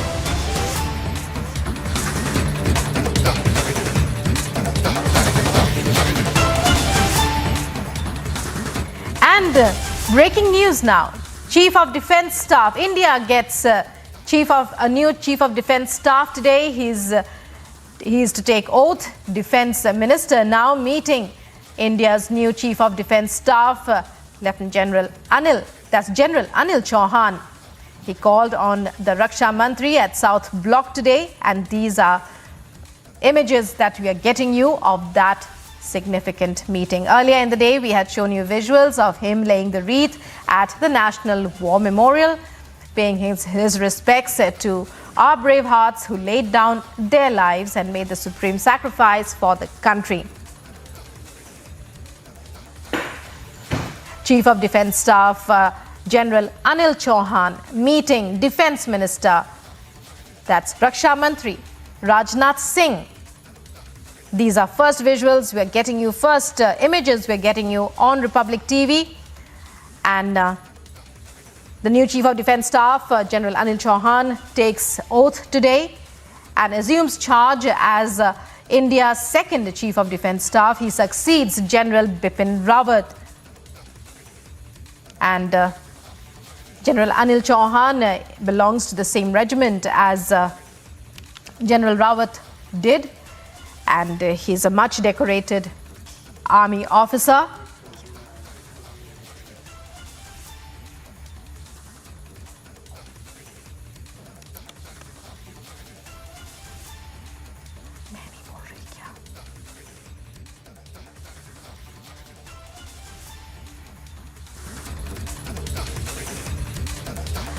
And newly appointed Chief of Defence Staff, General Anil Chauhan, called on Raksha Mantri Rajnath Singh at South Block today. These are images of the Chief of Defence Staff meeting the Raksha Mantri Rajnath Singh. Joining us now to take us through the significance of as India gets her second Chief of Defence Staff is our Senior Executive Editor, Niranjan Narayanasamy.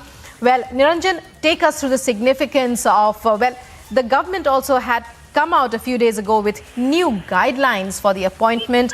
Take us through all of that and the significance of a new appointment as we get our new Chief of Defence Staff. It's General Anil Chauhan who's taking charge of India's new CDS. He's the new Chief of Defence Staff with a mandate to implement the ambitious theaterization plan that aims to ensure tri-services synergy and prepare the armed forces for future security challenges facing the country. General Anil Chauhan is a former Eastern Army commander. He took charge as the country's senior-most military commander over 9 months after the first Chief of Defence Staff, General Bipin Rawat, died in a helicopter crash in Tamil Nadu. And General Chauhan spoke this morning. He said he was proud to be assuming the responsibility of the highest rank in the Indian Armed Forces. I will try to fulfill the expectations from the three services and tackle all challenges and difficulties together, was his message this morning as he took charge. And before assuming charge of the position of Chief of Defence Staff, General Chauhan also paid tributes to India's fallen soldiers at the National War Memorial at the India Gate complex. In fact, his father, Surendra Singh Chauhan, was also present at the memorial, and he was also accorded a Tri-Services Guard of Honor at the lawns of the South Block in the Rasina Hills in the presence of Army Chief General Manoj Pandey, Chief of Air Staff Air Chief Marshal V.R. Chaudhary, Navy Chief Vice Admiral S.N. Gormade, and General Chauhan was also accompanied by his wife this morning when he took charge of the top office. So he's got a task cut out. He's known as an expert on China. His appointment to the top post comes amid the lingering border row between India and China in eastern Ladakh especially. He's 61 years old. He will also function as a secretary in the Department of Military Affairs. That's the rank that he will get in the Department of Military Affairs by default as he's taking over as the Chief of Defence Staff. He, by the way, retired. A little bit more about his distinguished service.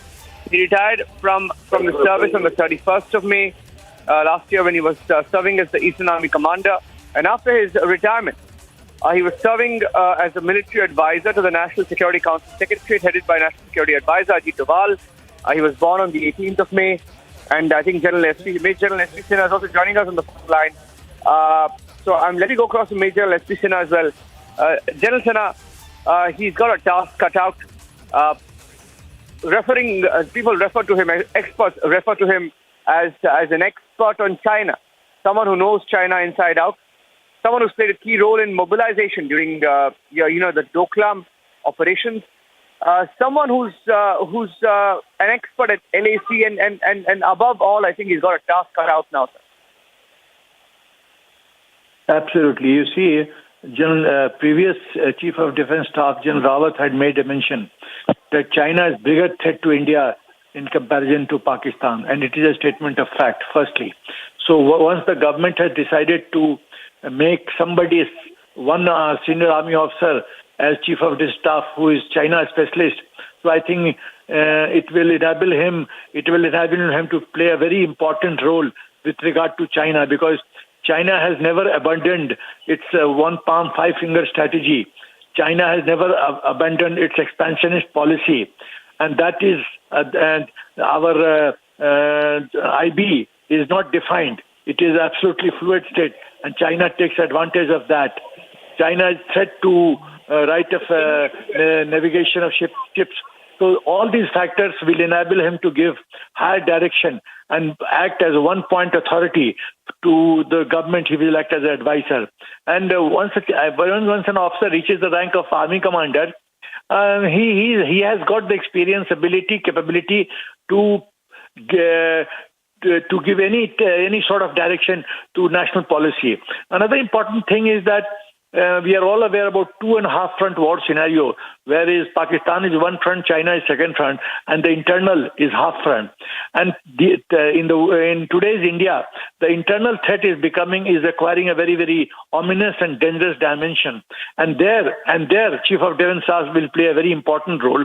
And as a head of the family, all three services chief, he will collaborate with them and work out a strategy. We will have interface and coordination of all three services, and there will be synergy between them. So that is a very important factor. And short-sighted view of one service trying to score over the other, all these things automatically get sorted out when there is one team captain. You can't have two team captains in football. That team will lose.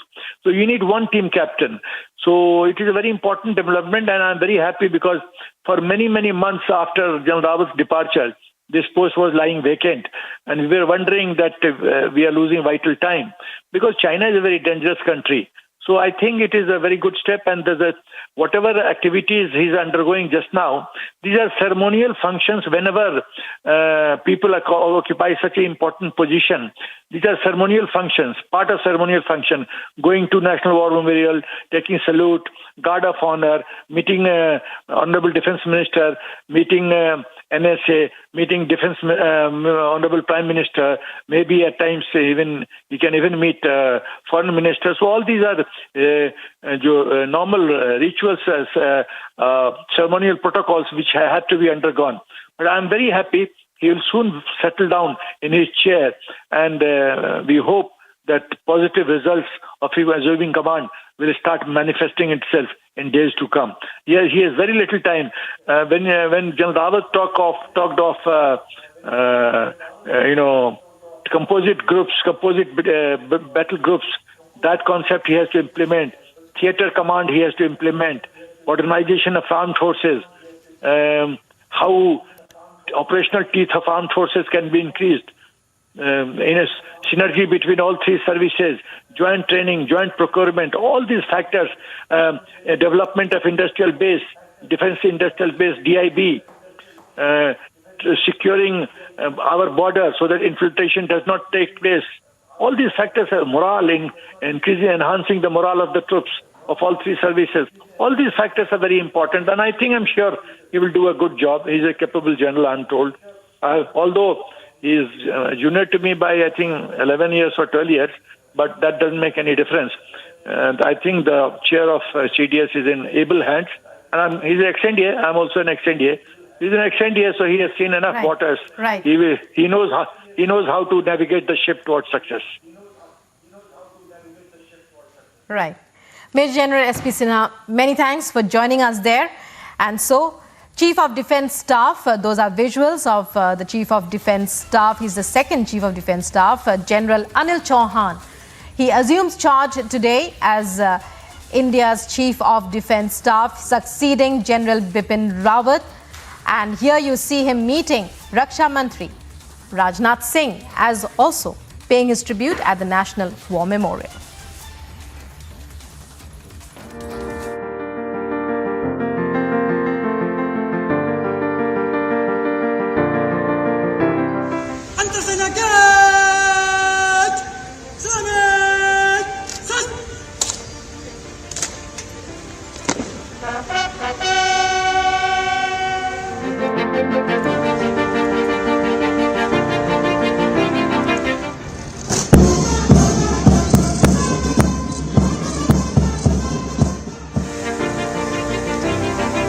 Chief of defence staff के पद की जो आशाएं और उपेक्षाएं भारत के तीनों सेनाओं को या सरकार की या हमारे देशवासियों की है, मैं उन्हें पूरा करने की भरपूर कोशिश करूंगा।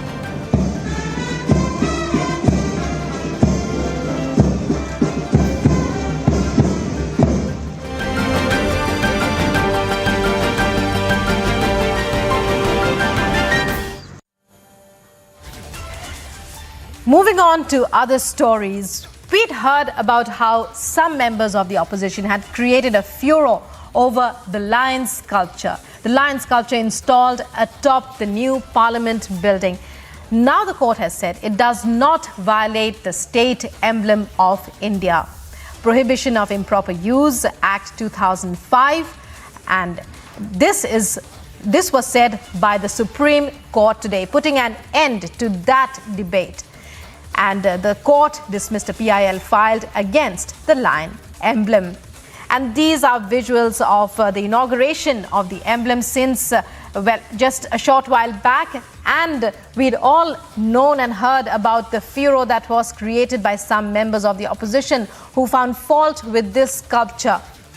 Now the Supreme Court has responded to a PIL, dismissing the PIL, saying that it does not violate, it is not improper use of a national emblem. And that debate comes to an end today with the Supreme Court decision coming in. Earlier, we had heard about when the lion sculpture was unveiled atop Parliament House. We had heard the kind of comments that were coming in, the kind of reactions that were coming in from many members of the opposition. Now that has been put to rest by the Supreme Court, which has said that there is no violation. The Supreme Court has dismissed the PIL that was filed against the new sculpture. For instance, Jairam Ramesh of the Congress had said it completely changed the character and nature of the lions. Again, a TMC MP had said snarling, unnecessarily provoking. Well, others like Satish Reddy has said Ashoka's lions now bear their fangs with a question mark.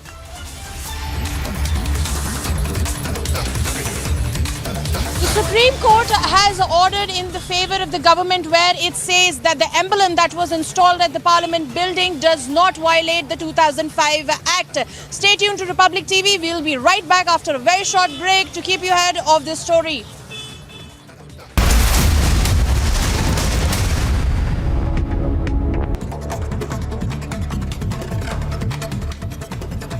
And here's what's making news in the country. Uttarakhand's Kotwar court has demanded the 3 accused, including Pulkitaria in the Ankita Bhandari murder case, to a 3-day police custody.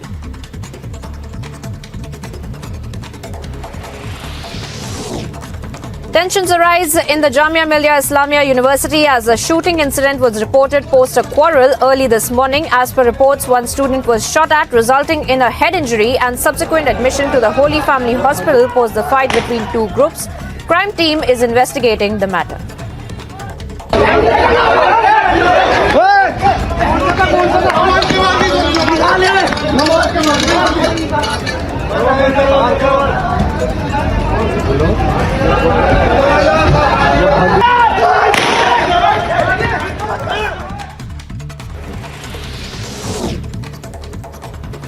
According to reports, 2 to 3 terrorists who were trapped in encounter operations in Shopia have managed to escape. Meanwhile, the encounter operations are said to be underway between the forces in Baramulla.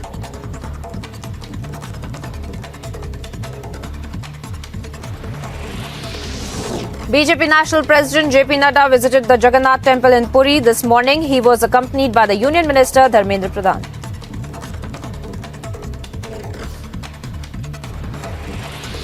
Prime Minister Narendra Modi flagged off the new and upgraded version of the Vande Bharat Express from Gandhinagar as a part of his 2-day visit to his home state. The most awaited semi-high-speed train, Vande Bharat Express, is now ready to a commercial run.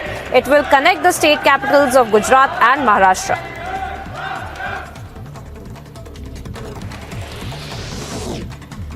Day after Gehlot opts out of the Congress presidential race, a decision on his continuation as the Rajasthan Chief Minister is still pending. The decision is yet to come in a day or two, as per sources.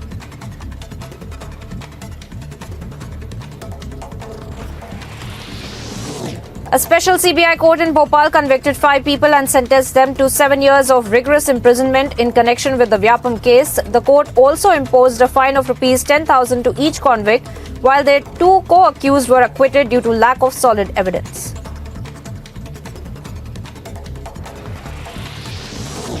A NEET aspiring girl alleged that her hostel staff member was secretly recording an obscene video of her, post which the member was arrested by the Kalyanpur police, and investigation is still underway.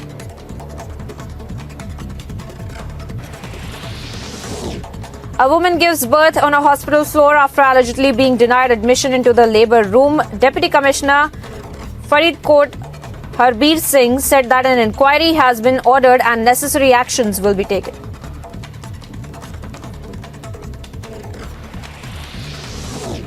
Post the PFI ban by the centre on Wednesday, alert has been issued by the Home Department for today's prayers in Uttar Pradesh. Instructions have been given to all district captains to remain in fact on high alert, and foot patrolling by police officers and social media monitoring is to be carried out as well.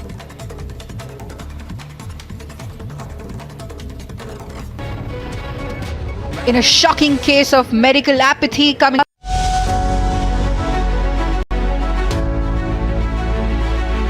But if the world didn't have us, there'd be no cautionary tales for the good boys and girls.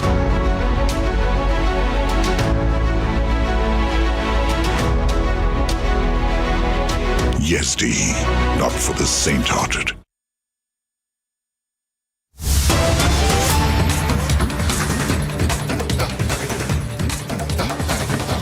Welcome back, viewers. Straight away cutting across to some breaking updates that we are getting this time with respect to the PFI. We are getting news from Kozhikode this time, where in fact the NIA has stuck a notice at the state headquarters as well. Remember, we had seen post the Operation Octopus that agencies in the state as well had come into action, and the PFI and PFI affiliated organizations had also been called for a ban, and now we see that the NIA has also pasted a notice at the state headquarters of the PFI as well. These are the visuals from Kerala that we are putting across for you, viewers. Let me go across to my colleague Ashwin, who's on the ground reporting on this story. Ashwin, tell our viewers more about this notice that had been pasted at the headquarters, and also what is really the crackdown looking like in the state as of now, post the ban that had been implemented on the PFI and PFI affiliated associations. Yes, post the ban that was imposed by the union government yesterday, the chief minister along with the top police officials had conducted an online meeting to decide on going about with implementing the ban. The state, the additional chief secretary has also issued the notice to the magistrate as well as the SP of various districts to take charge and enforce the ban as well. Now, as part of that, this has happened at around 1:30, just 5 minutes ago. The state headquarters of the PFI has been now put, a seal has been put, and NIA has also put notice stating that the further actions cannot happen over here. Any activity cannot take place. And these are exclusive visuals that we are bringing in. Stay tuned to Republic TV. We'll bring you all the updates about what is happening with the ban on the PFI after the break. Stay tuned.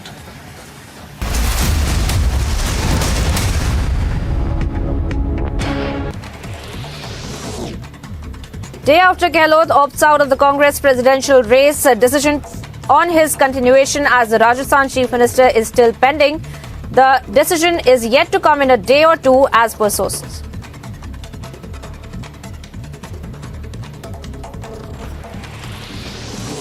A special CBI court in Bhopal convicted 5 people and sentenced them to 7 years of rigorous imprisonment in connection with the Vyapam case. The court also imposed a fine of Rs 10,000 to each convict, while their 2 co-accused were acquitted due to lack of solid evidence.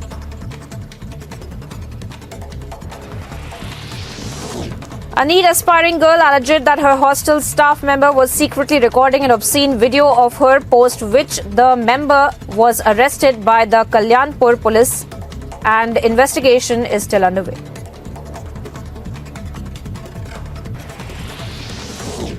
A woman gives birth on a hospital floor after allegedly being denied admission into the labour room. Deputy Commissioner Faridkot Harbir Singh said that an inquiry has been ordered and necessary actions will be taken.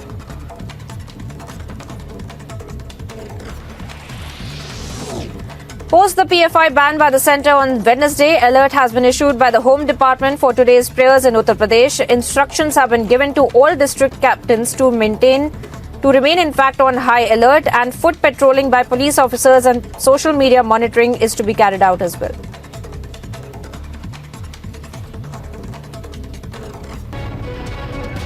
In a shocking case of medical apathy coming to light from Punjab, Poor women gave birth to a daughter in the corridor of the civil hospital in Pathankot on September 27th. This after doctors allegedly refused to carry out the delivery, citing various reasons. एक inquiry mark कर दी है। Inquiry भी मेरे जेडे assistant commissioner general है and she is being a lady and a doctor also so उन्होंने क्या है कि सारे भी जितने भी उसके पॉइंट्स हैं पक्ष देखे जान और मैनू डिटेल जाके मैनू इंक्वायरी करके दस्या जाए। As per reports, the couple did not bring with them the mandatory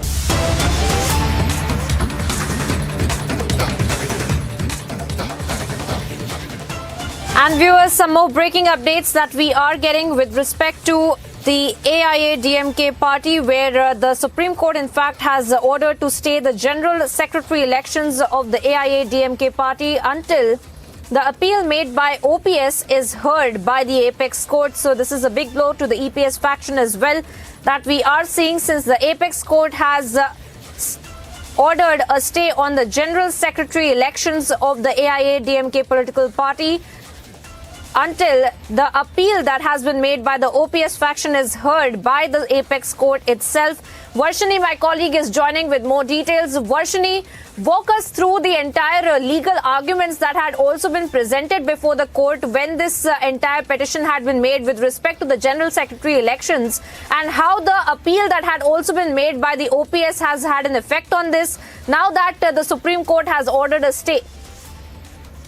Well, if you see, what happened earlier was that there were several cases filed by both EPS and OPS regarding the July 11 General Council that took place, whereas initially judgment was given in favor of OPS, saying that the General Council would stay invalid and status quo before June 23rd should be maintained. Later, in an appeal in the Madras High Court, a judgment came in favor of EPS, saying that the General Council becomes valid and EPS can continue to be the interim General Secretary. After this verdict came early in the month of August, AIADMK Palaniswamy has been resuming his operations as the interim General Secretary, and a proper election of internal party election was supposed to be conducted so that he can become the permanent General Secretary for the next term. And now OPS has filed an appeal in the Supreme Court, and the Supreme Court has clearly mentioned that it will not be able to hear this case until Dussehra holidays.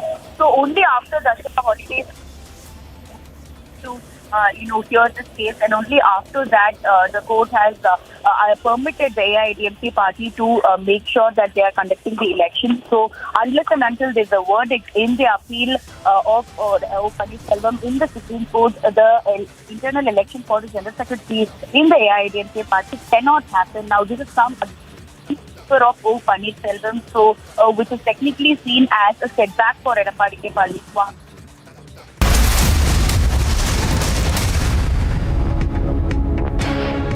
Amity faculty have filed over 1,600 patents. Yet another reason why Amity has been conferred with the National Intellectual Property Award by Government of India for being the top Indian academic institution for patents and commercialization. In a shocking case of medical apathy coming to light from Punjab, poor women gave birth to a daughter in the corridor of the civil hospital in Pathankot on September 27th. This after doctors allegedly refused to carry out the delivery, citing various reasons. एक inquiry mark कर दी है। Inquiry भी मेरे जेडे assistant commissioner general है and she is being a lady and a doctor also so उन्होंने क्या है कि सारे भी जितने भी उसके पॉइंट्स हैं पक्ष देखे जान और मैनू डिटेल जाके मैनू इंक्वायरी करके दस्या जाए। As per reports, the couple did not bring with them the mandatory reports, following which they could not go ahead with the delivery. The person who was shooting the video can also be heard alleging that the hospital officials refused to admit the pregnant patient. The incident has triggered massive outrage, with the AAP government drawing a lot of flack. And here's what's making news in the country. Uttarakhand's Kotwar court has demanded the three accused, including Pulkitaria in the Ankita Bhandari murder case, to a 3-day police custody.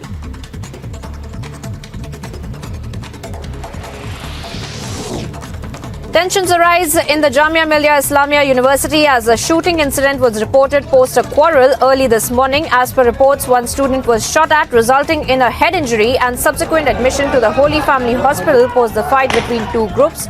Crime team is investigating the matter.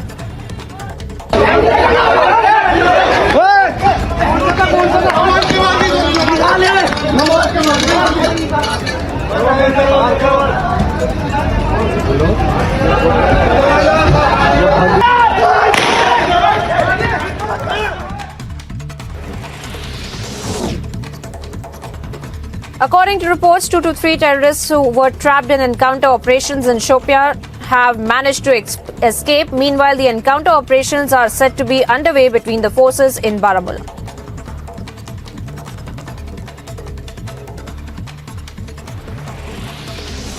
BJP National President JP Nadda visited the Jagannath Temple in Puri this morning. He was accompanied by the Union Minister Dharmendra Pradhan.